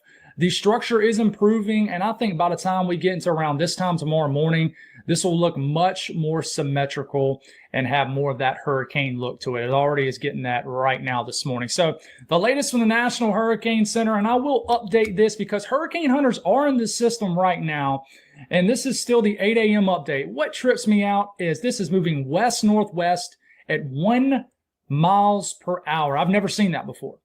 That's just crazy stuff. So the H stands for hurricane, M for major hurricane. When I say major hurricane, that's a category 3 or higher. Okay, so this is the traditional way to look at this, but we're going to go on and jump to this. This is what we call Zoom Earth. It's like combining Google Maps with the tropics. It's awesome. So right now, this is in the 980s as far as millibar, but like I said, the hurricane hunters are in it right now, seeing how low the low pressure actually is millibar wise, but a 70-mile-per-hour tropical storm. It should upgrade to a category 1 hurricane sometime over the next 1 or 2 updates. And we're starting to get to the time where hurricane hunters are going to continuously go into the storm system. So when this thing starts to really rapidly intensify, I think later tonight into tomorrow, things are going to change very fast. Okay, but should be a category 1 hurricane sometime this afternoon, if not right now. And as we're moving forward, we're getting into tonight. By 2 a.m. tonight, it should be a category 3 hurricane. Right now, it's a 70-mile-per-hour tropical storm. Maybe a Cat 1 by the time I'm done with this video, but you get what I'm saying. So it's going to rapidly intensify. And then by the time we get into tomorrow afternoon, it's forecast to be a category 4 130-mile-per-hour hurricane. And I do want to note, we continue to have hurricane watches and tropical storm warnings up for areas of Haiti, and the entire island of Jamaica has a hurricane warning right now. We will start to get updates in Cuba probably sometime over the next 12 hours or so. So we'll start to get hurricane watches and warnings, tropical storm warnings issued for eastern Cuba also, and maybe even areas of, and definitely areas I think of northwest Haiti, stuff like that. The peak forecast intensity right now is about as high as it can get for a Category 4. It's a 155 mile per hour Category 4 hurricane. If they bump it up another 5 miles per hour, that'll be a Category 5. And I think that this system can reach Cat 5. I still think that. If you live in the Cayman Islands, trends are good for this not to significantly affect you guys, but we'll continue to watch. But it's forecast to make a landfall sometime Monday p.m., early Tuesday morning as a Category 4 hurricane. But let me make this clear for you folks tuning in for Jamaica. You guys will start to see impacts far before Monday evening. And then it's going to pick up some speed. So from Tuesday 2 a.m. until Wednesday 2 a.m., this is 24 hours. It's going to get past Jamaica, hit eastern Cuba more than likely. But I'm going to make this wider, not that wide. Just remember that this cone is not the impact cone. This is where the center of the storm can still go. So Haiti, the Dominican Republic, will continue to get whiplashed by banding from Melissa. Catastrophic flooding will continue to be possible from Melissa. Okay, so just don't think because if you're tuning in from Haiti that most of this cone is not over Haiti, you're not going to get impacts. I mean, you've already seen impacts. You're probably getting it right now. And then let's not forget about our family in the Turks, Caicos Islands and the Southern Bahama Islands. This is 2 a.m. Wednesday. This is 2 a.m. Thursday. So this system will be weakening, but this is still going to be a strong hurricane going through areas of the Bahamas. And I'm not going to pretend to know every single name of every single one of these islands. Okay, but this is the Turks, Caicos, and this is areas of the Bahamas getting into here. I thought about pulling up Google Maps and just kind of saying out loud every island, but I would probably butcher some of them and probably mess some things up. But if you live in this entire area of the Bahamas, even up here, the central and northern Bahama Islands, watch out. So here's a wide look at the cone. Dangerous storm system on the way. Before we go over model data, they're in this system right now. And they found around a 987 millibar low. Okay, it's 987 millibars. But if you break down model data, that's around the low 980s. Okay, that's important to remember. It's around 982, 983. Now, by the time I'm done with this video, they might make another pass and find lower pressure. And that's what stinks when we're really breaking down a developing and strengthening hurricane. The data could change, but all data points to this strengthening. So we kind of know that this is changing, right? We know the direction that this system is going towards. Connection successful. Connection successful. Connection successful. This is the latest. So just remember, it's important. This system is around the low 980s right now. Okay? That's important when breaking down model data.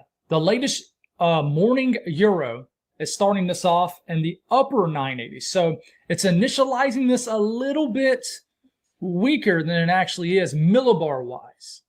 Okay? So let's move. Let's look at just a couple operational runs. By the time we get into tomorrow morning, the Euro thinks this is going to strengthen into a 969 millibar low. Now, whether that's a Category 2, 3 hurricane, not sure.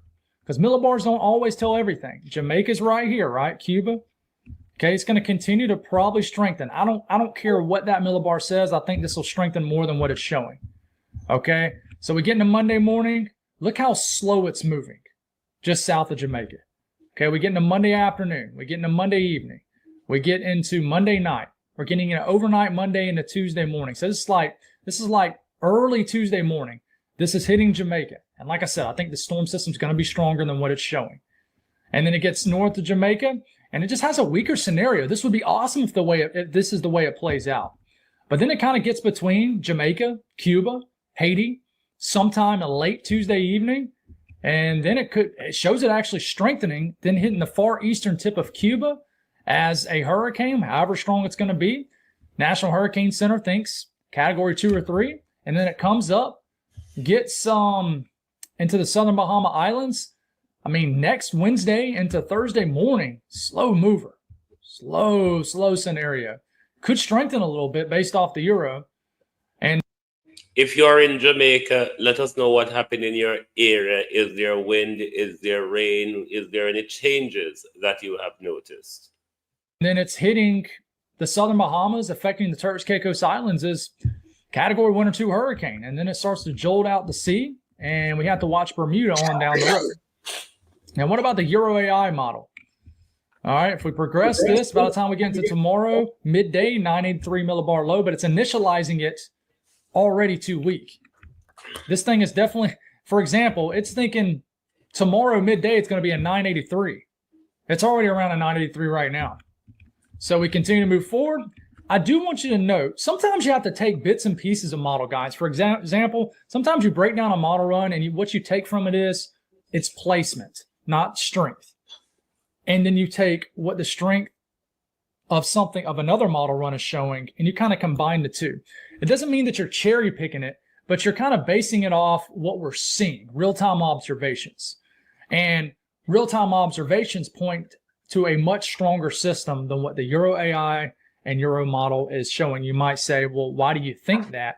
And I would say, stay tuned. I'm going to break it down for you.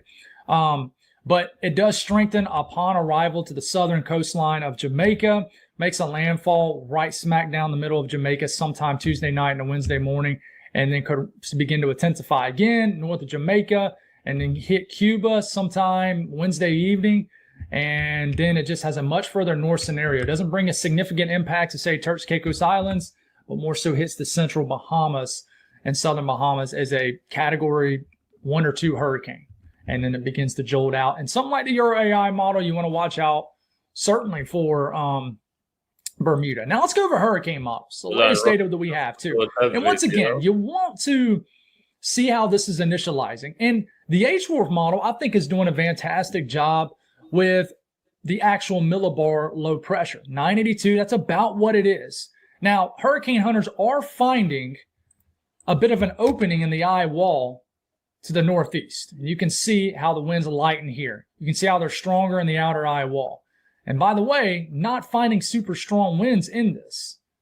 It basically reflects a very strong tropical storm, maybe a low-end hurricane. So we go back to this. I think it's doing about as good as you can ask, except... Bear with me, Jamaica. Rusty has put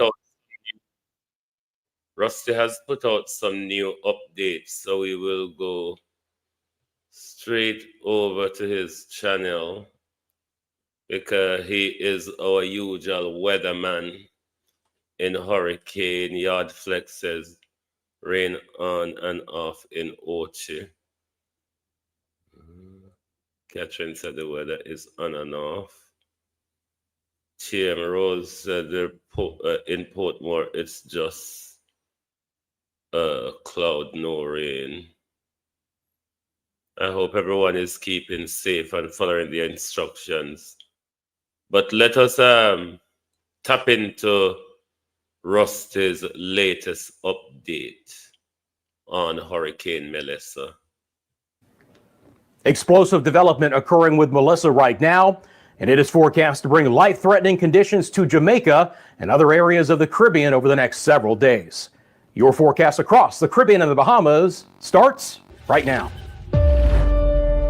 This is Meteo Mundo. Hi friends, Rusty back here at Meteo Mundo. We are your home for Caribbean weather. It's nice to see you on this Saturday. I hope it was under much different circumstances. Coming up in this video, Melissa is already showing signs of explosive development here. We'll talk about what's happening with this storm, the evolution of this storm over the next several days, and the significant, devastating, life-threatening impacts, however you want to term it, in the highest regard for Jamaica and other areas with this storm. As always, Meteo Mundo is sponsored by the leading law firm of Central Florida, your hometown homeowners insurance attorneys. Wind, hail, hurricane damage, property damage of any kind, they'll walk you through the insurance claim process. Go to leanomelaw.com if you would like more information. So the crux of this video is to get out the pertinent information. If you are in the path of this storm, please take what I'm about ready to say very seriously. If you know anyone who lives in these areas or has interest in these areas, make sure you share this information with those as well. As of the recording of this video, Melissa is still a tropical storm. Winds are 70 miles an hour.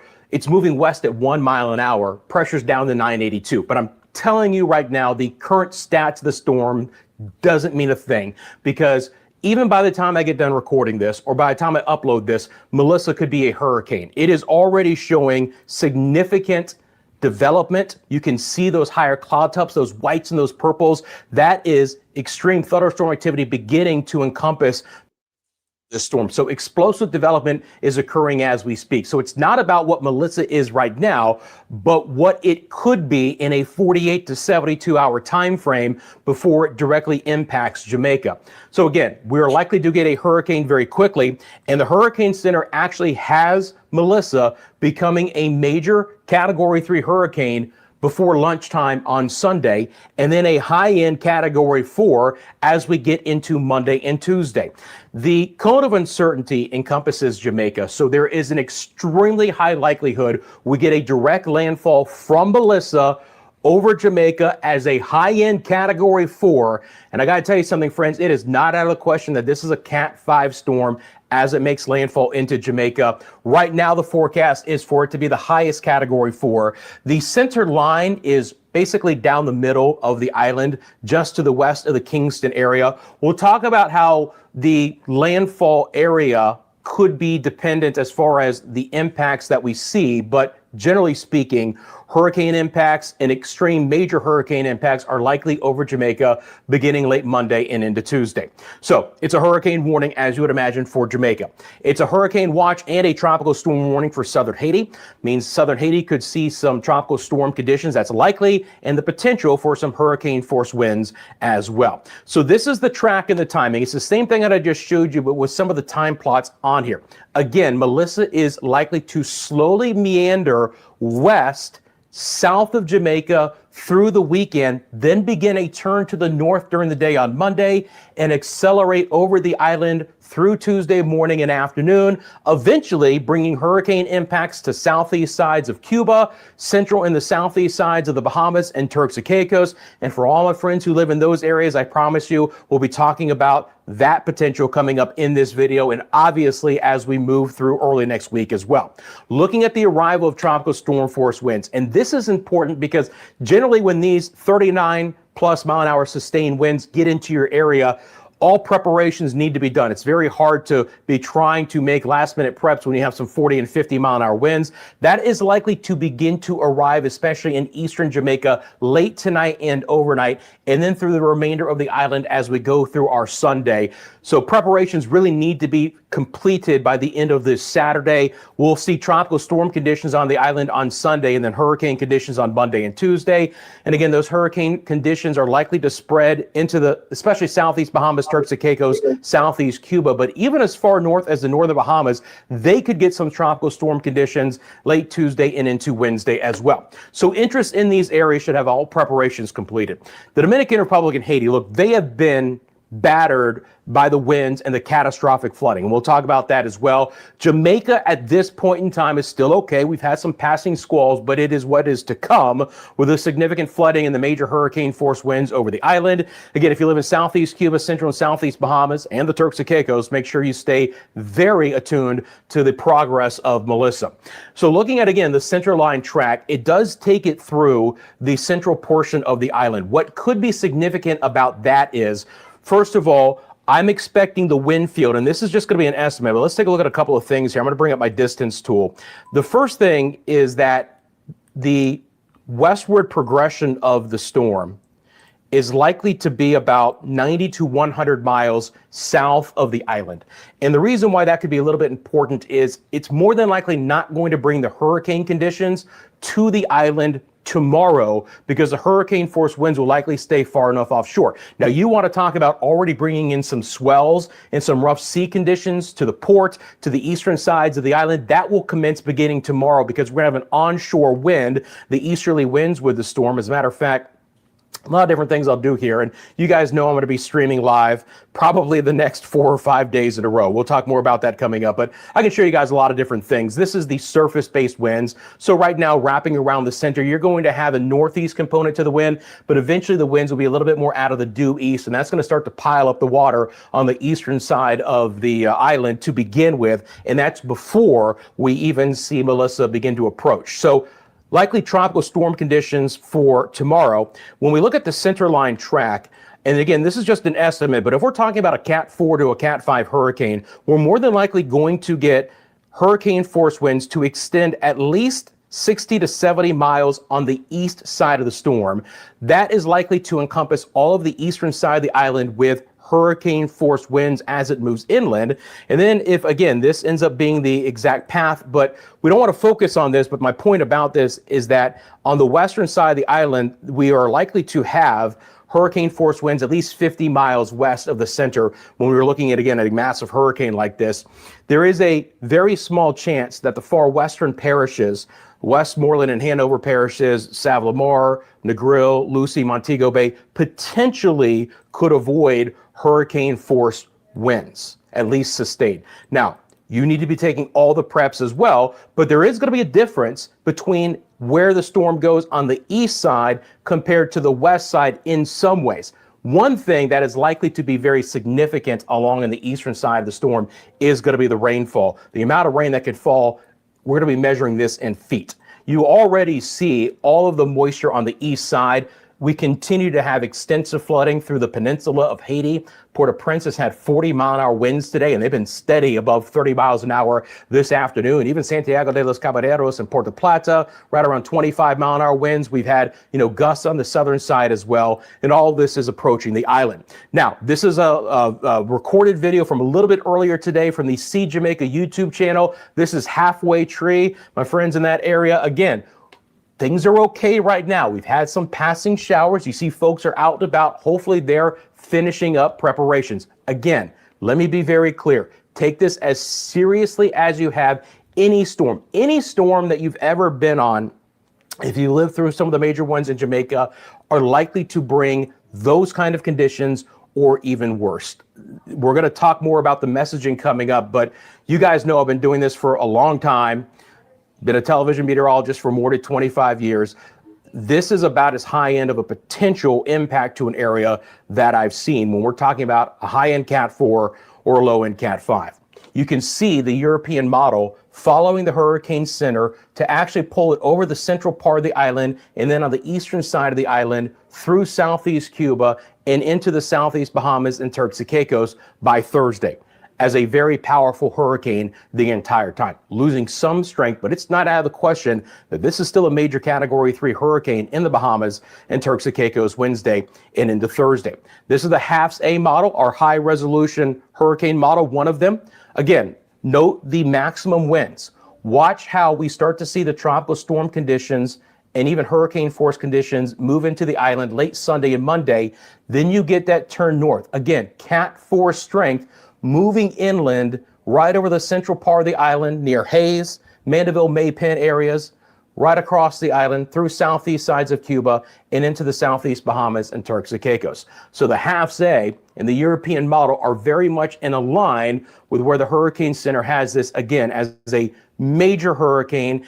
And in some ways, some of these models are even underdoing the intensity because they're not even initializing the storm with winds of already 70 miles an hour. This is the simulated radar from the storm. We'll pick it up mid-loop, but we'll pull it again. You're just going to see a storm that has the opportunity, because it's moving so slowly, to continue to bring feet of rain to the southern sides of the Dominican Republic, southwestern sides of Haiti, and all of Jamaica, especially the eastern parishes. Friends, I kid you not, when there is the opportunity for 2 to 3 feet of rain to fall in the eastern parishes, Kingston, St. Andrew, St. Thomas, Portland parishes, maybe St. Catherine, and even St. Mary, devastating, life-threatening flash flooding is likely to occur with Melissa because of the slow movement to begin with. And remember, you guys are on the north side of the storm. The northeast quadrant has the most rain and the strongest winds, and that is the quadrant of the storm that will impact the eastern part of the island the majority of the time. It's the worst case scenario for the eastern parishes, potentially avoiding the worst case scenario for the western parishes, but still devastating impacts are likely even as far west as Montego Bay and Negril. No one on Jamaica is going to be able to avoid this storm. Well, we just might see a bit of a gradient as to where the most extensive damage is if this path from the hurricane center rings true. And again, it's not, set in stone. It's just a line on a map, guys. We have to monitor this literally hour by hour. The H-Mon is closer with the storm on Sunday, so it actually tries to bring hurricane conditions across the island on Sunday and then move the storm just a little bit farther west. It's still a direct landfall in the western side of the island. And again, the H-Mon would bring more strong hurricane conditions to the western parishes, Westmoreland and Hanover parishes, and St. James and St. Elizabeth. And again, as we get into, it's a little bit quicker with the H-Mon, late Tuesday, Wednesday, we still have teetering on hurricane strength into the southeast Bahamas and Turks and Caicos. So there is some difference in the intensity of the storm when it gets into the Bahamas and Turks and Caicos, but the Hurricane Center right now has it as a Category 3. This is also troubling. The Google DeepMind model has done very well. 50 ensemble members running with this. I believe around 48 of them have this as a Category 5 making landfall over Jamaica. And you notice that all but one have a direct landfall over the island. Again, more cluster just west of Kingston, a secondary cluster a little bit west, but all of them over the island and as a Cat 5. It is not out of the question. Again, 155-mile-an-hour winds are just 2 miles an hour away from becoming a Cat 5 anyway. It's really semantics. It doesn't matter. Look, if something is going to get knocked down and destroyed in 160-mile-an-hour winds, it's going to 155. It's just more than anything how we categorize it, but not the impacts. The impacts are going to be the same if it's 140, 150, 160. When we look at the European rainfall totals in inches, again, these are your maximum rainfall totals that could fall. We're over 3 feet again, highlighted by the central and the eastern sides of the island, right? And then the southern sides of Haiti, where feet of rain could fall near Lacaille. We could have 1 to 2 feet of rain, 12 to 24 inches on the southern coastline of the Dominican Republic from the Bajarona area on over towards Santo Domingo, even San Pedro de Macorís, maybe not as far east as Punta Cana, but still significant rain and flooding is likely to occur in those areas.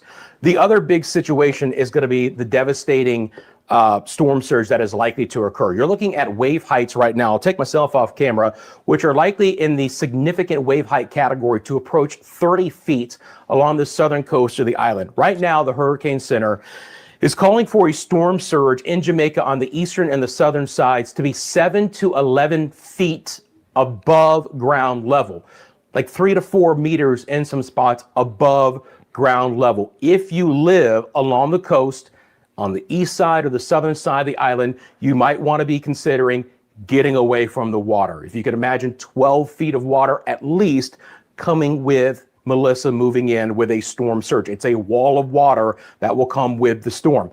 And it will begin to creep up before the storm arrives, but will be most maximum as the eye passes to the area. And that storm surge will be highest along the center line path in the eastern side of the storm. Remember, with a counterclockwise storm, your south winds pulling into the island will be on the east side. The north winds actually driving the water away from the island will be on the west side. So that's another reason why it really does matter exactly where the storm makes landfall. The farther west that it goes, more of the island is under the south winds and the influence of the onshore winds and the potential for some devastating storm surge. Okay, again, I've been doing this for a long time. You guys know I don't hype storms. These numbers that we're about ready to talk about are about as significant as I've ever forecasted for an area. And of course, a lot of this that we're going to be talking about comes right in line with the Hurricane Center. If you take any part of this video on Jamaica, this is the graphic to clip and to share with your family and friends. The entire island is likely to see life-threatening impacts. The timing is through Tuesday, so this is now through the entire storm.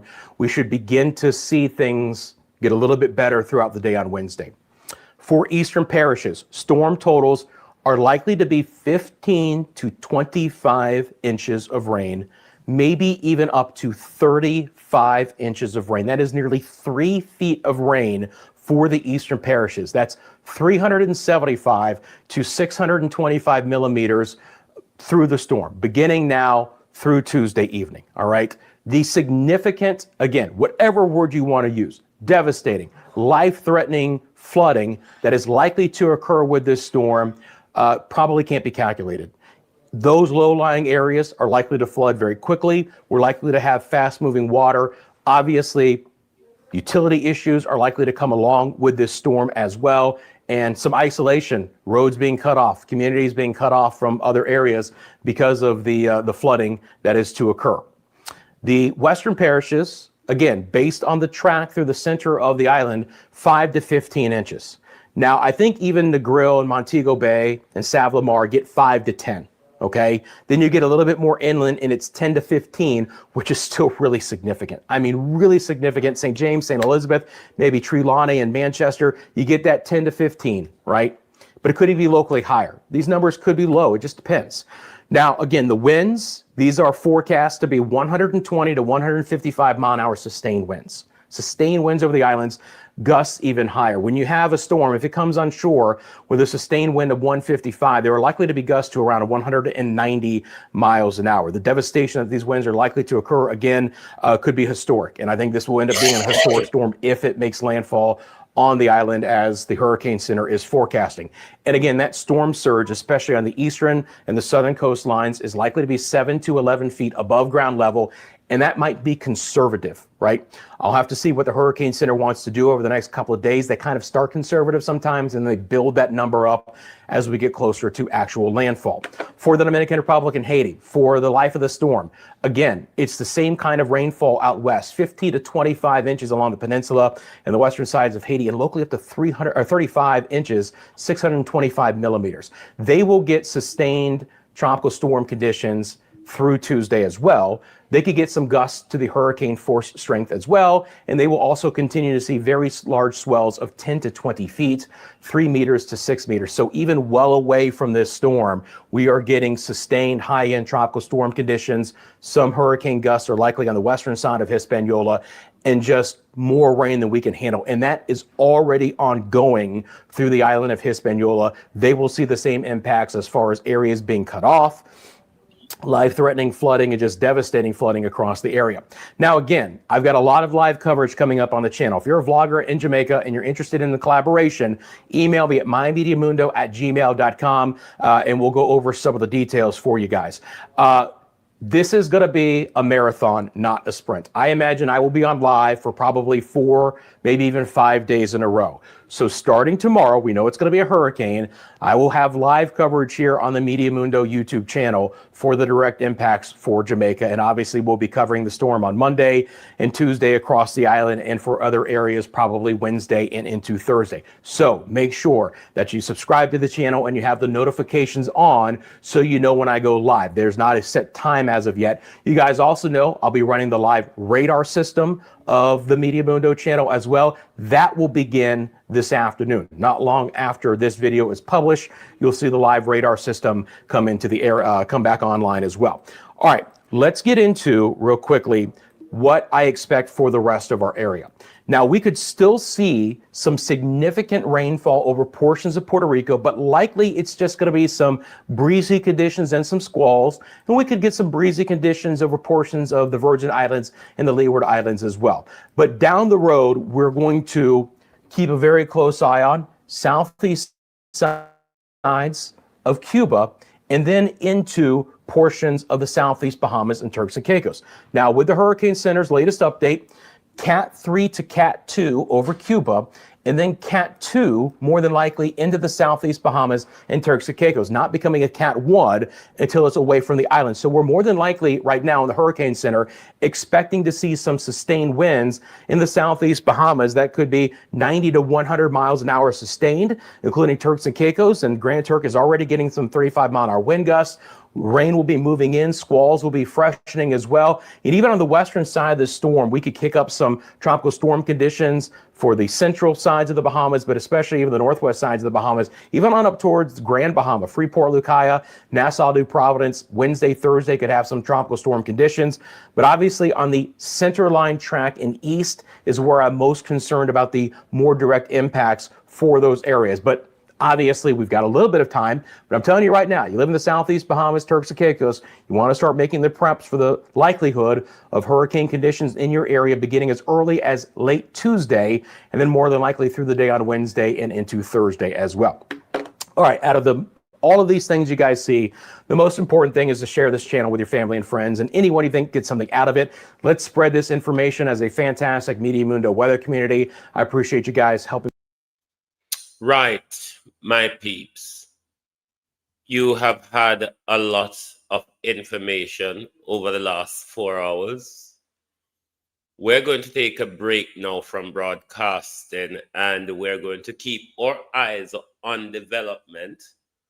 And as soon as Rusty goes live, we will also come live to provide you with the information. Keep your eyes on our YouTube channels throughout this period. Probably over the next week, we are going to be broadcasting in zigzag. We will pop up as and when the circumstances demands it. So keep your eyes on your Global TV notification, whichever channel you are watching from. This is a serious hurricane. All the information we are getting suggests that we are going to be possibly devastated by the consequences of Melissa. But whatever measures that we can take to mitigate damages and loss of life, then we should do so. Follow all the necessary precautionary measures. Make sure you follow the evacuation mandate if you live in one of those areas. It is our life that is important at the moment. I want to thank everyone who has been here this evening. As I said, keep your eyes on the notification, because as and when the situation demands it, we will come out to broadcast and let you know what is happening. For those of us in the diaspora, it could be and will be a difficult time for us as well over the next week, because we know by tomorrow it could prove difficulty getting in touch with our families in Jamaica or just about with anyone at all. And this could continue for a week or more. So there are challenging times ahead for both us here in the diaspora and more so for those at home who will be facing the brunt of what will develop into Hurricane Melissa. Thank you very much for being here this evening. Keep your eyes on the channel. We will pop up as and when it's necessary. Thank you. Good morning. No, it's not morning. Good evening from Global TV. I will see you all later. If you don't like missing out on the latest shows but still enjoy classic hits, then Global TV Group 358 is your perfect match. Global TV Group 358 isn't just another channel, it's your ultimate TV experience.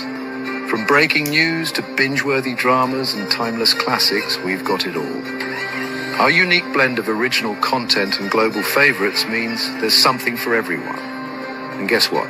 With GTVG's seamless streaming, you can watch anywhere, anytime. Plus, our interactive features let you be part of the action. So, whether you're a seasoned binge watcher or a casual viewer, Global TV Group 358 is here to keep you entertained day and night. Don't just watch TV, experience it with Global TV Group 358. Subscribe now and never miss a moment.